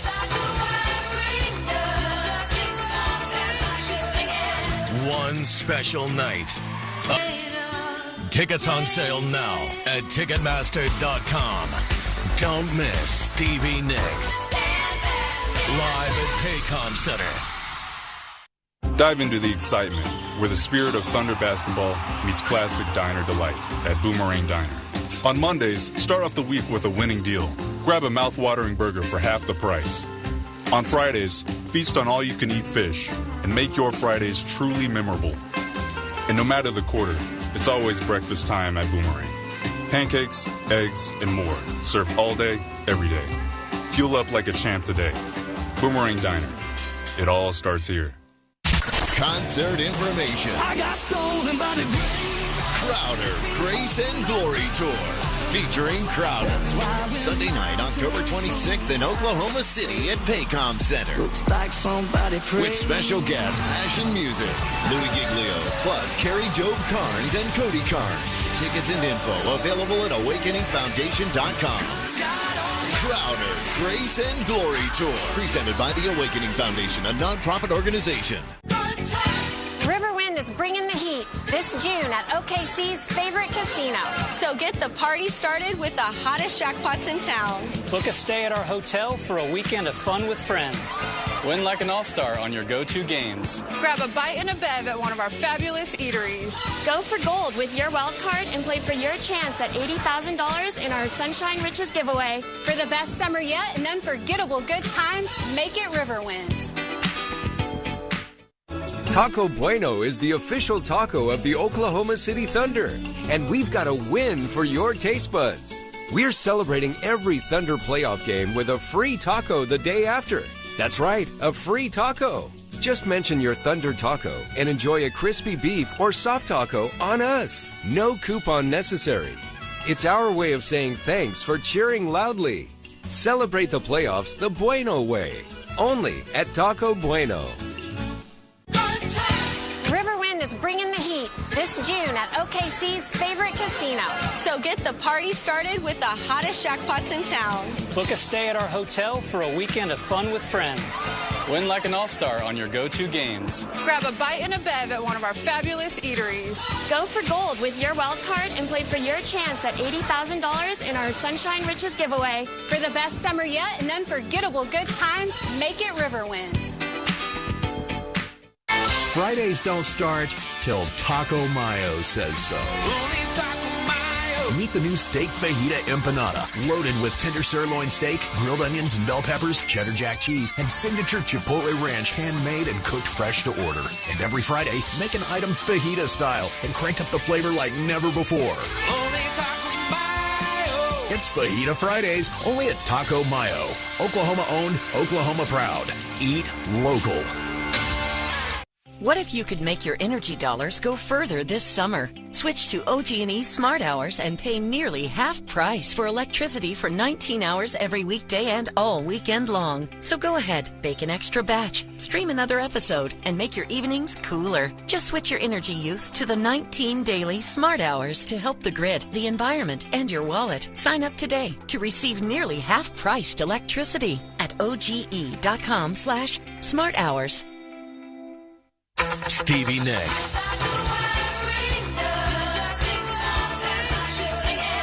one special night. Tickets on sale now at Ticketmaster.com. Don't miss Stevie Nicks live at Paycom Center. This copyrighted broadcast of the National Basketball Association may not be retransmitted, reproduced, rebroadcast, or otherwise distributed or used in any form without the express written consent of the NBA. This is the Thunder Recap on WWLS, the Sports Animal, sponsored by Lively Beer Works Tap Room. Now here's Gideon Hamilton and Matt Ravis on 98.1 FM, WWLS, the Sports Animal. Hey, welcome to Lively Beer Works Tap Room. It's the Thunder Recap on 98.1 FM, WWLS, the Sports Animal, just a couple of blocks west of Paycom Center, that saw the Thunder even the NBA Finals after a victory over the Pacers tonight.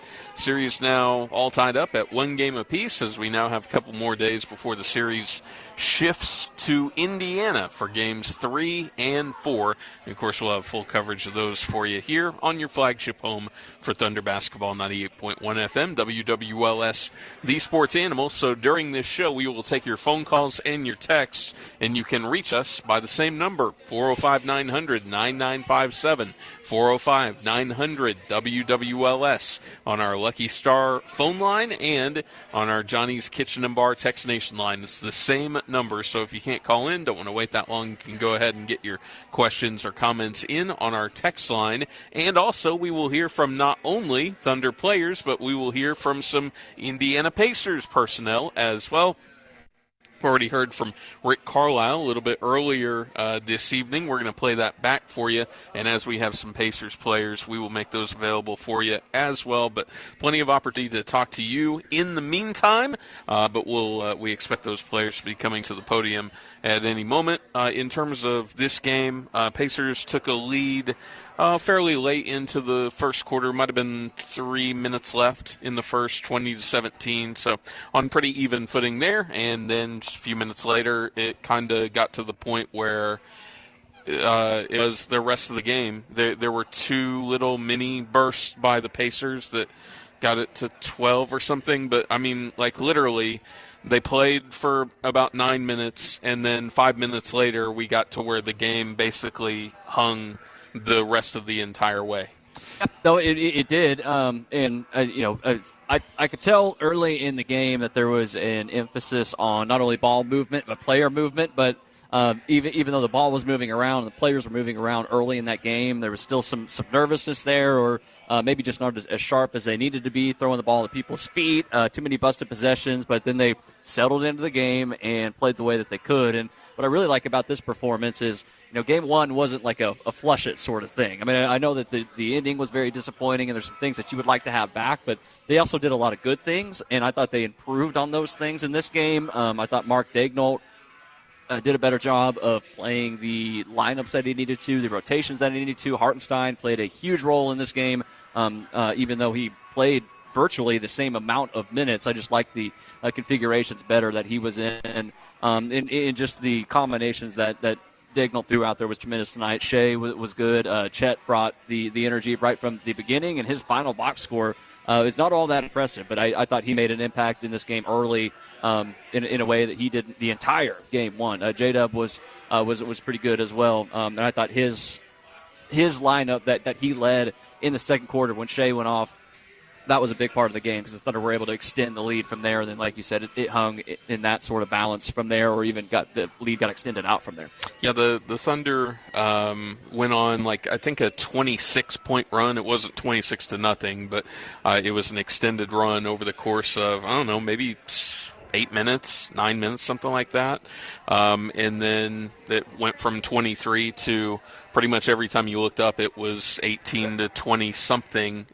Basically the rest of the game. There was one point where the Thunder got it up to, I think it was 52 to 29, may have been the score thereabouts, and Pacers instantly put on a 10-0 run in 2 minutes, and you're like, okay, here we go again. And then I thought the Thunder just continued to settle in at that point and played their brand of basketball. It felt like this is a game where they stuck to their identity more so in the game 1. And then another thing I liked is I thought later in the fourth quarter in this game. I should say about midway through the fourth quarter. The Thunder initiated things early rather than standing and dribbling the air out of the ball. I thought they put the pedal to the floor in that way. Let's hear from, did you say Shea at the podium? Mm-hmm. Let's hear from Shea Gilgeous-Alexander, who's addressing the media. You have to stay focused on the task at hand. Now, whatever that may be for your team and how you want to attack them or go about the game plan, but you have to lock in and stay focused. And even tonight, we've had some moments of slippage. Now, you're not going to be perfect out there, but it goes without saying, like, to make it this far into the season, it's going to take supreme level of focus to reach an ultimate goal. And they're a display of that to the highest form. Like, they play a full 48 minutes, and you can't just throw the first punch. You got to try to throw all the punches all night. And, yeah, that's what we did. We threw enough punches tonight to get a W. Joe, next. Joe Masato, the Oklahoman. Shea, what do you think of the minutes that Aaron Wiggins gave you guys off the bench and just his shot making in this one? Yeah, big time. He, it's impressive to me. Like, he's been exactly who he's been all year throughout the playoffs. Like, sometimes he gets 20 minutes, sometimes he gets 2 minutes, sometimes he gets 10. Like, it's all over the place, and no matter what, he finds a way to impact winning for us. And you need it in the biggest moments. No one-man show can win you an NBA championship. And for him to rise to the occasion and just be who he's been in the biggest moment of his basketball career is it's pretty gutsy. Says a lot about the competitor and the man he is. So hats off to Wiggs. Dan over here on the left. Dan Devine, Yahoo Sports. First quarter, pretty tight, only a couple of possessions separation. Then you go off on that big run in the second quarter. I think it was 19-2. What did you see? What was going on during that run to allow you to establish that separation? And did that kind of feel like you guys play into your identity, maybe more than you were able to in Game 1? Yeah, we got stops. We ran. We capitalized on our opportunities. We just strung it together. And I think we strung it together more often than we did in Game 1 tonight, especially on the defensive end of the floor. We're going to go Nick. Mike's coming over. Shea, I just want to ask you about the offense overall, 25 assists, and it just seemed like you had some of those ball movement plays that we've seen all season long, and why you were able to get to more of that tonight.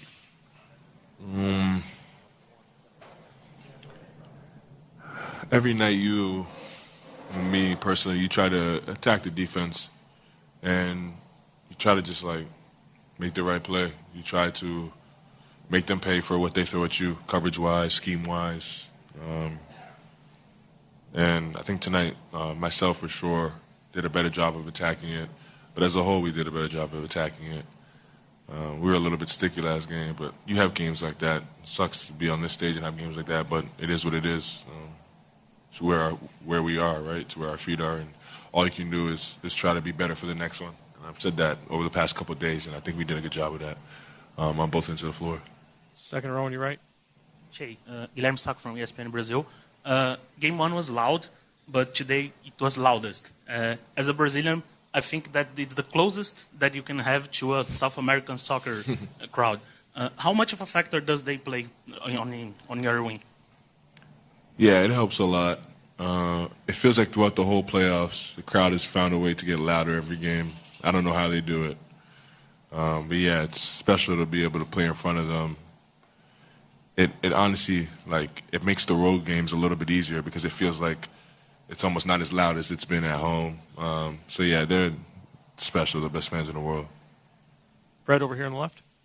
Fred Katz from The Athletic. Shea, getting back to the offense, it seemed like you guys really made an effort to kind of get into your sets earlier in the clock and get into that pacing more. How much of a sticking point was that for you? And if so, how helpful was that in just kind of being able to run the offense how you guys normally do? I'm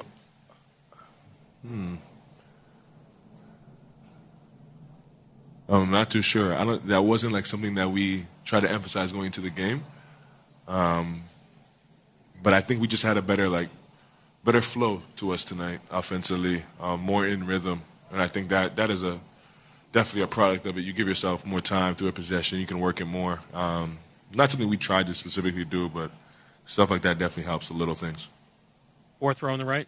Valencia King, Real Talk Sports. Shay, I heard you mention having an extreme level of focus tonight. As you guys head into Indiana, I know the word momentum gets tossed around a lot. Is there a momentum that you can carry over, or is it a reset? Every game's a reset, especially at this stage in the season. A series looks so different. We've had a series where we lost the game and won the next one by 40. We've had a series where we won 2 in a row by 20 and then lost the next one by 40. So it's like every game's a reset. And basketball reminds you of that. It's very humbling. It shows you that if you don't stay in the moment, if you don't come ready to play, no matter who you are, no matter what you just did, you can get beat and beat pretty bad. And we've learned those lessons, so we should be ready to go. Michael and Sam, last two on the right. Shay, Michael Grange, Sportsnet Toronto. What does it say that in a game that's pretty much a very crucial win to get, that I think you had 6 different assists to 6 different three-point shooters, and that you were so willing to rely on your teammates in a situation like this? The way I see it, I have no choice.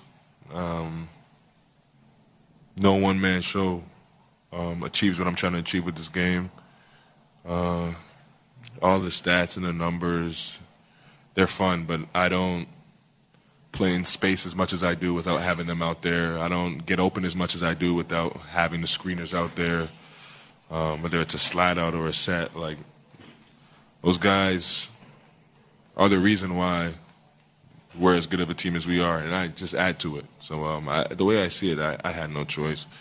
They were ready for the moment, as I knew they would be, and they performed. Sam, last question, front right. Sam Amick, The Athletic. Shay, your 72 points in the first 2 games is an all-time high for a player in his first 2 finals games. Allen Iverson had 71. How does that hit you? And beyond your scoring, because that's not the end of your game, just how do you feel like you are meeting this moment on the final stage? I'm being myself.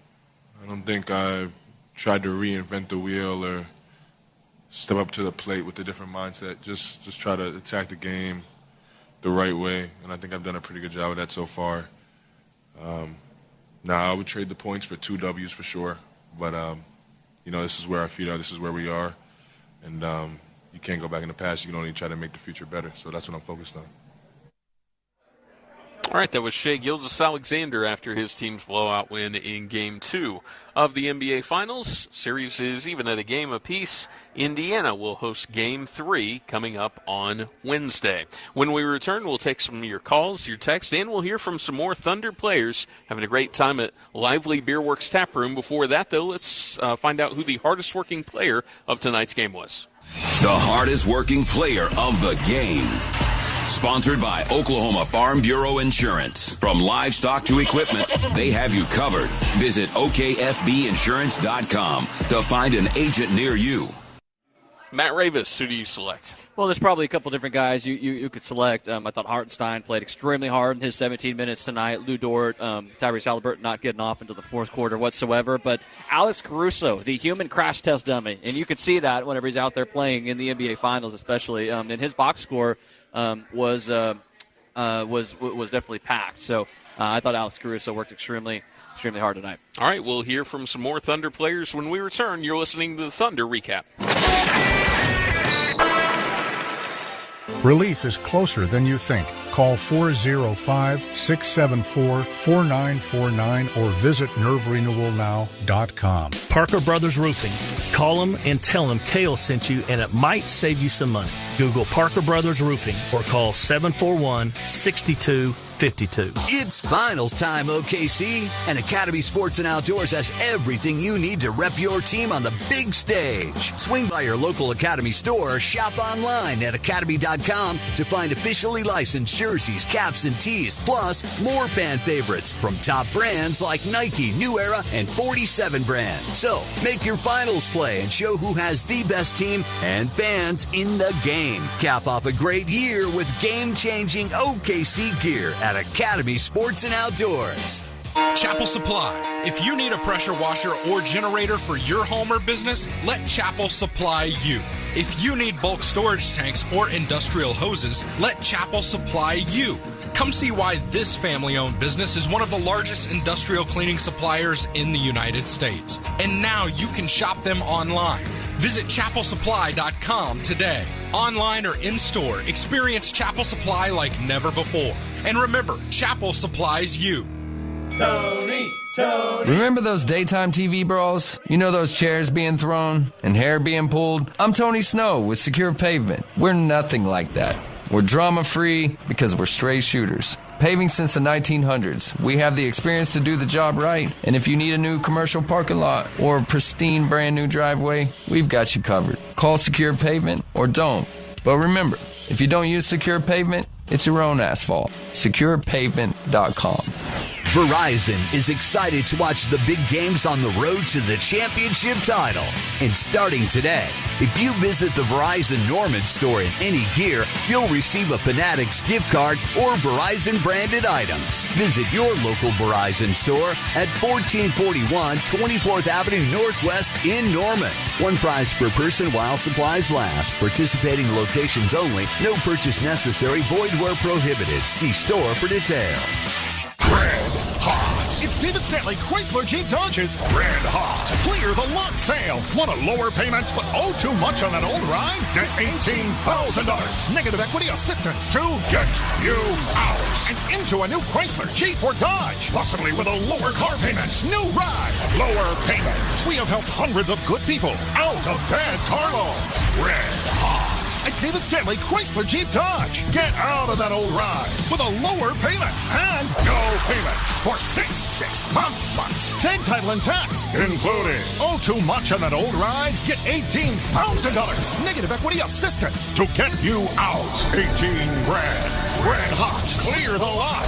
No payment for 6 months. Tag, title, and tax included. One location only. David Stanley Chrysler Jeep Dodge. Across from Tinker in Midwest City. You can't afford to miss this sale. Rams stock number W44058. No payments for 6 months with Dash Financial. Dealer retains all rebates. Relief is closer than you think. Call 405-674-4949 or visit nerverenewalnow.com. The Peace Lily is so last year. Hey, has anyone worked with fiddlenecks? Shelby's popular flower shop is in full bloom. We just got a request for an arrangement that evokes air.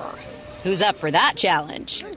No? She needs to hire a floral designer to nip foliage faux pas in the bud. I need Indeed. Indeed you do. Our advanced matching helps find talented candidates so you can connect with them fast. Redeem your $75 credit at Indeed.com/credit. Terms and conditions apply.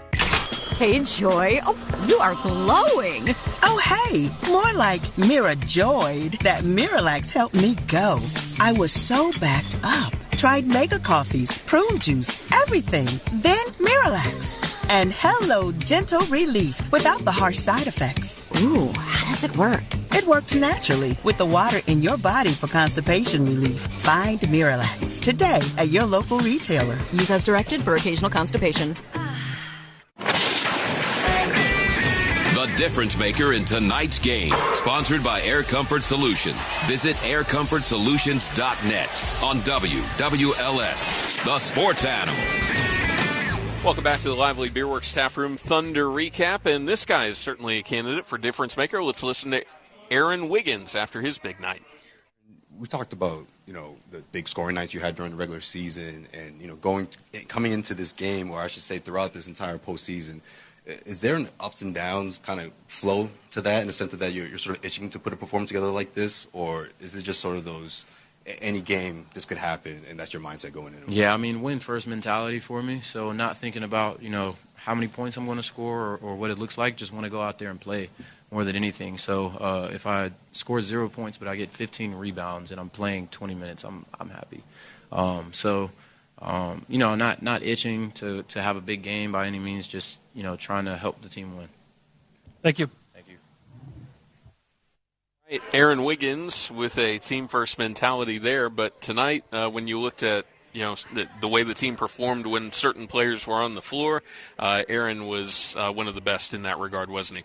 Yes, he was. I was glad that you brought him up as a candidate because he, as much as Shea changed his game, and we know what impact he has and the value that he has, but Aaron Wiggins, the fact that he has a podium game for the NBA Finals, I think probably deserves that award. Yeah, he was a, plus 24, Matt? Game high. In this game? Game high.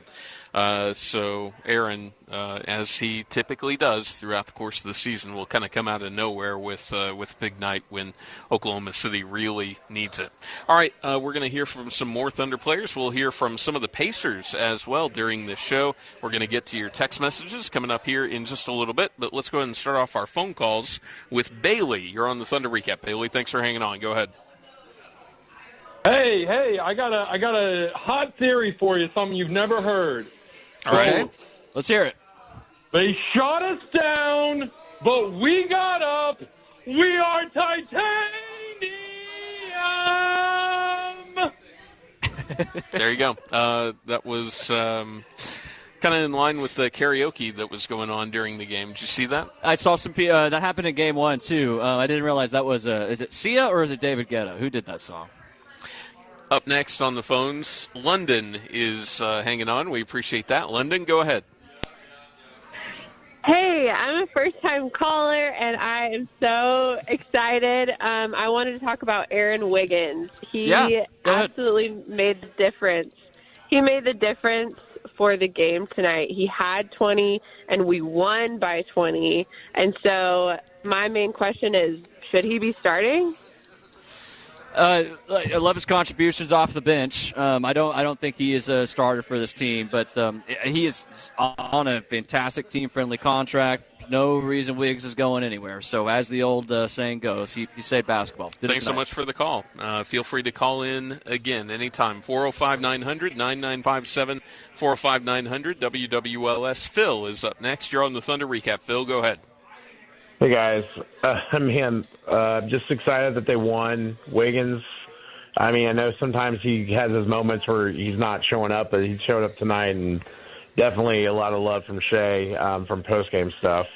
I definitely feel better for Game 2 today because, funny story, Game 1, I was at a camp, sponsoring a camp. We had a few kids earn some money to watch the game, and we had to start it late.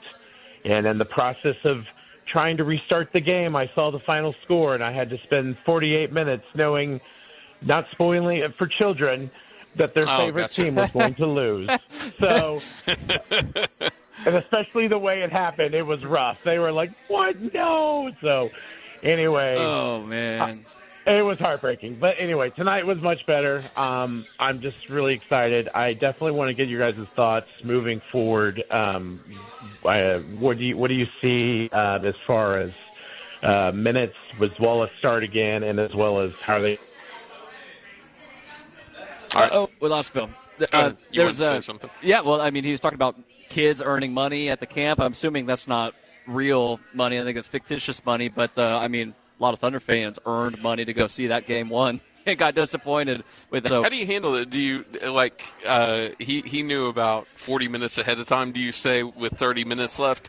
Now, keep in mind, this is a really good team that they're playing, and anything can happen, Yeah, I think do you kind of try to... I think you got to sprinkle some of that in there. Preemptively soften the blow? For two reasons. One, for their own sake, they are just kids after all. But two, so you look a little smarter. So you look, you know what you're talking about. And those kids are going to be exactly like me. Like, what the hell are you talking about? What do this you game mean? is over. Yeah, we watched this game all year, Phil. This is like a... If that is your real name, Phil. This is just like a 2-hour-long party for us. This thing's been over all game. I'm disappointed Phil didn't sing for us. Or disappointed, but that's okay. Well, maybe we'll get that a little bit later on down the line when we get to Scissor Hands. Jason is up next. Jason, you're on the Thunder Recap. Go ahead. Evening, guys. What's up, Jason? Good game for us. Got our heads back in it. I just going to touch on a couple of things. Okay. I don't think we've seen the Thunder as the Thunder yet. I think tonight was a nice step in the direction, but I feel we got a lot left in the tank, and it's time to dump it out and let it all hang out. How do you feel about splitting in Indiana and coming home? Yeah. or do you think it's important that we get both of them before we come home? And I'll take that off the air. All right, thanks for the call. Appreciate it. This is pretty selfish, my answer, because it's based on what I predicted. I thought the Thunder would split at home. I thought the Thunder would split on the road, so I'm just gonna stick with that. Yeah, nobody's like Indiana might be.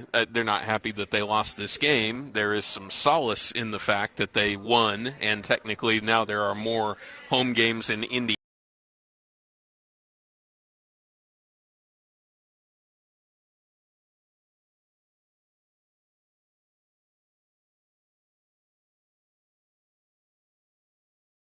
The rest of this series, and the series is tied, so that's probably something they're talking about on the Pacer post game right now, is that, hey, you took home court advantage away from this team, and if you perform the way you should, then you should win. I think we did a good job of being aggressive, and then playing more on 2 feet, making some decisions in that mid-paint area, where in last game we were, kind of just putting up those shots. I think we did a better job of finding some better looks, whether it was dunker spacing or kickouts or whatever it might be. I feel like we did a good job of, slowing down in that space. Jenny on the right. Jenny Carlson with the Oklahoman. Hey, Chet, Mark said that Indiana's offense is a conceptual offense, and you have to play conceptual defense against them.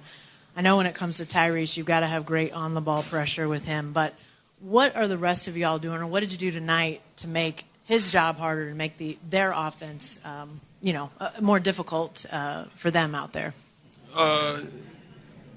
We have to play to our principles. We've been working on them all year. We can't just forget who we are, and then we have to communicate. It's really loud in there, and we wouldn't want it to be any other way. The fans bring us a lot of energy, but you really have to communicate when it's loud, especially when somebody's up guarding the ball. They can't see everything behind them, so they're trusting you to communicate with them. And whoever's guarding the screener, kind of, and whether they're in coverage or something else, they got to trust the people behind them to communicate with them what's going on, and trust that everybody's going to be in the right spots, and then just, trying to execute over and over. It's a long game. There's a lot of possessions. They're, throwing a lot of things out there every possession, so you just got to trust that, communication and execution will get the job done. Back left. Anthony Slater with The Athletic. How good did the big-to-big lob feel, especially considering, you guys didn't even go with the double big lineup in game one? I always love playing with Hart, especially when he's throwing lobs up to me. But at the end of the day, it was just 2 points. It's a good play for us, so we got to look for it whenever that situation's kind of given to us. But try to keep emotions out of it. Player who gets really upset between games, and that fuels you if you have a bad game one, or do you just try to shake it off? Oh yeah, definitely. I mean, a little bit of both. You don't want to get so wrapped up emotionally that you can't process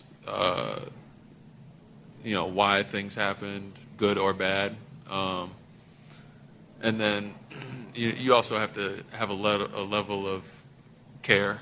If you're just like, whatever, I don't think that's good either. So I'd say I have a good middle ground of not getting overly emotional, but also caring enough to try and always be better next game, whether I have a good game or not. Dan on the left, third row. Dan Devine, Yahoo Sports. It seemed like you and Isaiah were both setting ball screens a little bit higher tonight, maybe a little bit closer up to half court. Just wondering what benefits that provides for Shea or for J-Dub when they're getting downhill? I wouldn't necessarily say that that's like a tactical point or anything. I'd say that's just where the screens happen to be set. Marcus, back left. Marcus Thompson with The Athletic. Chet, how would you explain or describe Caruso's energy levels for a 30-year-old man? Don't disrespect our GOAT like that, man. he's one of those guys who is going to bring it every single night, whether he's 22 or 30. It doesn't matter. He's going to bring it, and I feel like as a collective we really feed off of that, and then also his ability to kind of process things that are happening out there and relay it and communicate it to everybody else is really important for us. So, hopefully that doesn't fade away as the years go on. Last two questions. Fourth row on the right. Valencia King, Real Talk Sports. Chet, Mark mentioned how he knew as a collective you guys would improve from game 1 to game 2, but specifically you. When you think about his belief in you, how has he helped you grow, not even just on the court, but even off the court as a player?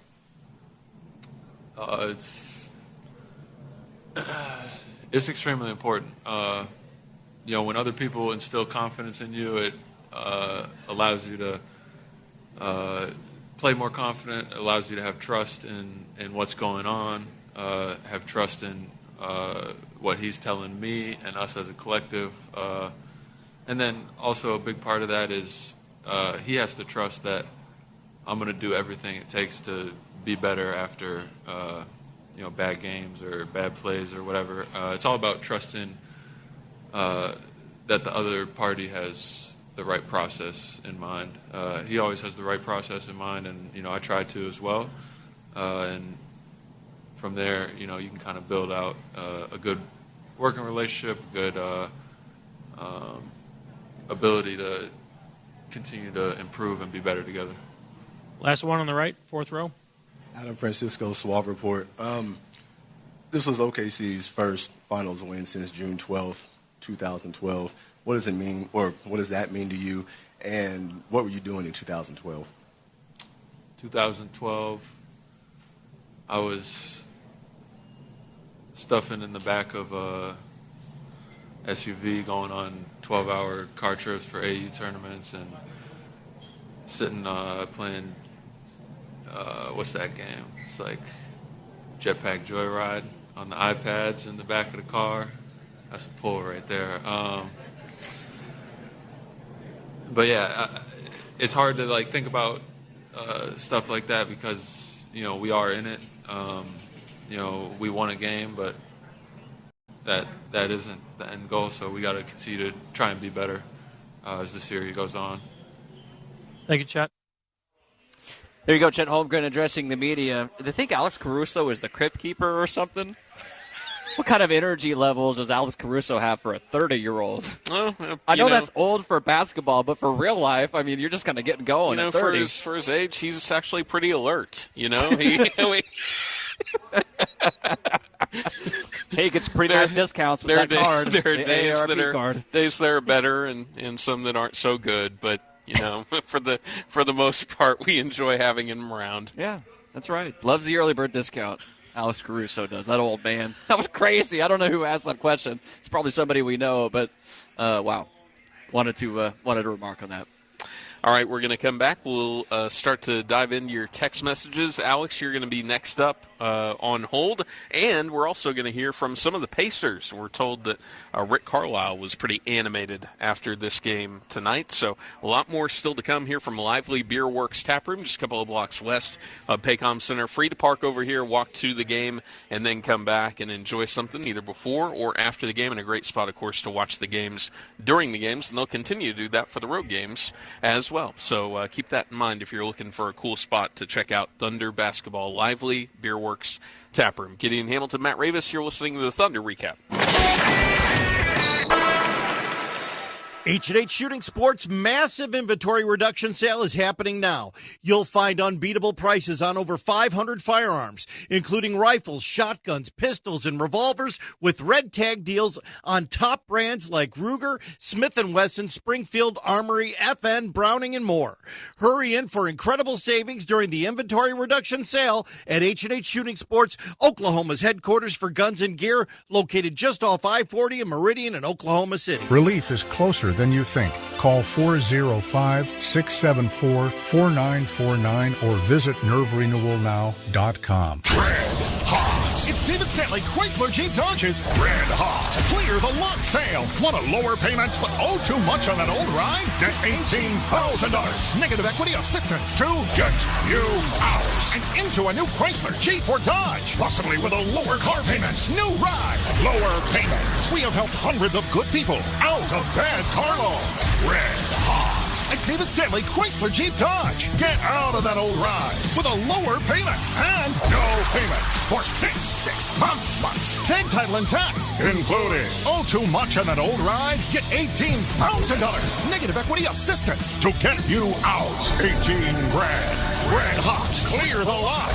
No payment for 6 months. Tag, title, and tax included. One location only. David Stanley Chrysler Jeep Dodge. Across from Tinker in Midwest City. You can't afford to miss this sale. Ram stock number W44058. No payments for 6 months with Dash Financial. Dealer retains all rebates. Your fence does more than mark your property.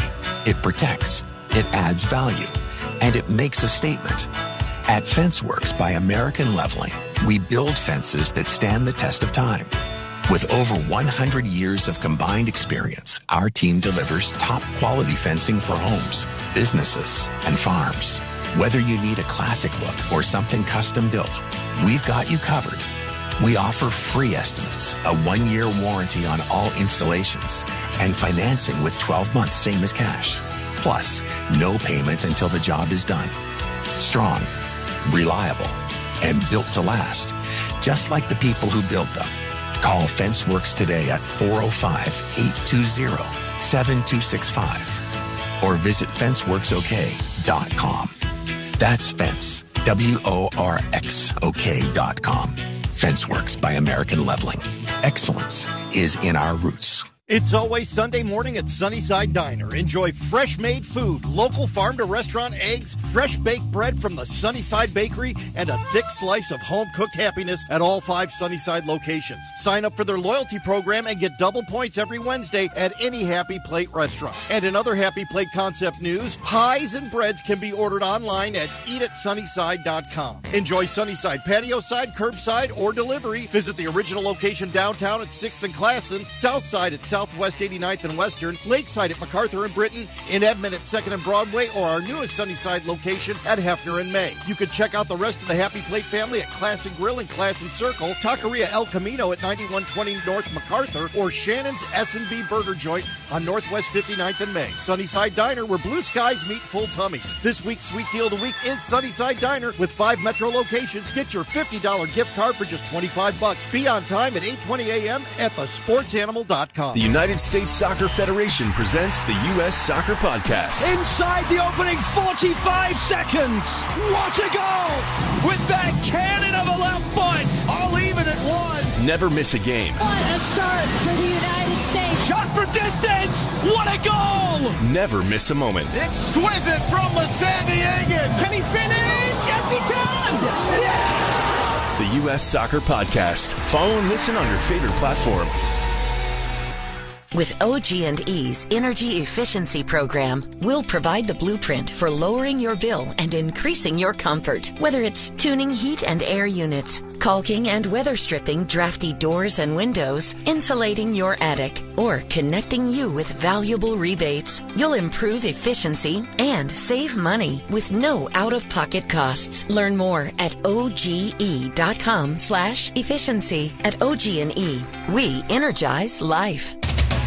We want to see you at Kalidi Kia. Hey, Corey, the Kia K4s are so hot. They're flying off the lot. Yeah, Sabi, they're skibbity. Skibbity? Yeah, Sabi. Haven't you seen them? They're Giot. Giot? Sabi, ask your daughter, Selma. Oh, I get it. You mean it's got a big back? Oh, you do get it. Good job, Sabi. Corey, nobody beats Kalidi Kia. Sabi, no cap. Hey, parents, if you don't understand any of this, ask your kids. We're making friends for life.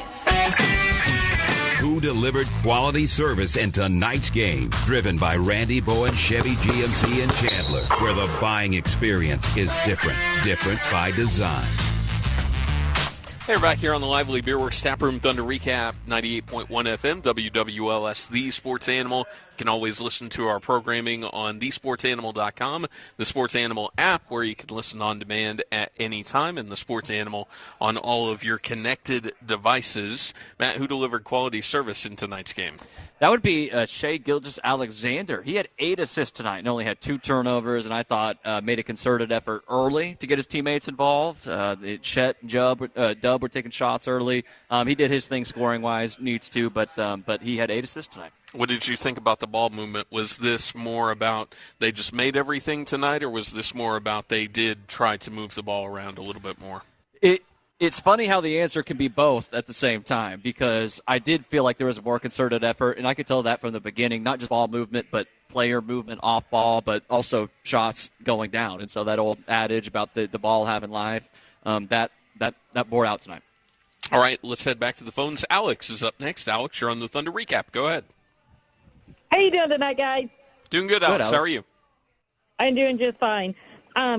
I think Oklahoma City, goes without saying, looked far better tonight. I'm really glad they were able to get this game, because it would have been really disappointing to see them go out rather quickly.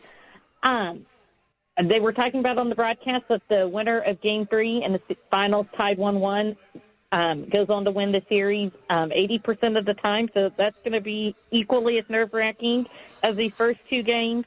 I really enjoyed getting to see Kenrich Williams out there tonight. I've never seen a player score 0 points and have such a big impact on a game. Just the hustle and the energy that he brings when he is out there is unmatched. I'm really glad that Chet Holmgren and Jalen Williams. Hey, Alex, really quick. Let me stop you. Kenrich is perfect for the small ball lineups, is he not? Because he can play in those, but he's got some length. I mean, he's perfect for the small ball lineups.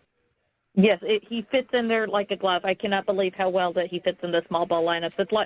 It's like it was meant to be. It's like Sam Presti literally thinks of everything most of the time. I'm really glad that Chet Holmgren and Jalen Williams showed up tonight. They made as many jumpers, I believe, in like the first 5 minutes of that game as they did in the entire first game. So it was really exciting to watch tonight. No question about it. Hey, we appreciate the phone call. A lot better effort tonight from Chet, for sure. All right.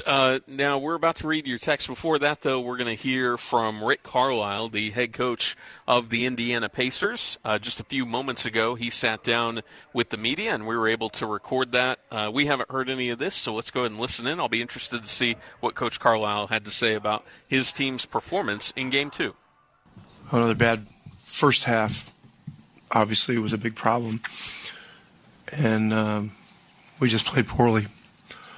A little better in the second half, but you can't be a team that's reactive and expect to be successful or have consistency. So we're going to have to be a lot better on Wednesday. All right, first question here.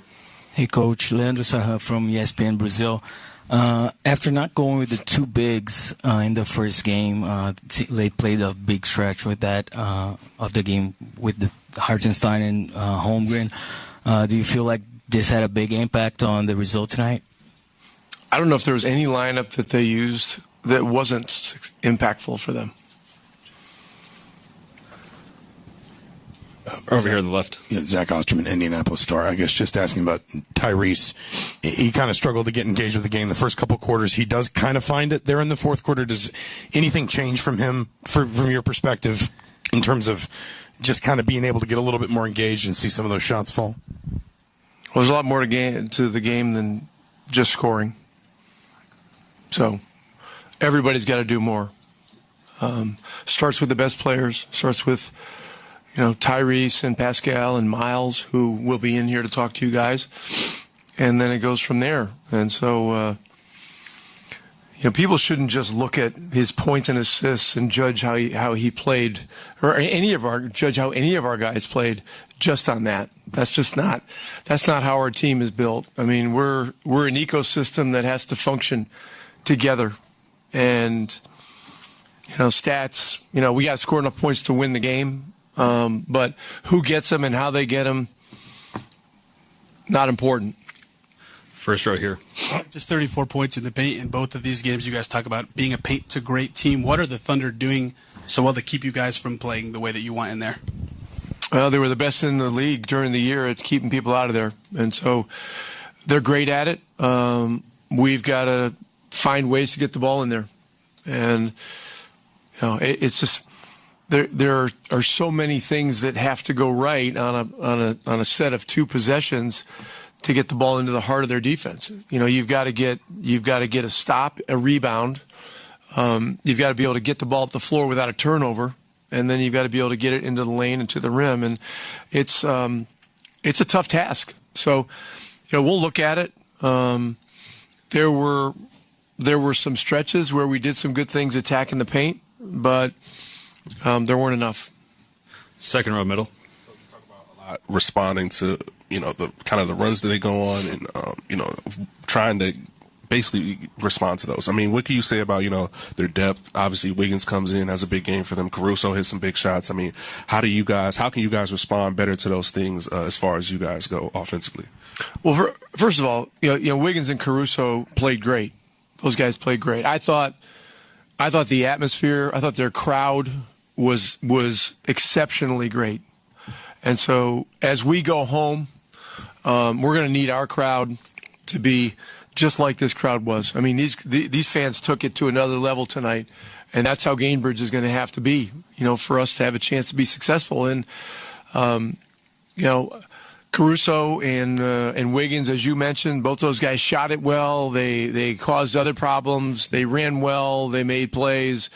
They got a great feel for when to cut, and they hurt you in a lot of different ways. And so, Shea, you can mark down 34 points before they even get on the plane tomorrow, for the next game. I mean, the guy's going to score. We got to find ways to make it as tough as possible on him. Williams played really well tonight. All their guys played well, and so we're gonna have to do a lot of things better. First row. Scott Agnes, Fieldhouse Files. I'm curious, you talk a lot about disposition and physicality. How do you feel like your team handled that? Hey, Coach, with 3 minutes, 40 seconds left on the clock, you took the main guys out. Can you maybe take us a little bit through the decision-making? When you decide, okay, it's over now, we're not trying to the very end, and how do you come up with these decisions? Yeah, it's just, NBA coaching, sometimes you have to make tough decisions. All right, Rick Carlisle there. The meat of that notwithstanding toward the end, I really didn't like most of that. That was a really defeatist attitude on talking about how many things go right, and we understand that they're playing. This team's going to win it all, and but you want to try to convey a little bit more of a message of, hey, we're in this series. We came here, we won a game. There are things that we're doing well here, and I really did not like that at all. Talking about everything that has to go right for them to have a possession where they can get a good shot, and some of the things that he said, it was a really defeatist attitude for me.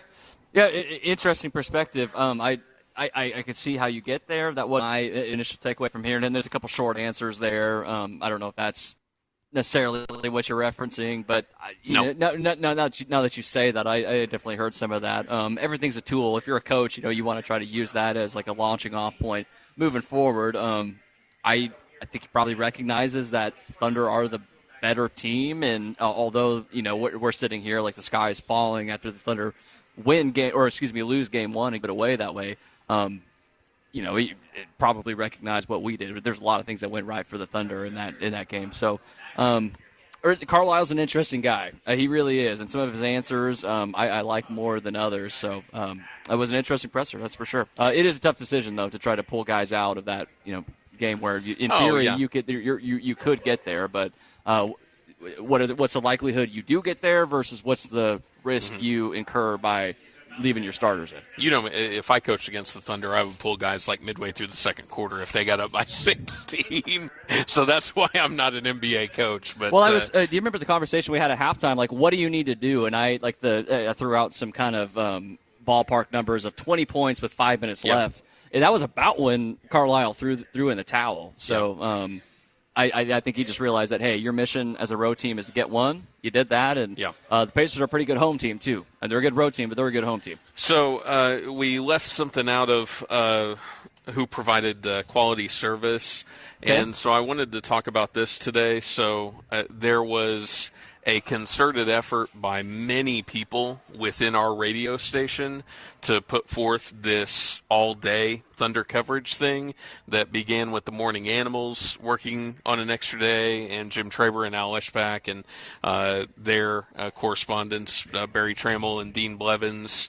And Mark Rogers, too, was part of that. Mark Rogers. Yeah. And then to you guys. And so this was formulated after the game on Thursday, and at this stage of the season, most everybody is kind of like drained by everything that's happened. There have been almost 100 games here that have been played, and everybody, especially our team, Josh Lee, Preston Poole, Matt Ravis, are all coming up with ideas. That sounds great. How about if we do this, do that? And some of the things happened, some of the things didn't. But, I mean, Coach Daigneault says energy is a resource and energy can be transferred. And it was just really, really inspiring for me to see everybody kind of come together and not shy away from doing more stuff, even though it's this late in the season, just for the benefit of the listeners to have more content, because they want to get as much as they can, as many opinions and perspectives and things like that. And so I just thought that was a really special thing that happened over the last couple of days, and I shared that with our boss as well. So just great job to all of you who were enthusiastic about putting all of the extra content together. Let me extend that just a little bit. Our pregame starts 30 minutes earlier, right? Our postgame goes 30 minutes later, and so these places are accommodating us. So shout out to Hudson here at Lively Beer Works. And I don't know if people know this, New York Times recognized Lively Beer Works. They were in the New York Times. They were in The Athletic. They got really, really heavily profiled after game one, which that's just one of those cool things that happens when your city is in the finals. So, thanks for saying that. And Morning Animals were great. I listened to all of theirs. I listened to all of Jim and Al and Mark, and then leading right into us. So love that we're doing that. It felt like a football game day for an NBA Finals game. All right, we're going to come back. We'll hear from some of the Pacers players, and we're going to start reading your text messages. So keep those rolling in. 405-900-9957, our Giants Kitchen and Bar text nation line. This is the Lively Beer Works Taproom Thunder Recap. Hey, this is Brian Geltzeiler. Wake up early with me in 2007 NBA Coach of the Year Sam Mitchell every Saturday morning from 7 to 10 a.m. Eastern as we break down everything NBA on Channel 86. Spoiler alert. A two-word warning that we're about to ruin the end. But sometimes spoilers can be worthwhile. And so we designed the Lexus NX to reveal many things. Like taking the mystery out of how close you are between parking space lines, or the time you'll arrive at your dinner reservation. Technology designed to remove surprise endings. It's just a better story that way. Experience amazing at your Lexus dealer. Visit Eskridge Lexus of Oklahoma City today. Have you heard the IRS is going away forever? Well, no, they're not. Collections and audits are ramping up for Oklahoma businesses and individuals. And if you're not watching your tax back, who will? It's tax attorney Travis Watkins, and this is why I created the Tax Guardian software solution. The only patented software that monitors your coveted secret IRS dossier daily, alerts you of trouble months in advance, and protects your refunds and identity while you sleep. Go to TaxGuardian.com and get protected today. That's TaxGuardian.com. Texting enrolls you into reoccurring automated text messages. Consent not required to purchase. Message and data rates may apply. Hey, Dan, how you doing? Haven't seen you around the gym. Yeah, I've really fallen off. Since I turned 40, I just don't get the results I used to get. Could be lower testosterone. I went through it a while back. I got Nugenix Total T, and it's made a huge difference for me. I've seen that ad on TV. Is it for real? Oh, yeah. The key ingredient is something called Tesnor, which helps boost free and total testosterone levels to help you trim up and stay lean. And it's made a difference for you? Man, I feel like I'm in my 20s again. At work, in the gym, and in the bedroom. Are they still giving out complimentary bottles for people to try it for themselves? Yeah, you just need to send them a text. Text CUT to 42424 right now for your complimentary bottle of Nugenix Total T. Plus, text now and we'll include a bottle of Nugenix Thermo, our most powerful Fed incinerator ever, to help you get back into shape fast, absolutely free. Text CUT to 42424. That's CUT to 42424. Products and statements have not been evaluated by the FDA. These products are not intended to diagnose, treat, cure, or prevent any disease or illness. The United States Soccer Federation presents the U.S. Soccer Podcast. Inside the opening 45 seconds. What a goal! With that cannon of a left foot. All even at one. Never miss a game. What a start for the United States. Shot from distance. What a goal! Never miss a moment. Exquisite from the San Diegan. Can he finish? Yes, he can. Yeah! The U.S. Soccer Podcast. Follow and listen on your favorite platform. Relief is closer than you think. Call 405-674-4949 or visit nerverenewalnow.com. The Metal Store is Oklahoma's premier manufacturer of metal roofing, siding, and trim. Oklahoman owned and operated, they have excellent customer service and top-of-the-line software that will make your project seamless. They do the manufacturing in-house and always promise fast and reliable service on every job they do. The Metal Store, Oklahoma's premier manufacturer of quality metal roofing. So give them a holler at 405-348-0800. The Metal Store. It's your one-stop shop for all your metal roofing and metal building needs. Who cashed out big? Money to take it under Money Ball. Sponsored by Lucky Star Casino, home of the most winners and the biggest payouts. Now on the Oklahoma City Thunder Radio Network. The Thunder recap rolls on 98.1 FM, WWLS, the sports animal. Gideon Hamilton, Matt Ravis here at Lively Beerworks Taproom. Matt, who cashed out in tonight's game? Aaron Wiggins hit 5 of his 8 three-point attempts, and Mr. Wiggins cashed out in this game. All right, second consecutive game. The Thunder have a player that hits 5 3-pointers in a game. Game 3 will be played on Wednesday in Indiana, and that'll be the only sequence of the series where there will be only one day in between games. So the Thunder can win Game 3, maybe keep some rhythm and momentum headed into Game 4. Let's go ahead and head to our Johnny's Kitchen and Bar text nation line. Matt, we've had some questions and comments rolling in, and coming up here in just a little bit, we're going to hear from Pacers star Tyrese Halliburton. Want to get to Jim, who texts us, just about every single game this year. Our shooting splits were 49, 39, 88 with our defense. If we shoot that well every game, we will not lose again. However, Indy scared me. Halliburton would likely get on track. Also said, looking at the team, we had 2 starters, total 7 points, putting big pressure on the big 3, but here is where Wiggins and Caruso, just from a letdown, they still need to step it up on the road. On that topic, a couple guys asking us, or a couple people, listeners asking us, what do you guys think happened on the road here? I think they split on the road. What about you? I'm on Planet Thunder, so I'm the wrong guy to ask. I think the Thunder are going to win every single game they play in a blowout. So I'm not going to deviate from that. Would anybody be shocked if they won 2 in a row? I mean, I wouldn't be. No, I wouldn't be. I don't necessarily think so. I think there is a line of thinking back on planet Earth where it's like, well, would the Pacers win 2 at home, but could you see them riding, a wave of energy in one of those games to a win? You certainly could see that, but. Terry says, I feel like the flow of that game was pretty close to Game 1 as far as holding the Pacers at arm's length throughout. I'm glad we shot a better percentage and played all 48. Got to get at least one of the next 2. Out of the 405, so happy for Wiggs. Hasn't been a big factor in the playoffs, but he was called upon tonight and stepped up big. Love seeing stuff like that, so totally agree. Mm-hmm. Do teams fly out tonight? Separate text. Or do they wait in the morning when there's a break like this? No, they will not fly out. The Pacers might fly out, but Oklahoma City certainly will not fly out tonight. What is crazy is the amount of Pacers friends and family that are in the arena. You can look around and see the pockets of them, and I wonder what their plan is. Coulter texts us and says, I feel like the biggest difference between tonight and Game 1 were rebounding and shot making. OKC only forced 15 turnovers tonight, 5 of them from Tyrese Halliburton alone. But it feels like getting the boards is going to be the big key in Indianapolis. Rebounding tonight, Gideon, 32-28. Yep. So +4 there for the Oklahoma City Thunder. Why do you guys think Jay Will fell out of the rotation? Just it's a matchup thing, right? Yep. There's only so many players. They don't have a lot of big guys, so you don't need all of yours. It was an honor, separate text out of 434, which is somewhere in Virginia. It was an honor to watch Wig State basketball. So happy for that guy. Great work as always, fellas. Keep it up. We appreciate that. Quorum says, appreciative of your takes after every game. We appreciate you very, very much. What do you guys think about Cason Wallace's career trajectory? What kind of player do you think he can end up being? I'm going to put a limit on what Cason can be. I'll just say that right now. I don't know about all-star, which is what you're asking. It's tough to be an NBA all-star, but he's going to make some money. Lou Dort.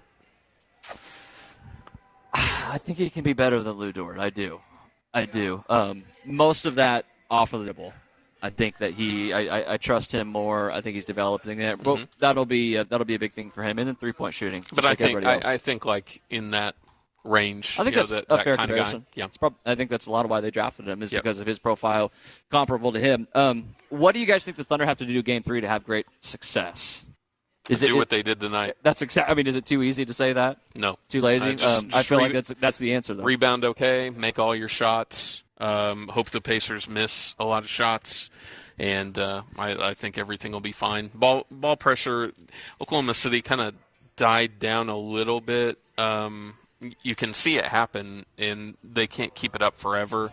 But when they get up by like 22 or 23, if it's not a part of the run, they'll start to play conventional defense again, and that's where teams will get back at them. So I would just say keep your intensity level up, and you'll be fine. Did that tonight pretty well. Out of the 405, and I don't have an answer for you, but you bring up a good point. 3 of the Thunder starters are still on the rookie contracts. I can't believe that's ever happened before this finals. I mean, I doubt it. There's no way based on the average age. So great point. Another good stat from another texter. SGA had 72 points in the first 2 final games. He passed Allen Iverson, who had 71, and Michael Jordan, who had 69 points. Out of the 918, I'm just going to read this verbatim. Okay. Going double bigs was an absolute slay. Appreciate that text. A lot of people who also were agreeing with you on the coverage and listened all day long, and we're appreciative of that, and so we appreciate you guys letting us know that as well. Somebody texting us from Denver saying that they listened all day long. And I think, Gideon, that is what we have here on the Johnny's Kitchen and Bar text line. Very good. We appreciate everybody sounding off, and you can keep those rolling in as we've still got some show left for you. When we return, we're going to hear from Pacers star Tyrese Halliburton on another frustrating offensive night for him, but was that at the expense of some other things and trying to get his teammates involved tonight. Pacers had a horrible shooting night for most of the game until the very end where they started to make some shots in the fourth quarter after this one had long since been decided. It'll be interesting to hear what Tyrese has to say as his team goes back home on Wednesday for Game 3. We're having a great time here at Lively Beer Works Tap Room. You're listening to the Thunder Recap. You had a solid retirement dream. Sell your home in a few years, bank the equity, downsize, and travel. But with an unpredictable economy and the future feeling uncertain, you're wondering if that equity will still be there when you're ready. Well, what if you could bank that equity right now? With Truehold, you can sell your home for its current value so you can access your equity today. You can bank the cash now and stay in the home you love with an easy standard lease.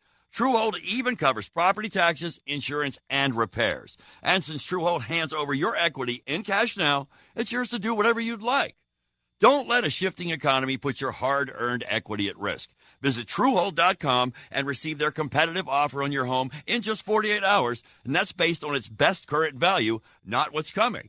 Call 1-855-300-9993 or visit Truehold.com, the smarter, faster way to cash out on your home's value without moving. That's Truehold.com. Get amped. Clogged drain? We get amped. AC not cooling? We get amped. Need home security? We get amped. Amped Home Services, your home service pros since 2008. Ask about their $59.59 sewer snake special or $49 AC tune-up specials. Get amped today. We want to see you at Galiti Kia.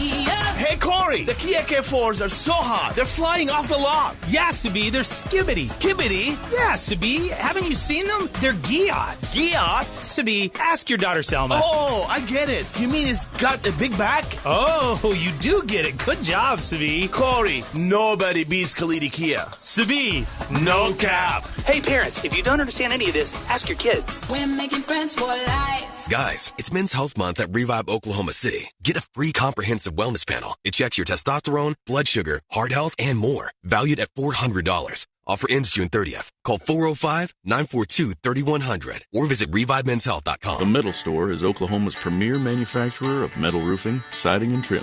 Oklahoman owned and operated, they have excellent customer service and top-of-the-line software that will make your project seamless. They do the manufacturing in-house and always promise fast and reliable service on every job they do. The Metal Store, Oklahoma's premier manufacturer of quality metal roofing. So give them a holler at 405-348-0800. The Metal Store. It's your one-stop shop for all your metal roofing and metal building needs. Hey, Green Gobbler here. So you've got a clogged drain in your bathroom. Water in the sink's overstaying its welcome. You're spitting today's toothpaste on top of yesterday's toothpaste. You hope that it go away. Yeah, clogs don't just go away. I make them go away. I'm Green Gobbler, the only clog dissolver you need. I'm bleach-free, safe for your pipes, and I work. Guaranteed or your money back. Because I never met a clog that was going to unclog itself. Green Gobbler. Let the gobbler get it. Wesley Financial Group is not a law firm. Do you find yourself stuck in a timeshare? Get the real facts about the timeshare industry and your options for cancellation. Chuck McDowell, founder of Wesley Financial Group, has put together a free information guide that reveals the secrets the timeshare industry doesn't want you to know, including the 5 ways to get rid of your timeshare. Call now and get this timeshare cancellation guide absolutely free. Call 800-859-6688. 800-859-6688. 800-859-6688.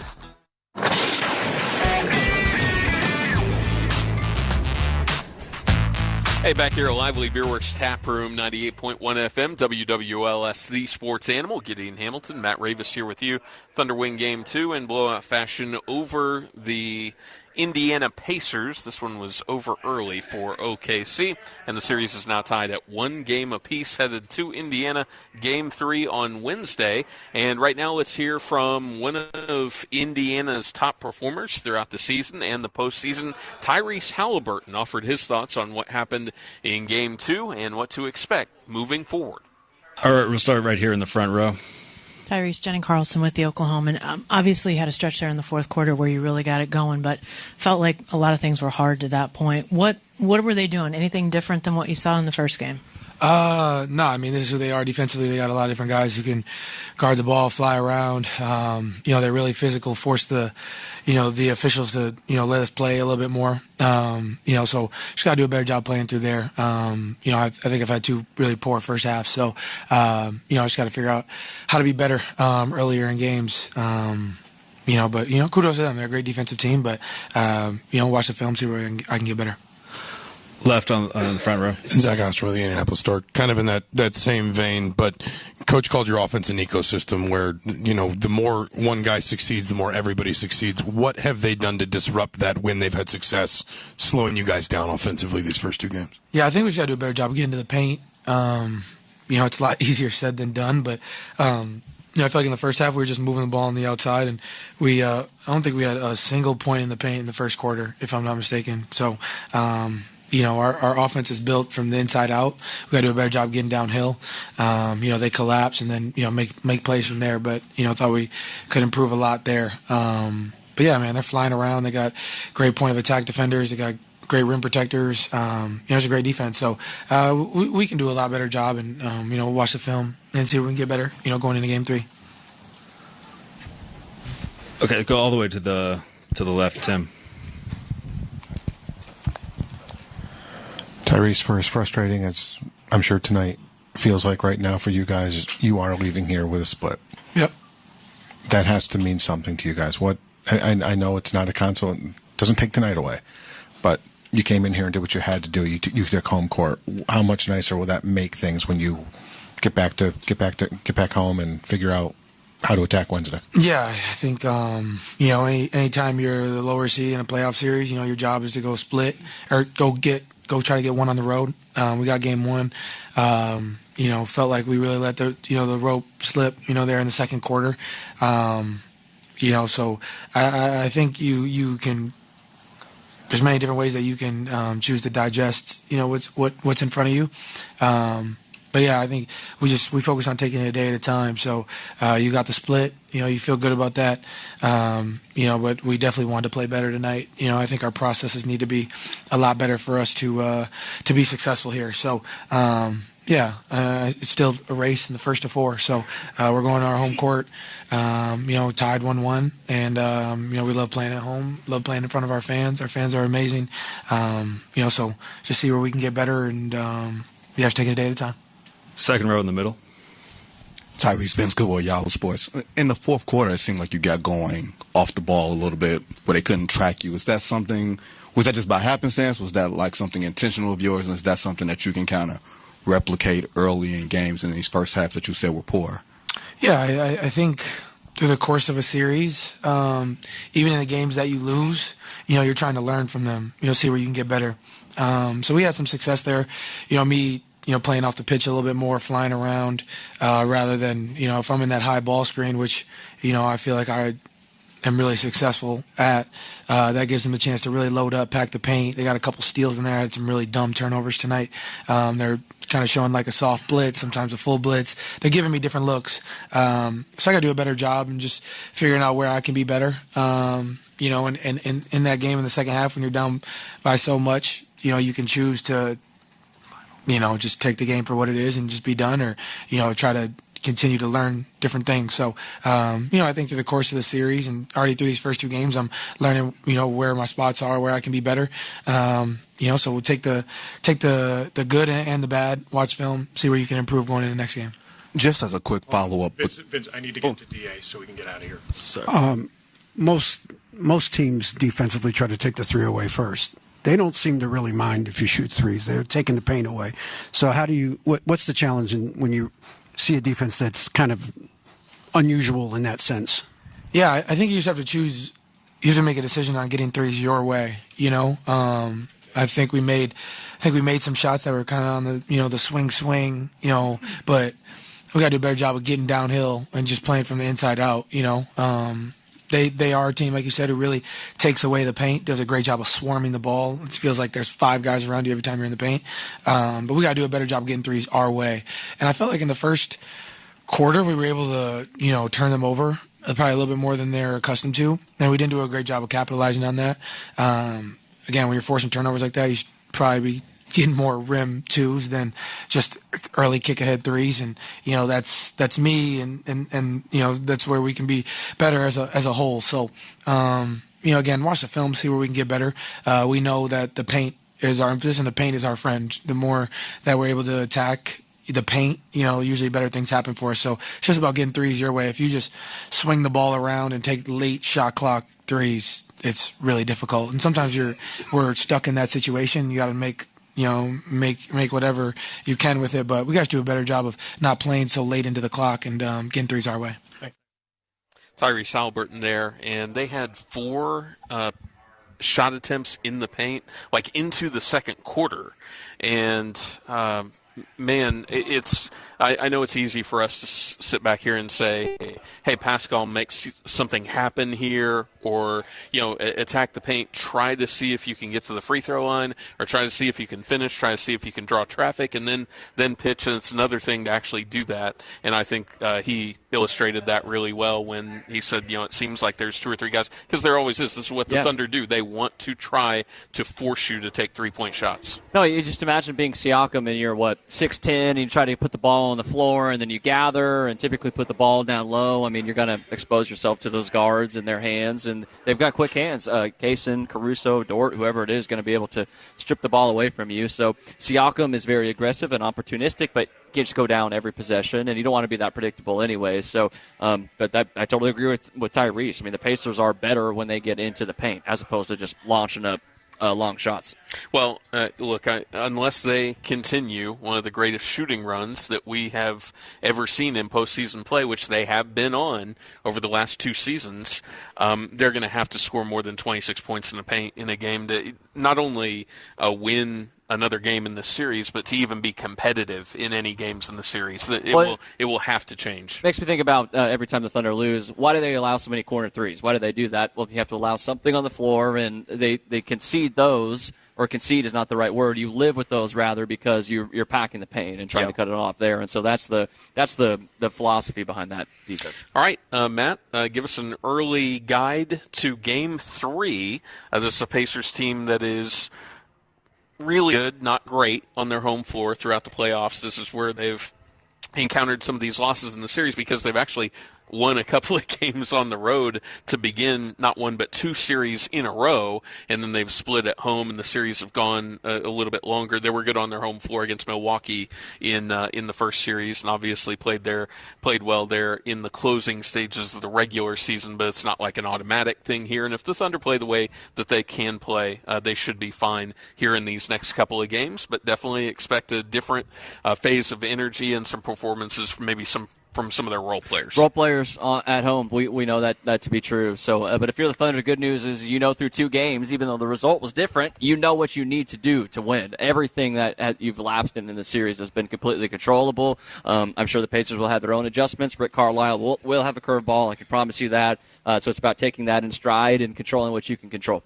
All right, I want to thank our great team, led by Josh Lepton out here. Everybody at Lively Beer Works Tap Room, especially Hudson for staying late with us here. Mike Mosteller, actually Cisco, inside Paycom Center for everything that he did to set up our broadcasts today, and everybody from the Morning Animals, Jim and Al, Barry and Dean, Mark Rogers as well, and everybody that was involved in our extended coverage today on the Sports Animal. For Matt Ravis and Josh Lee and Preston Poole, I'm Gideon Hamilton. You've been listening to the Lively Beer Works Tap Room, Thunder Recap, 98.1 FM, WWLS. The Sports Animal back to 7:30 tip-off on Wednesday. That means we're on the air at 5:30 for the Metal Store Thunder Forecast. We hope you'll join us then. Have a great night, everyone.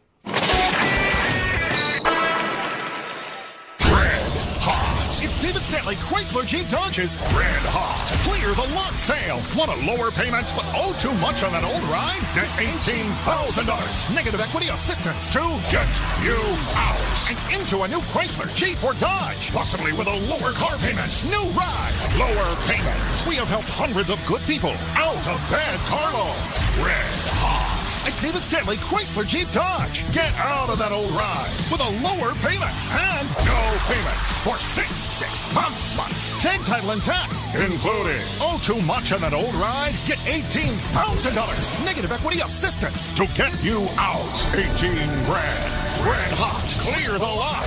No payment for 6 months. Tag, title, and tax included. One location only. David Stanley Chrysler Jeep Dodge. Across from Tinker in Midwest City. You can't afford to miss this sale. Rams stock number W44058. No payments for 6 months with Dash Financial. Dealer retains all rebates. Attention Central Oklahoma car buyers. Now is the perfect time to purchase your new vehicle. With tariffs set to increase prices, Central Oklahoma auto dealers urge you to act fast. Don't wait for costs to rise. Secure your dream car today at competitive prices. Visit your local Central Oklahoma auto dealer now and take advantage of pre-tariff pricing. Invest in quality and value while you can. Cashback is not available on gas in New Jersey and Wisconsin. $5,000. That's the average amount of money people in the U.S. are now spending on gas in a year. $5,000. That's crazy. If you drive, you have to download Upside, the free app that gives you cash back every time you get gas. That's right. You can earn real cash back with Upside just by buying the gas you're already buying. You can literally start earning cash back today. I use Upside every time I fill up, and I've already made around $200-$300. You're putting gas in your car anyway. Why not get real cash back? If you like free money, download Upside. I'm saving the cash. The National Basketball Association on SiriusXM. For a full list of games and channels, go to SiriusXM.com/NBA schedule.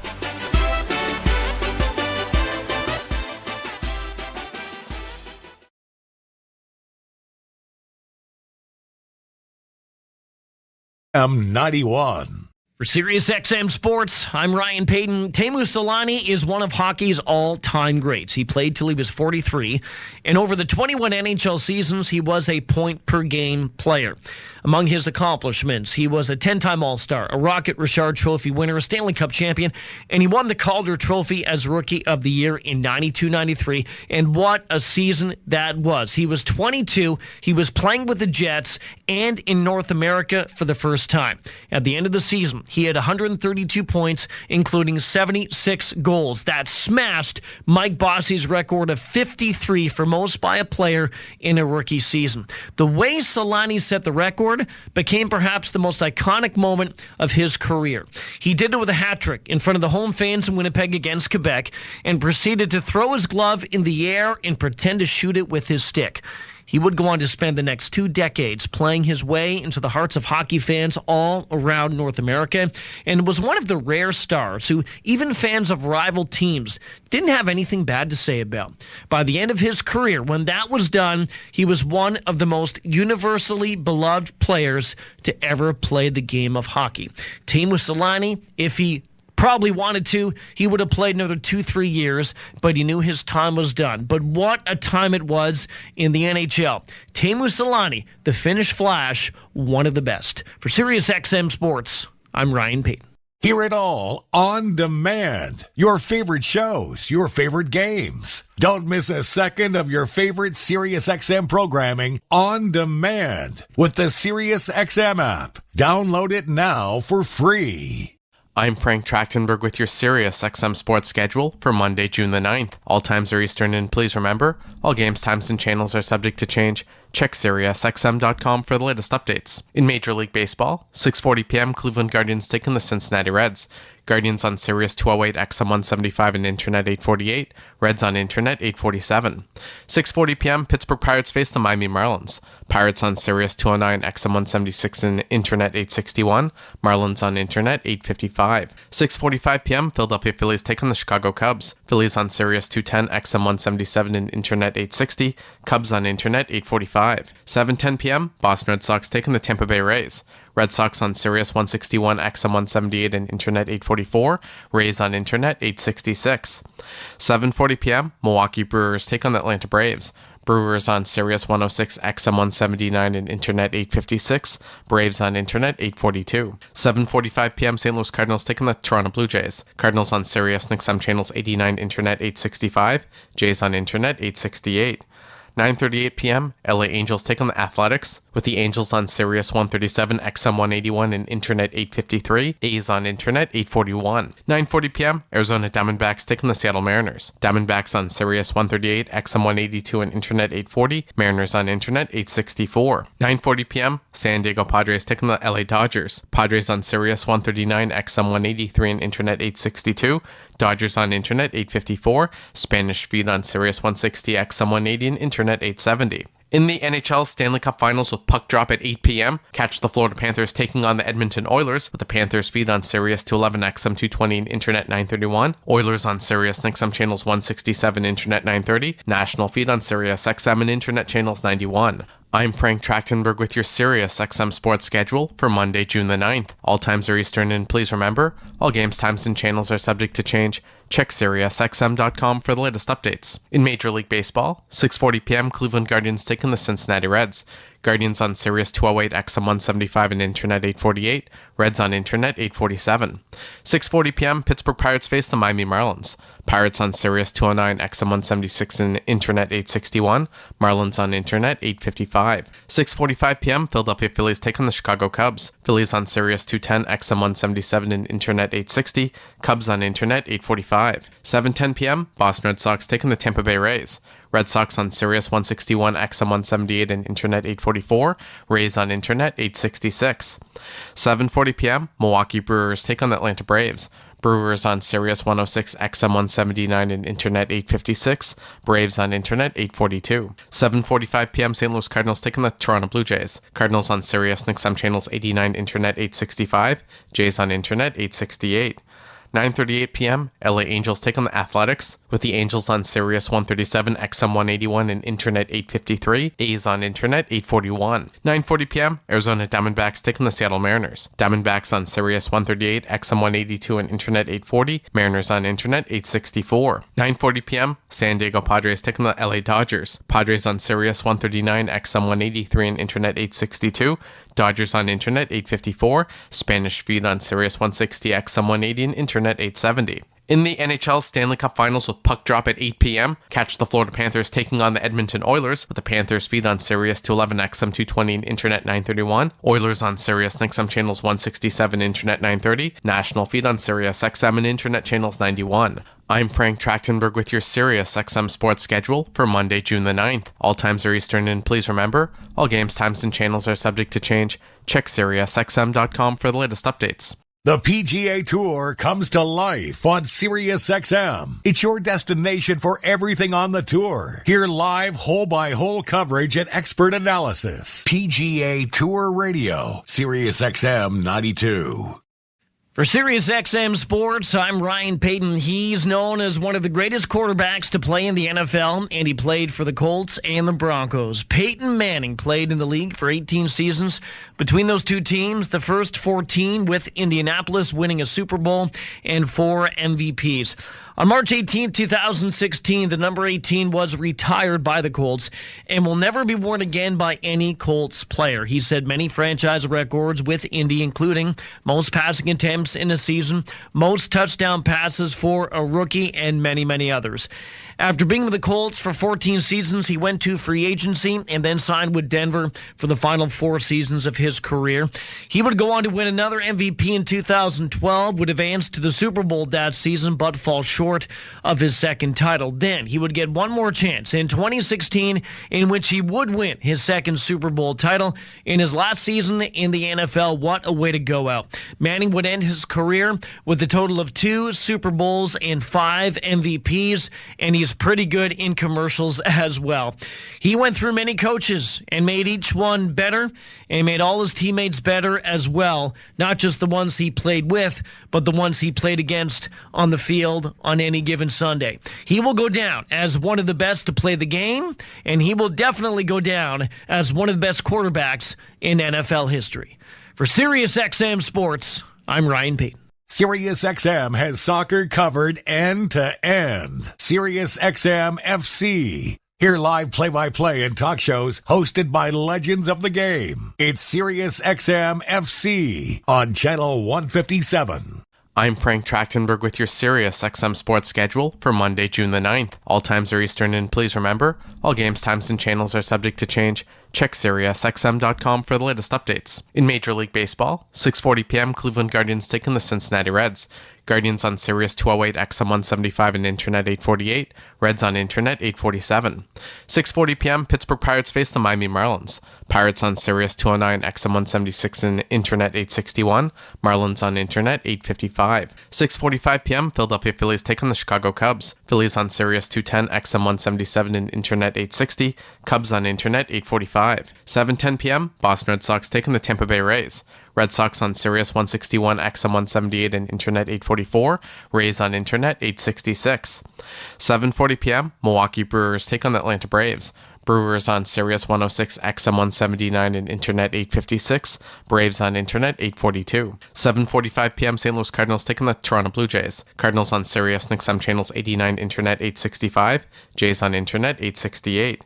9:38 p.m., LA Angels take on the Athletics, with the Angels on Sirius 137, XM 181, and Internet 853. A's on Internet 841. 9:40 p.m., Arizona Diamondbacks take on the Seattle Mariners. Diamondbacks on Sirius 138, XM 182, and Internet 840. Mariners on Internet 864. 9:40 p.m., San Diego Padres take on the LA Dodgers. Padres on Sirius 139, XM 183, and Internet 862.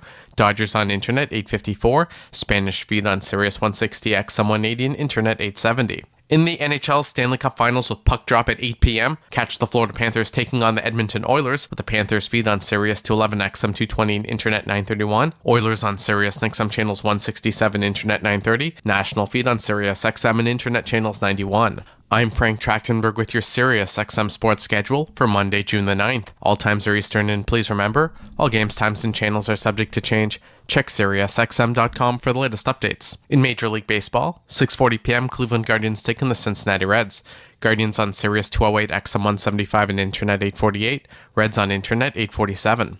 6:40 p.m. Pittsburgh Pirates face the Miami Marlins. Pirates on Sirius 209, XM 176 and Internet 861. Marlins on Internet 855. 6:45 p.m. Philadelphia Phillies take on the Chicago Cubs. Phillies on Sirius 210, XM 177 and Internet 860. Cubs on Internet 845. 7:10 p.m. Boston Red Sox take on the Tampa Bay Rays. Red Sox on Sirius 161, XM 178 and Internet 844. Rays on Internet 866. 7:40 p.m. Milwaukee Brewers take on the Atlanta Braves. Brewers on Sirius 106, XM 179 and Internet 856. Braves on Internet 842. 7:45 p.m. St. Louis Cardinals take on the Toronto Blue Jays. Cardinals on Sirius XM channels 89, Internet 865. Jays on Internet 868. 9:38 p.m. LA Angels take on the Athletics, with the Angels on Sirius 137, XM 181 and Internet 853. A's on Internet 841. 9:40 p.m. Arizona Diamondbacks take on the Seattle Mariners. Diamondbacks on Sirius 138, XM 182 and Internet 840. Mariners on Internet 864. 9:40 p.m. San Diego Padres take on the LA Dodgers. Padres on Sirius 139, XM 183 and Internet 862. Dodgers on Internet 854. Spanish feed on Sirius 160, XM 180 and Internet 870. In the NHL Stanley Cup Finals with puck drop at 8 p.m., catch the Florida Panthers taking on the Edmonton Oilers with the Panthers feed on Sirius 211, XM 220 and Internet 931. Oilers on Sirius XM channels 167, Internet 930. National feed on Sirius XM and Internet channels 91. I'm Frank Trachtenberg with your Sirius XM sports schedule for Monday, June the 9th. All times are Eastern, and please remember, all games, times, and channels are subject to change. Check SiriusXM.com for the latest updates. Follow every second of the action on NHL Network Radio. From behind the bench to every play on the ice. If it's hockey, it's on SiriusXM NHL Network Radio. SiriusXM 91. I'm Mick Kern with It Happened in Baseball. October 1st, 1932. In the fifth inning of Game 3 of the World Series, Babe Ruth of the New York Yankees, the heart and soul of the franchise, strode to the plate facing Charlie Root of the Chicago Cubs. The score was knotted up at 4 runs apiece. Hearing the jeers from the Chicago faithful, Ruth pointed his bat towards the center field bleachers. Or was it at Root? Or was it at the fans rooting against him? That debate rages on to this day, but one thing is certain. After taking 2 strikes, Ruth walloped the ball, sending it over 440 feet into center field for his 15th and final career postseason home run. The Yankees would go on to win that game 7-5 and a day later completed the sweep of the Cubs. That's what the record books show. What they don't show is whether or not the so-called called shot was truly what it has been called for almost a century. Film from the game failed to shed any definitive light on the matter, and Ruth himself gave varying accounts of that game for the rest of his life.